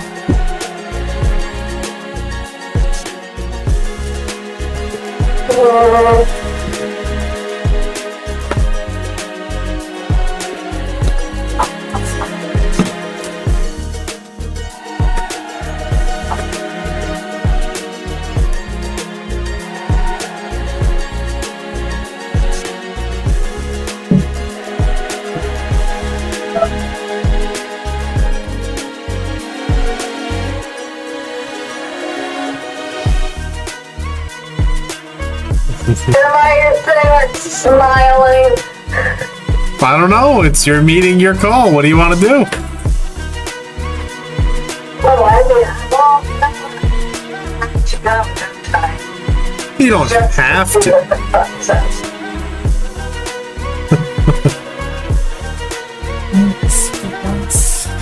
Do you want to wait for all of you until the meeting time? What would you like to do? Just saying, it would be nice to slide back on the ground and make sure you stay there this time.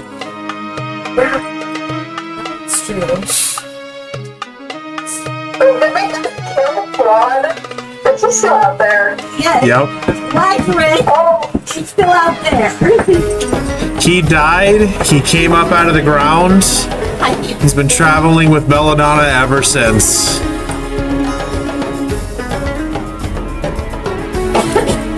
No forgiveness.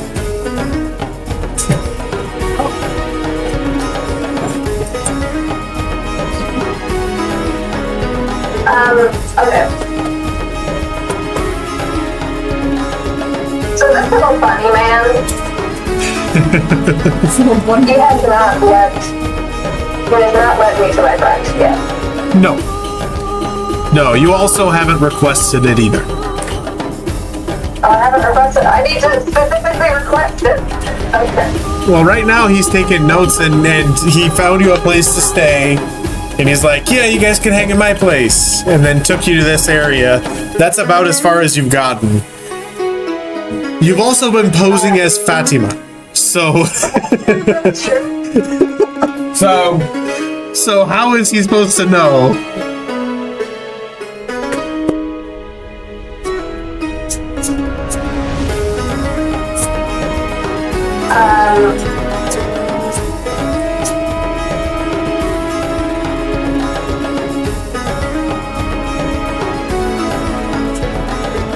Why does she lie so instinctually?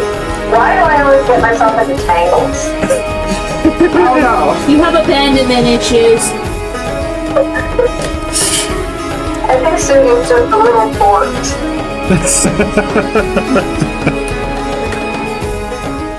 Just the slightest bit. Aren't we all? So Sudi was up to Bunny Man. And first off, that's I'm going to need your name one more time.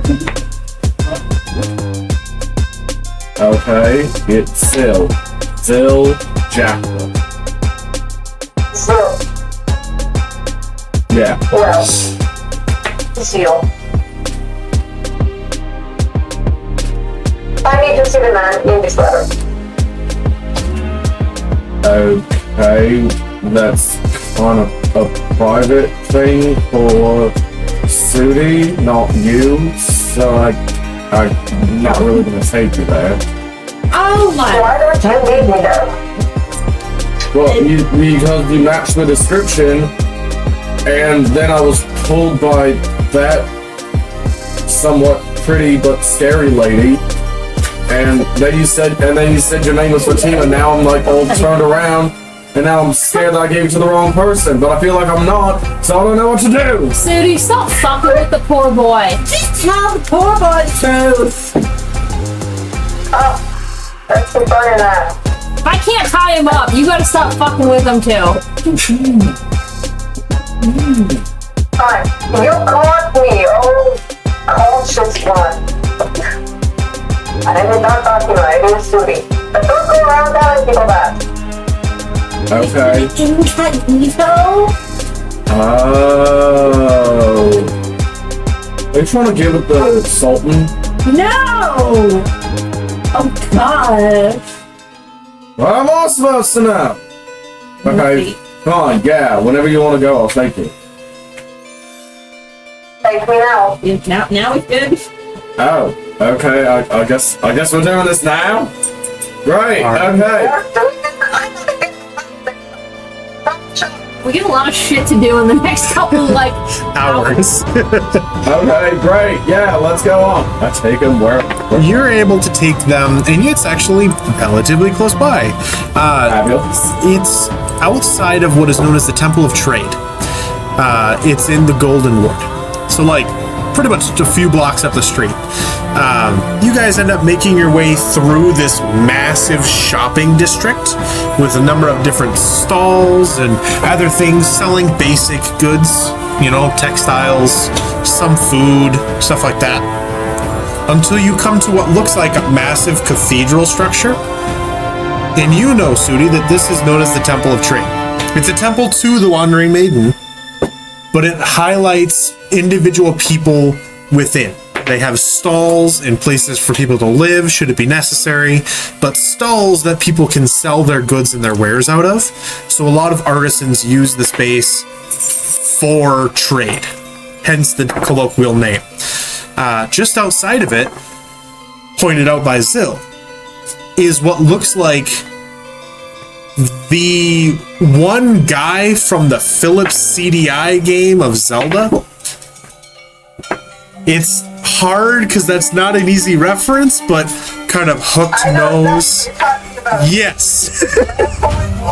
Yeah. So like hooked nose, white beard, large kind of wrapped head, and he's just kind of sitting there, folded legs on a red carpet kind of structure, shuffling a deck of tarot cards and just kind of watching people walk by. Is this the man you're thinking of? Let's see. I gotta find in the thing. Yep. That's him. Yeah. So, you see basically that guy sitting outside of the Temple of Trade, kind of leaning against the wall in the shade of the temple itself. Just kind of watching people walk by and waiting to see if he can get someone to sit down and look for a fortune. There's a cushion sitting opposite of him, and he kind of sits there waiting. Zill points him out, and you're like, that's the guy. There he is. That's that crazy man who told me to give that letter to you. So, shall we go to meet him?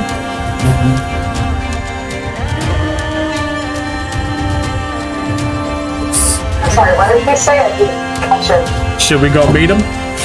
Should we go meet him? Absolutely, we should. I have questions. Right. You walk over, and it's like, okay, I did what I was supposed to do. I brought her here to you.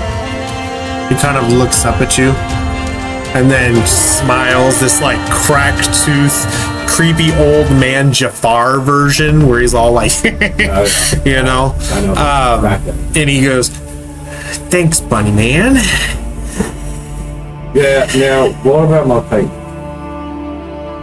Well, maybe in time. Sudi, it's good to see you. Oh, smoking nothing. This is the best my place.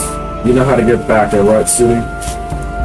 Walk the road. You're not going nowhere, bud. Oh, I thought it was just us. No, we Did you all go? Oh, You went. Oh, I thought I was just thinking Sudi. I wasn't sure either, so I thought it was just. So all of you kind of- bringing Sudi. you kind of turn around, you're like, fucking, okay, We do whatever. things like family here. Well, we pointed a rope and I say, alright, fine. Yay! And It's that vine of the little girl pulling the sword out, and the brother I goes wasn't and gonna puts it go back anywhere in. because you guys were there. I thought it was just Sudi. I thought it was gonna go back to you guys. Alright. So Sudi, this man kind of sits there watching you. Yeah. And it's obviously not Dobby from my memory. It does not look like him at all. Should we go somewhere a little more private?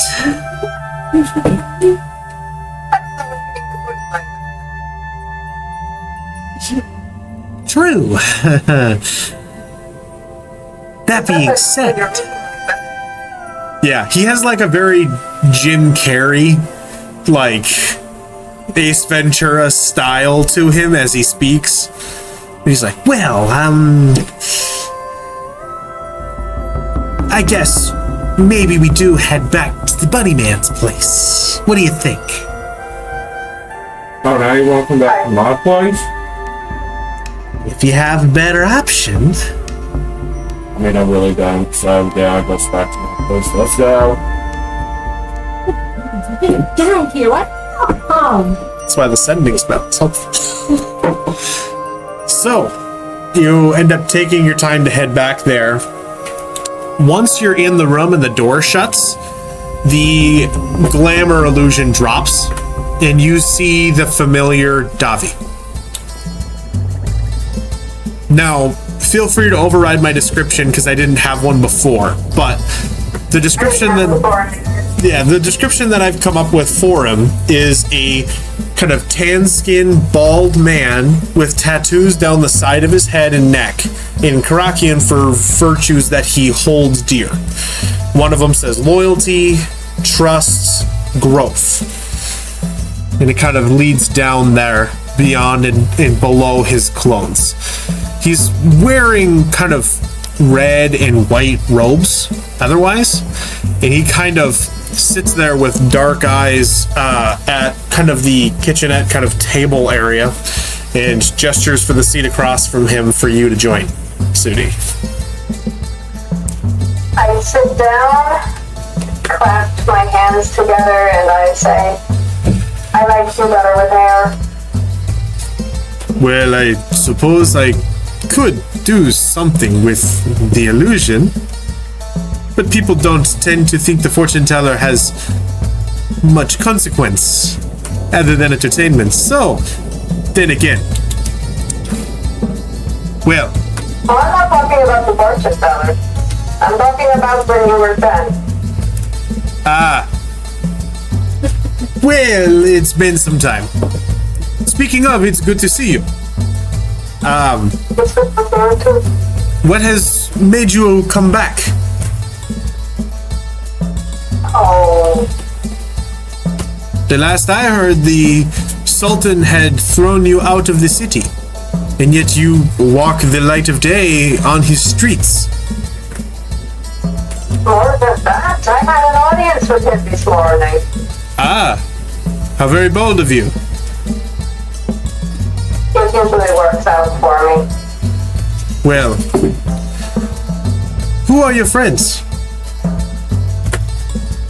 This is, the Crimson Tide. Ah, I wonder who came up with that name. Well then, And the wordsmith. yes, I would have assumed so. Still a follower of the Crimson Bride, I assume.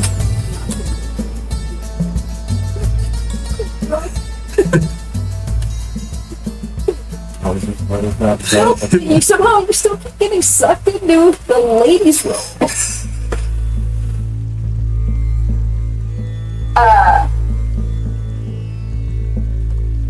In a sense, yes. Or I suppose perhaps not so much. Fallen out of favor? Who's fallen out of favor? It seems you. And he kind of nods down to the broken holy symbol. All that. How much of that is your business? Really none, but what typically is. You have a way of nosing your way into things. It is I hear you what... are investigating something. Yes, I am. At the moment, Depending on how much you would be interested in. It seems that there is an individual set on sowing a certain unrest between the clans, pitting them against each other. Something that, even under the Sultan's rule, he cannot handle. I am trying to figure out who it may be. I could think of 1,000 reasons why someone would want to sow discord between the clans. Exactly. It's less of a issue of secrecy, so much as an issue of mountains of information. I have to sift and parse through the bullshit to determine what is real. This is where you said you needed help. At the moment, I could use a hand figuring out anyone that you may have come across. Anyone that you think, especially after speaking with the Sultan and being within the courts, anyone that you believe could have an interest in sowing discord between the clans.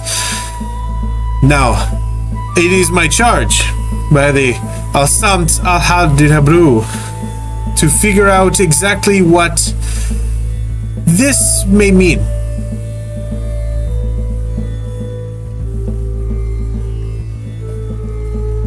What was this?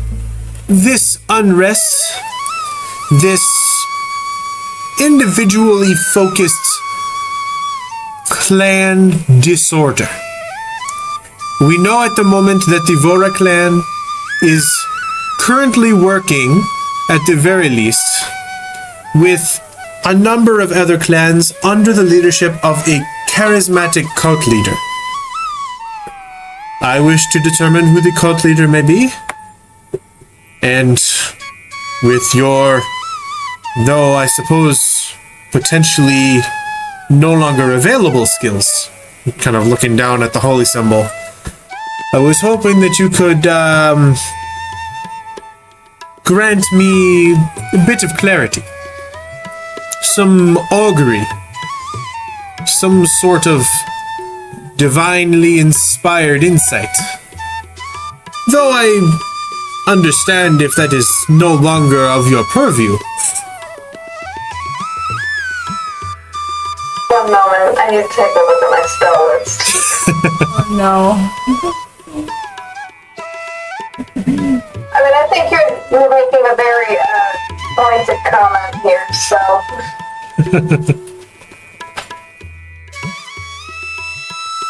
Oh, that's crazy! Yeah? It's like a spell called augury.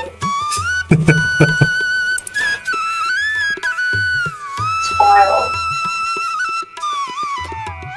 Do you have any information that could help me in my mission?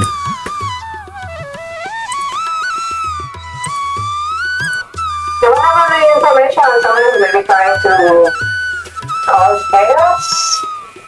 Anyone that may have arrived. The only thing that I have heard is that this leader has recently arrived in the Wastes, and in the past week or so has been gathering individuals to their side, bending clan leadership's ear to their whispers, and gaining the loyalty of some very powerful and influential people.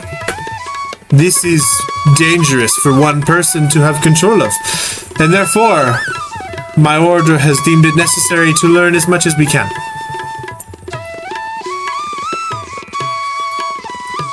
I may have a name for you. And who may this be? No divine intervention needed, but there may be somebody you want to investigate. And who may this be?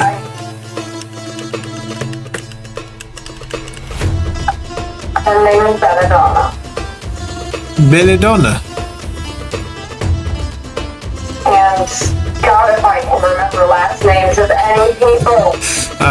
Brunard. You've been staying in the Brunard house, yes. Okay.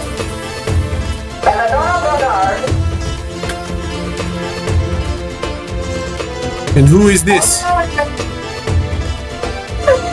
What do you say for the divine insight? Divine insight is now, well, it's hers. She's a new favorite. And as much as I love a little bit of chaos in my life, she is much more, well, right now at least, she is the one spreading it. And I know she's here. Ah. Do you know where she may be? I know her. That's good. Ah. I could potentially investigate further, should you deem it necessary. Though, how do you know where they will be? Are you in league? Am I in league? Is that what you're asking me? At the moment, yes. There is no judgment. We only wish to know. I am not in league. I am at odds. You are against. The bride's new favorite is an enemy of yours. Oh, of course. Does that make the Crimson Bride an enemy of yours as well?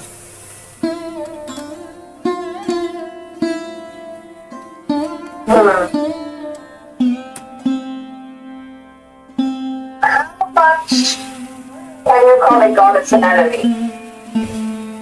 As much as you would like. A goddess is a goddess. She is on a different plane. Yes. I'm not her enemy, though she may be disappointed in me. I see. Well, do you wish for me to accompany you at midnight as you go face this woman at odds? I believe that me going may answer some of your questions. And frankly, I may need backup. I see. Well, I can skulk within the shadows relatively well.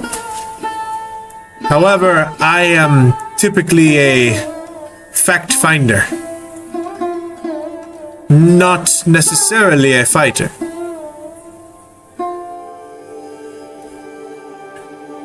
Doctor, you can fact find enough. Then I've given you her name. I know she will be at the Barrens at midnight tonight. at the Barrens. And the information you find on her between then and now could be useful Yes, for both of us. it is an auspicious place to meet. The old Crimson Bride's temple lies within the border of the Barrens. Defunct now. Order of the Sultan Hadid Sandblaze. It has been torn down and repurposed. It has been repurposed into a home of sorts. A sanctuary for weary travelers. People that need a respite from the desert sun or warmth on the cold desert nights. It has food and it has water. It is operated by the government and the military to support those that need support as they travel through the wastes. A worthy cause, but one that I fear has angered the Crimson Bride. She has little patience for bleeding hearts. Yes, as do many. But unfortunately, at this moment, there's nothing that can be done about it.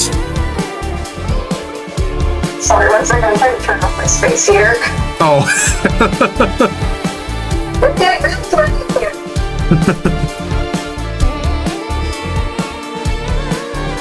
No. I'm hoping to get you through the Baron's meeting and then call it a night. Sorry?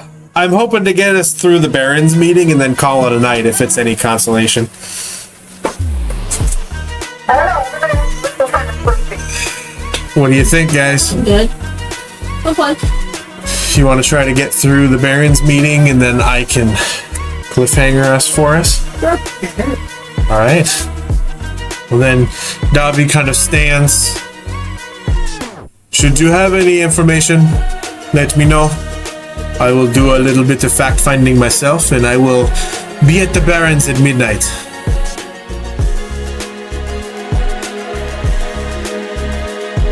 We shall see you there. You will not see me, but I suppose I shall see you. It is good to see you again, Sudi. Keep your head down. I know. Be careful. Keep my head down. That I can do. He kind of waves his hand, and he's back to that kind of crazed individual kind of guy. And he kind of nods. One of the eyes is facing in the completely other direction. In his normal voice, he says, "Be safe, all of you." And then turns and leaves out the room.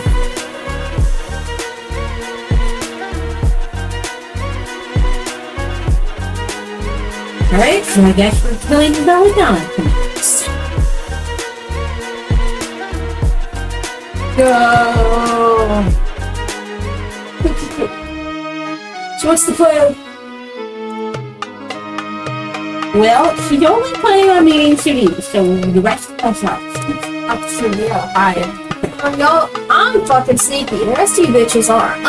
I'm pretty sneaky. I'm pretty sneaky too. Okay, maybe Celeste. I'm not sneaky as me, but I don't have to be me. It's true, you can be like I could be a bird. That's right, I could be a shapeshifter. Or a bird. No, You could be, you know, if you're supposed to be the fighter. I could be like an animal to head on her shoulder. I could be an ant on the ground. I could be sneaky. That's taking a long rest, yeah? Yes, you have. Yeah, that's just some sneaky shit. Yeah. Do it. Do you want to handle anything before we get to the meeting? What time is Yeah, it? I need to shoot for spells. Okay. While they're doing that, back at the tavern, I think he's with my book. All right, go for it. Sick. I forget how to use it. It's been a hot minute. I gotta double check a bunch again. of numbers, and then you roll some dice, and then you tell me I didn't choose the right numbers. That's usually how this works. Let me double check exactly how they work.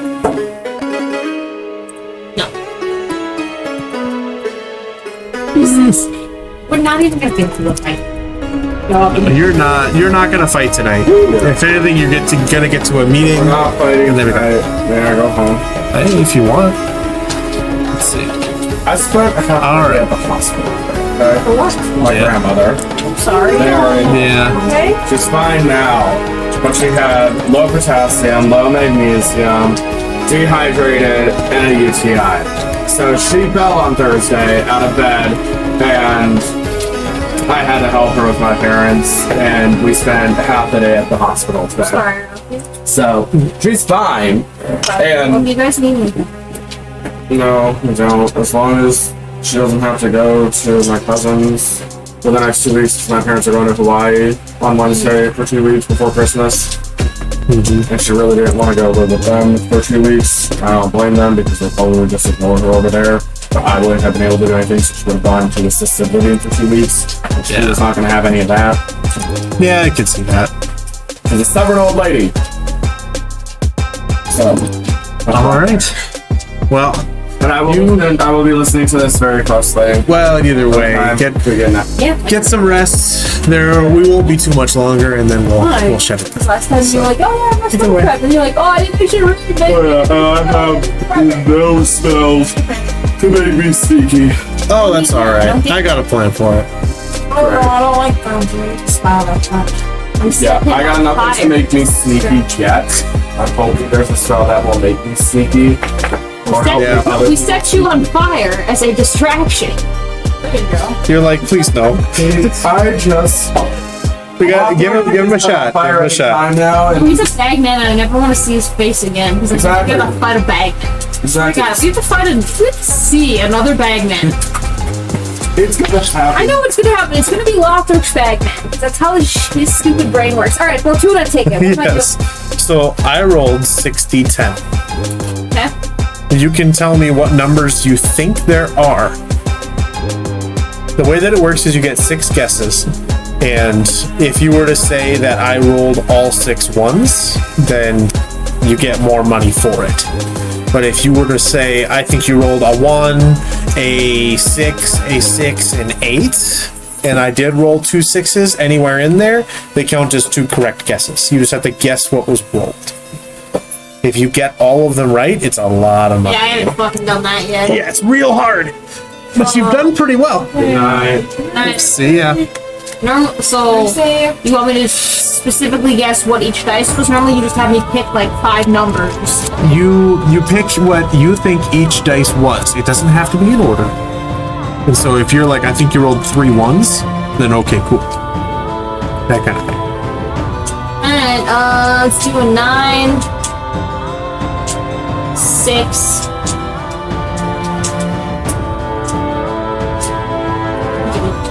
2, A 2, and do another 9, a 9,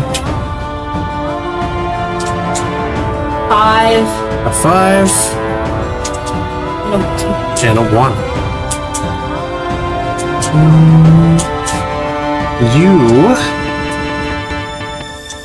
There it is. Roll a d4 for me.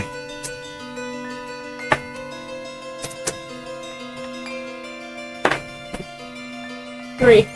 You earn 3 gold as the ticket puffs into a blast of smoke. Sick. Yeah. You got 2 of them right.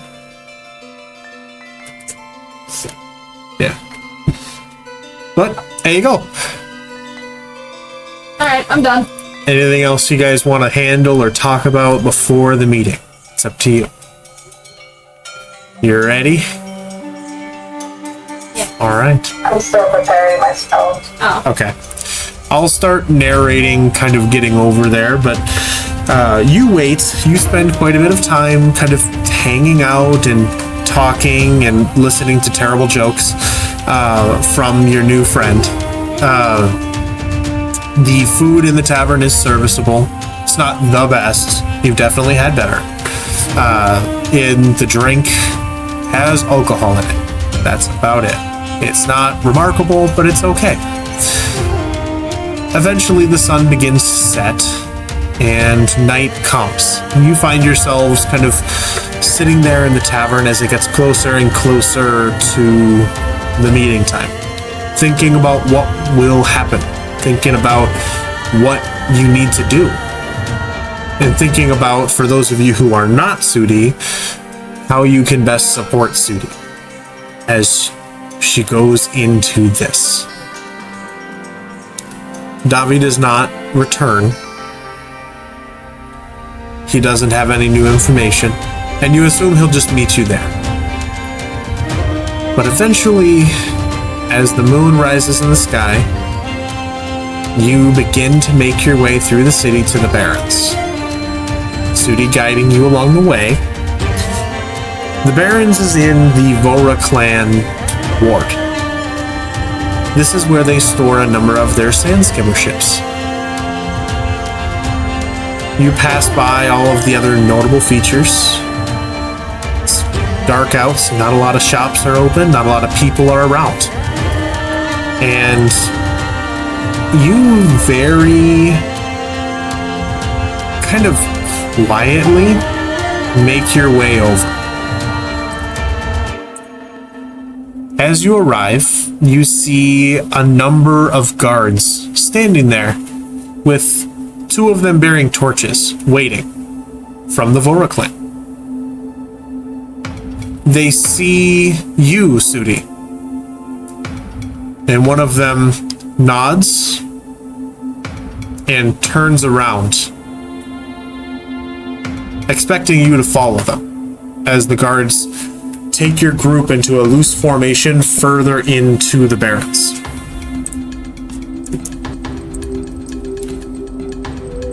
Are these like palace guards or? These are Vora clan guards. Like, No, not really.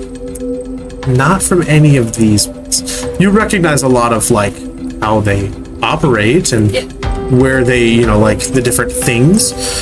These are waiting guards. Nothing amazing about them. They're just kind of there. Do you just roll stealth? You, unless you're sneaking, right now, I've been assuming that you aren't, and that you're just accompanying Sudi as additional muscle.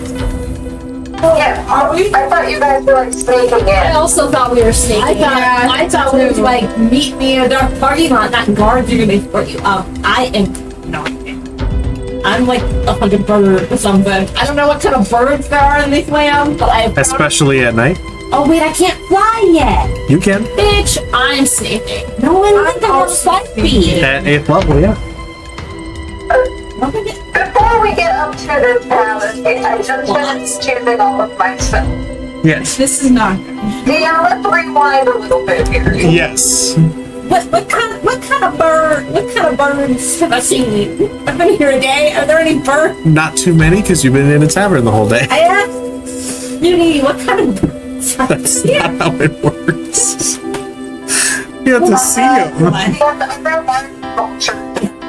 There would be, but there aren't that many out in the Dune Valley Breach because it's very salty. There's not a lot of like flora or fauna in the area. Are there any common wildlife in this area? My sister Nothing over the shadows. was 13. And also, because it doesn't require any special ability, I have to change to my black dragon. Cool. Yep, that'll work. Cool. And then 24 was my stealth. Yep. Are you stealthing with her? No, X is fucking gone. He's trying, especially the moment you saw the Vora clan soldiers. It's trying to get, Alright. but I rolled 13, so I don't think I did very well. Well, you at this point believe that you are stealthing. I have proficiency, so what does that do for me? Unless you add your proficiency bonus to it for whatever you rolled. But so that's already done. So I'm done. How you looking, Sudi? Anything else you want to handle?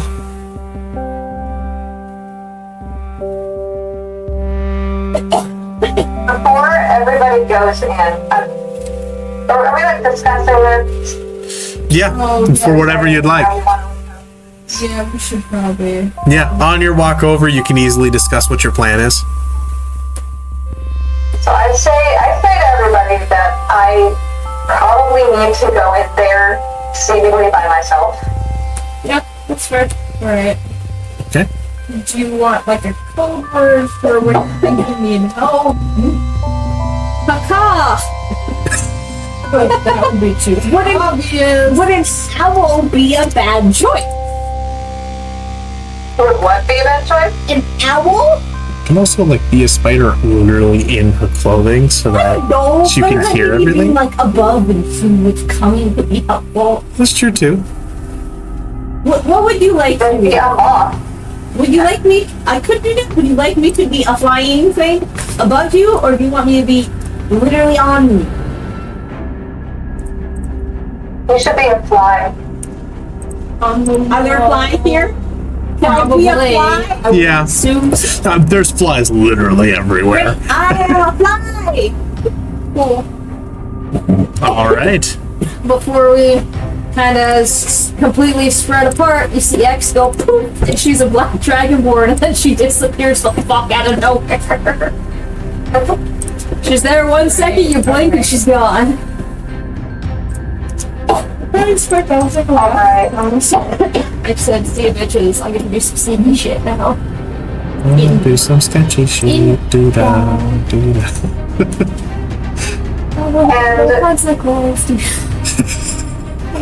for everyone else that's like with us, I warn everybody that as we're going in, or as we're trying to like find this person I'm supposed to meet, find Belladonna, we should probably try to stick within 30 feet of me, because I want to cast Pass Without Trace. Okay. Okay. So if the people who want the big stealth check bonus, if you want the big stealth check bonus, stay within 30 feet of Sudi, because you will get a +10 bonus with stealth checks. Okay. Alright. Okie dokie, artichoke. That sounds good to me. Sounds really good. Especially considering I rolled.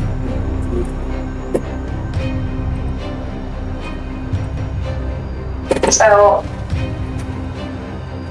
after I explain this, I am ready to enter. Okay. All right. So you make your way. All right. So everybody roll a stealth check and add 10. So Add 10? I'm a Yeah. fly. Yeah. Add 10, okay, 34. 34. No one knows where you are. 23. Do I need to roll a stealth check? Yep. Yeah, but I'm a fly. Roll a stealth check. Where? Let me put it this way. Where are you gonna be? I figured I would do it a little early, like fly around, be in the area, Okay. like above. So yes, roll a stealth check. You get a +10 to your stealth because you're by Sudi. Yeah, well then I won't do that. I'll stay closer so I get the benefit. I defy. Do I still have disadvantage on my stealth from my armor? No, you do not. Not as a fly. It's 25. Okay. All right. You avoid any lizards. That would have been a problem. Because if you are actively not like riding in on her shoulder, then it's going to be interesting. You don't know if there are bats. You don't know.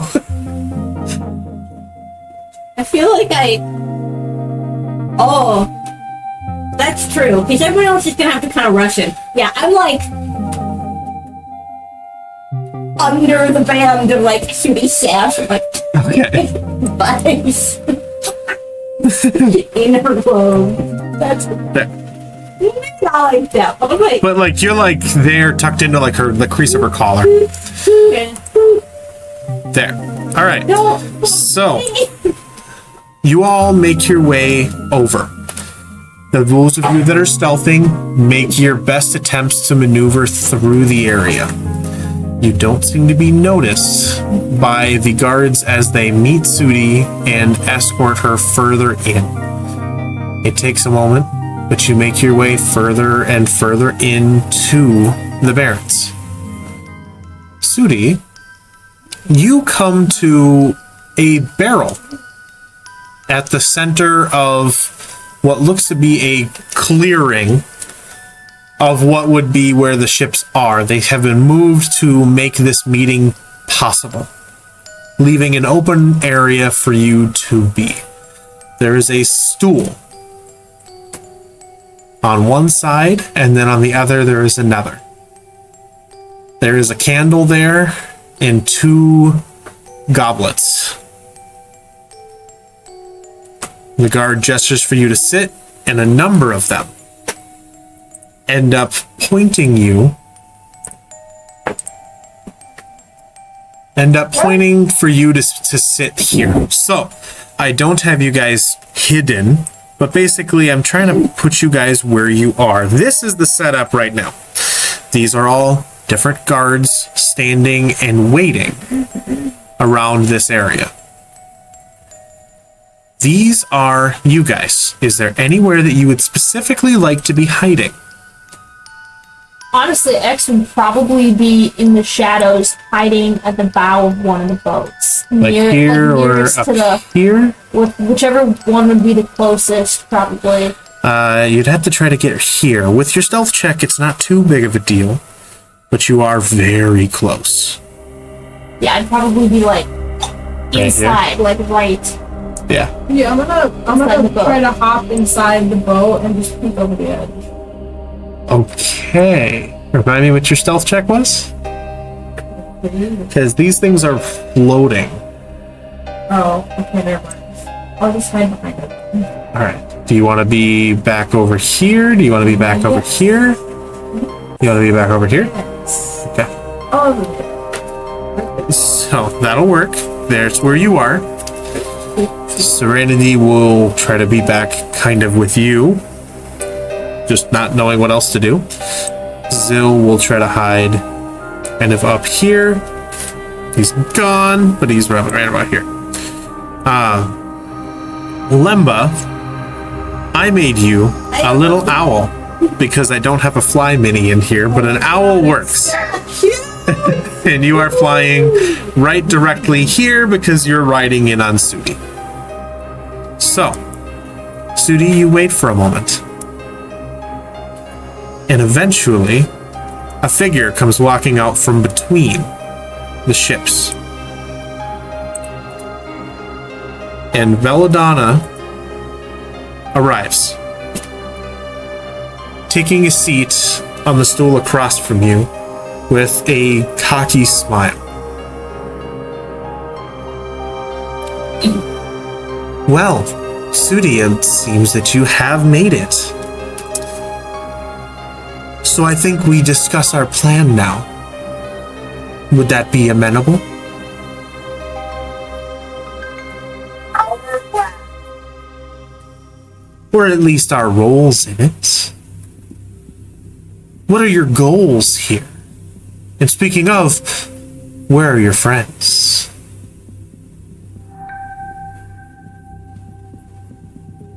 How do you know I didn't come alone?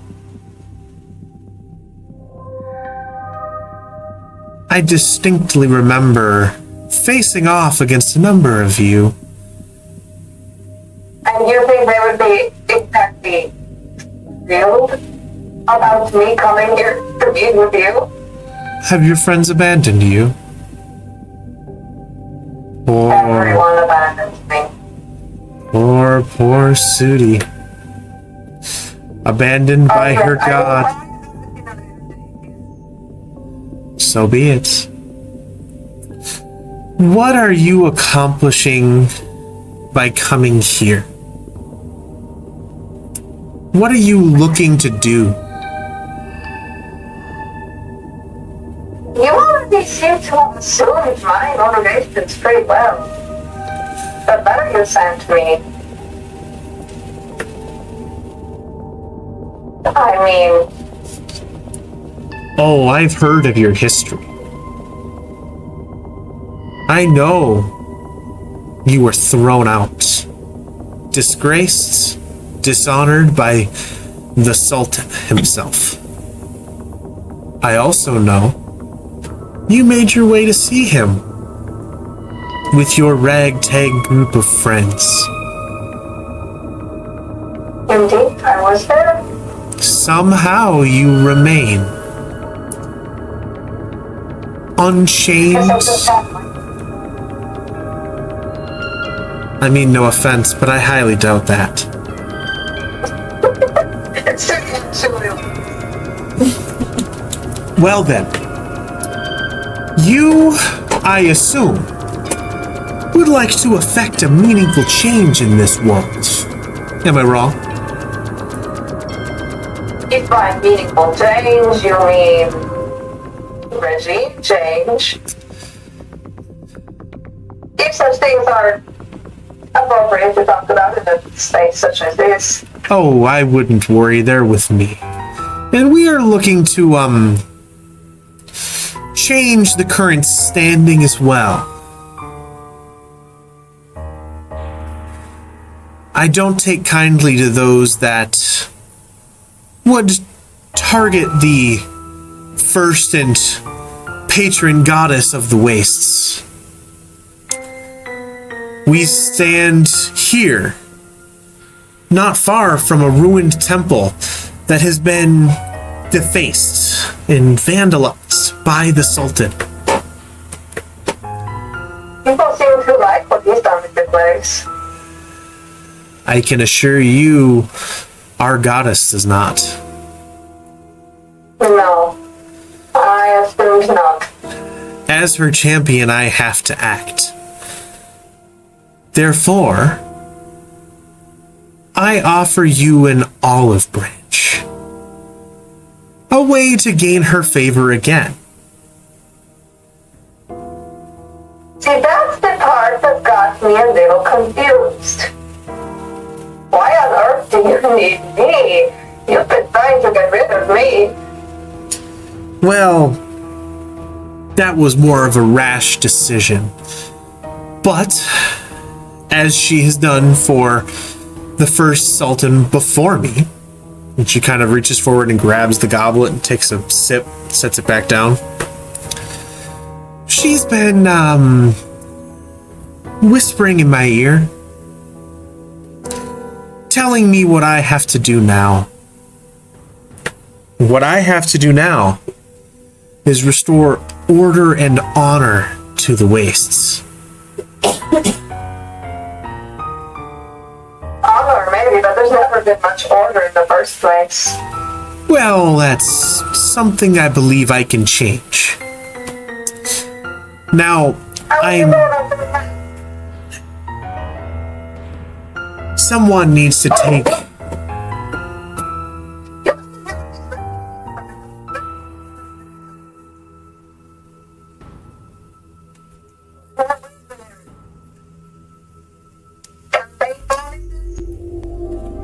I have a mission from the goddess. I am going to find a way to depose the Sultan. But I need to clear the board completely. And that's where you come in. There are more than one player on this chess match of a board. I need to make sure that you aren't an enemy. That we can be friends, or if not friends, at least allies, in taking out the rest of the pawns that exist here.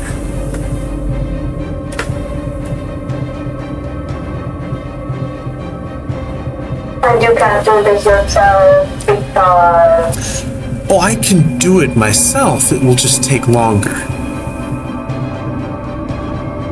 A matter of time, then. I would prefer that this happen quickly and efficiently. Now, I would hope that you understand I can, in return for your support here, speak your praises to the goddess. Tell her that you have a purpose, a role in this plan, something that she can use and potentially get you back in her good graces. We can free her to some extent from this grappling match with that scarlet bitch in your head.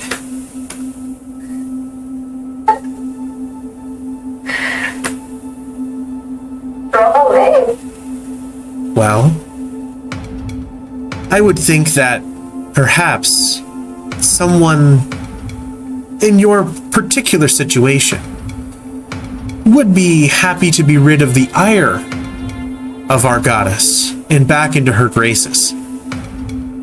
Is that true? What makes you think I need you to get in there? Oh, I've had plenty of conversations with the goddess and with others. Seems you've been straying pretty far. And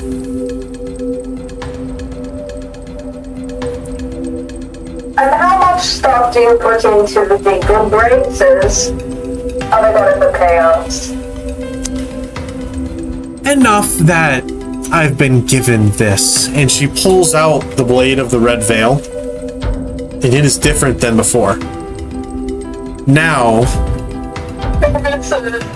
yeah, it is, even from when you first had it, it is razor sharp and additional hooks have been placed on it.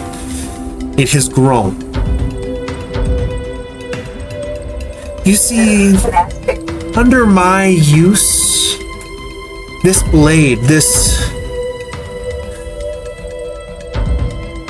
simple chosen weapon, once made for you, has developed into its real, true self. More powerful than you've ever seen it. It's capable of so much more. But I digress. I have gained the favor of this goddess. I would wish that you, at the very least, not become a speed bump on my path to victory.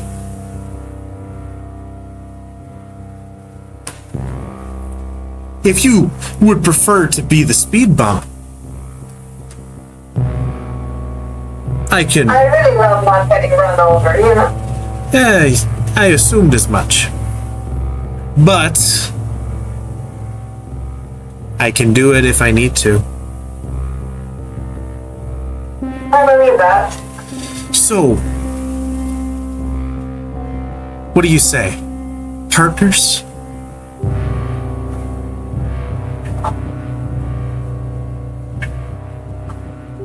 Hold on, give me a moment. I'm thinking.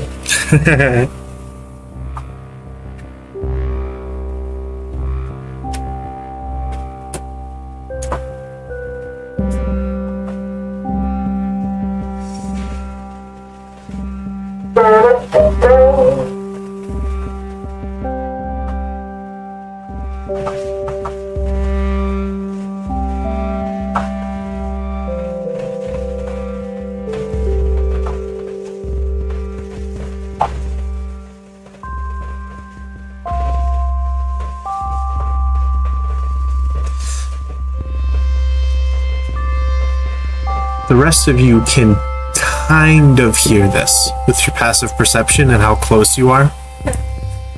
You can kind of hear what's going on, maybe every third word. So you're relatively appraised, but you're not 100% sure. Lemba, you're getting all of it. You're waiting pretty much on the edge of your seat to see what Sudi does next.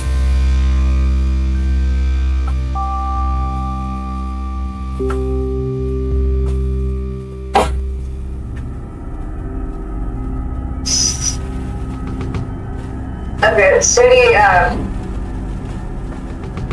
leans one elbow on the barrel in between them, smiles at Belladonna and grunts. This partnership,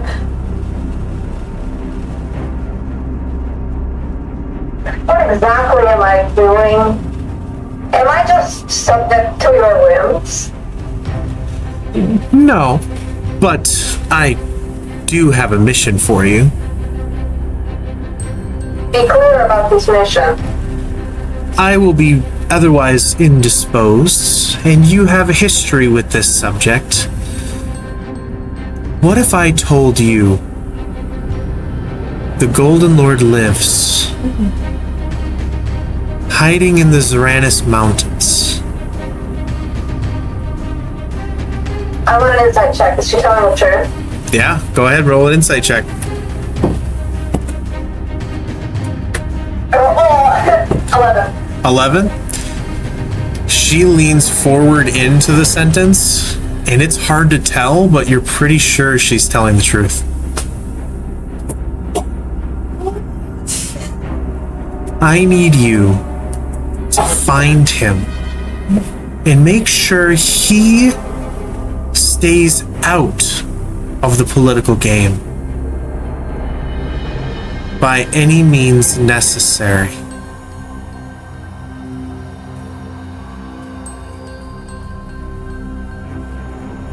That's it. You just want me to keep an old man out? So far,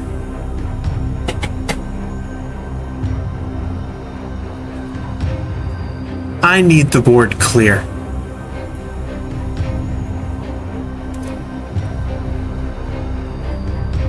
You don't want to pawn crawling forward to turn it to a queen. You underestimate how much power he has still. She kind of looks over your shoulder. Choose to accept or not. What you do with this information is up to you. She gets up and kind of takes a few steps back. In the meantime, though, she waves her hand and the illusion dissipates.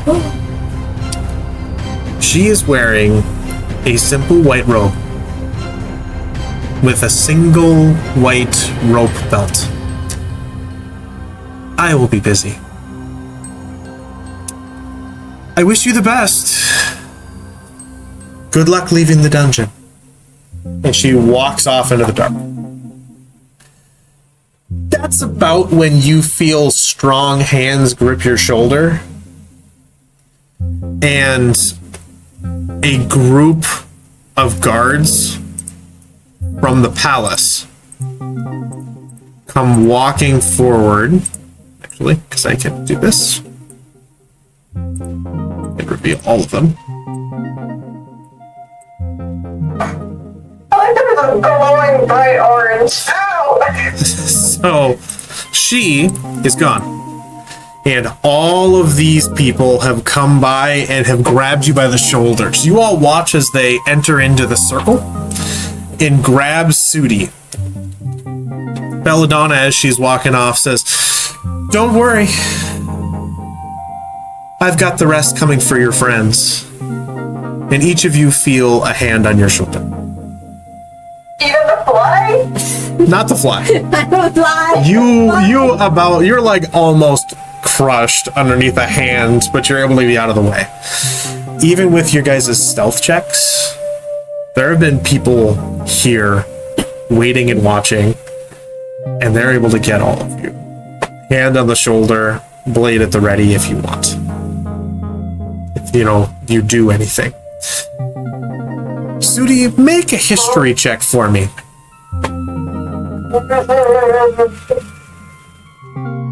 She's not very good at history. 13. 13? It's simple enough because it's a massive part of your culture. The clothing she's wearing.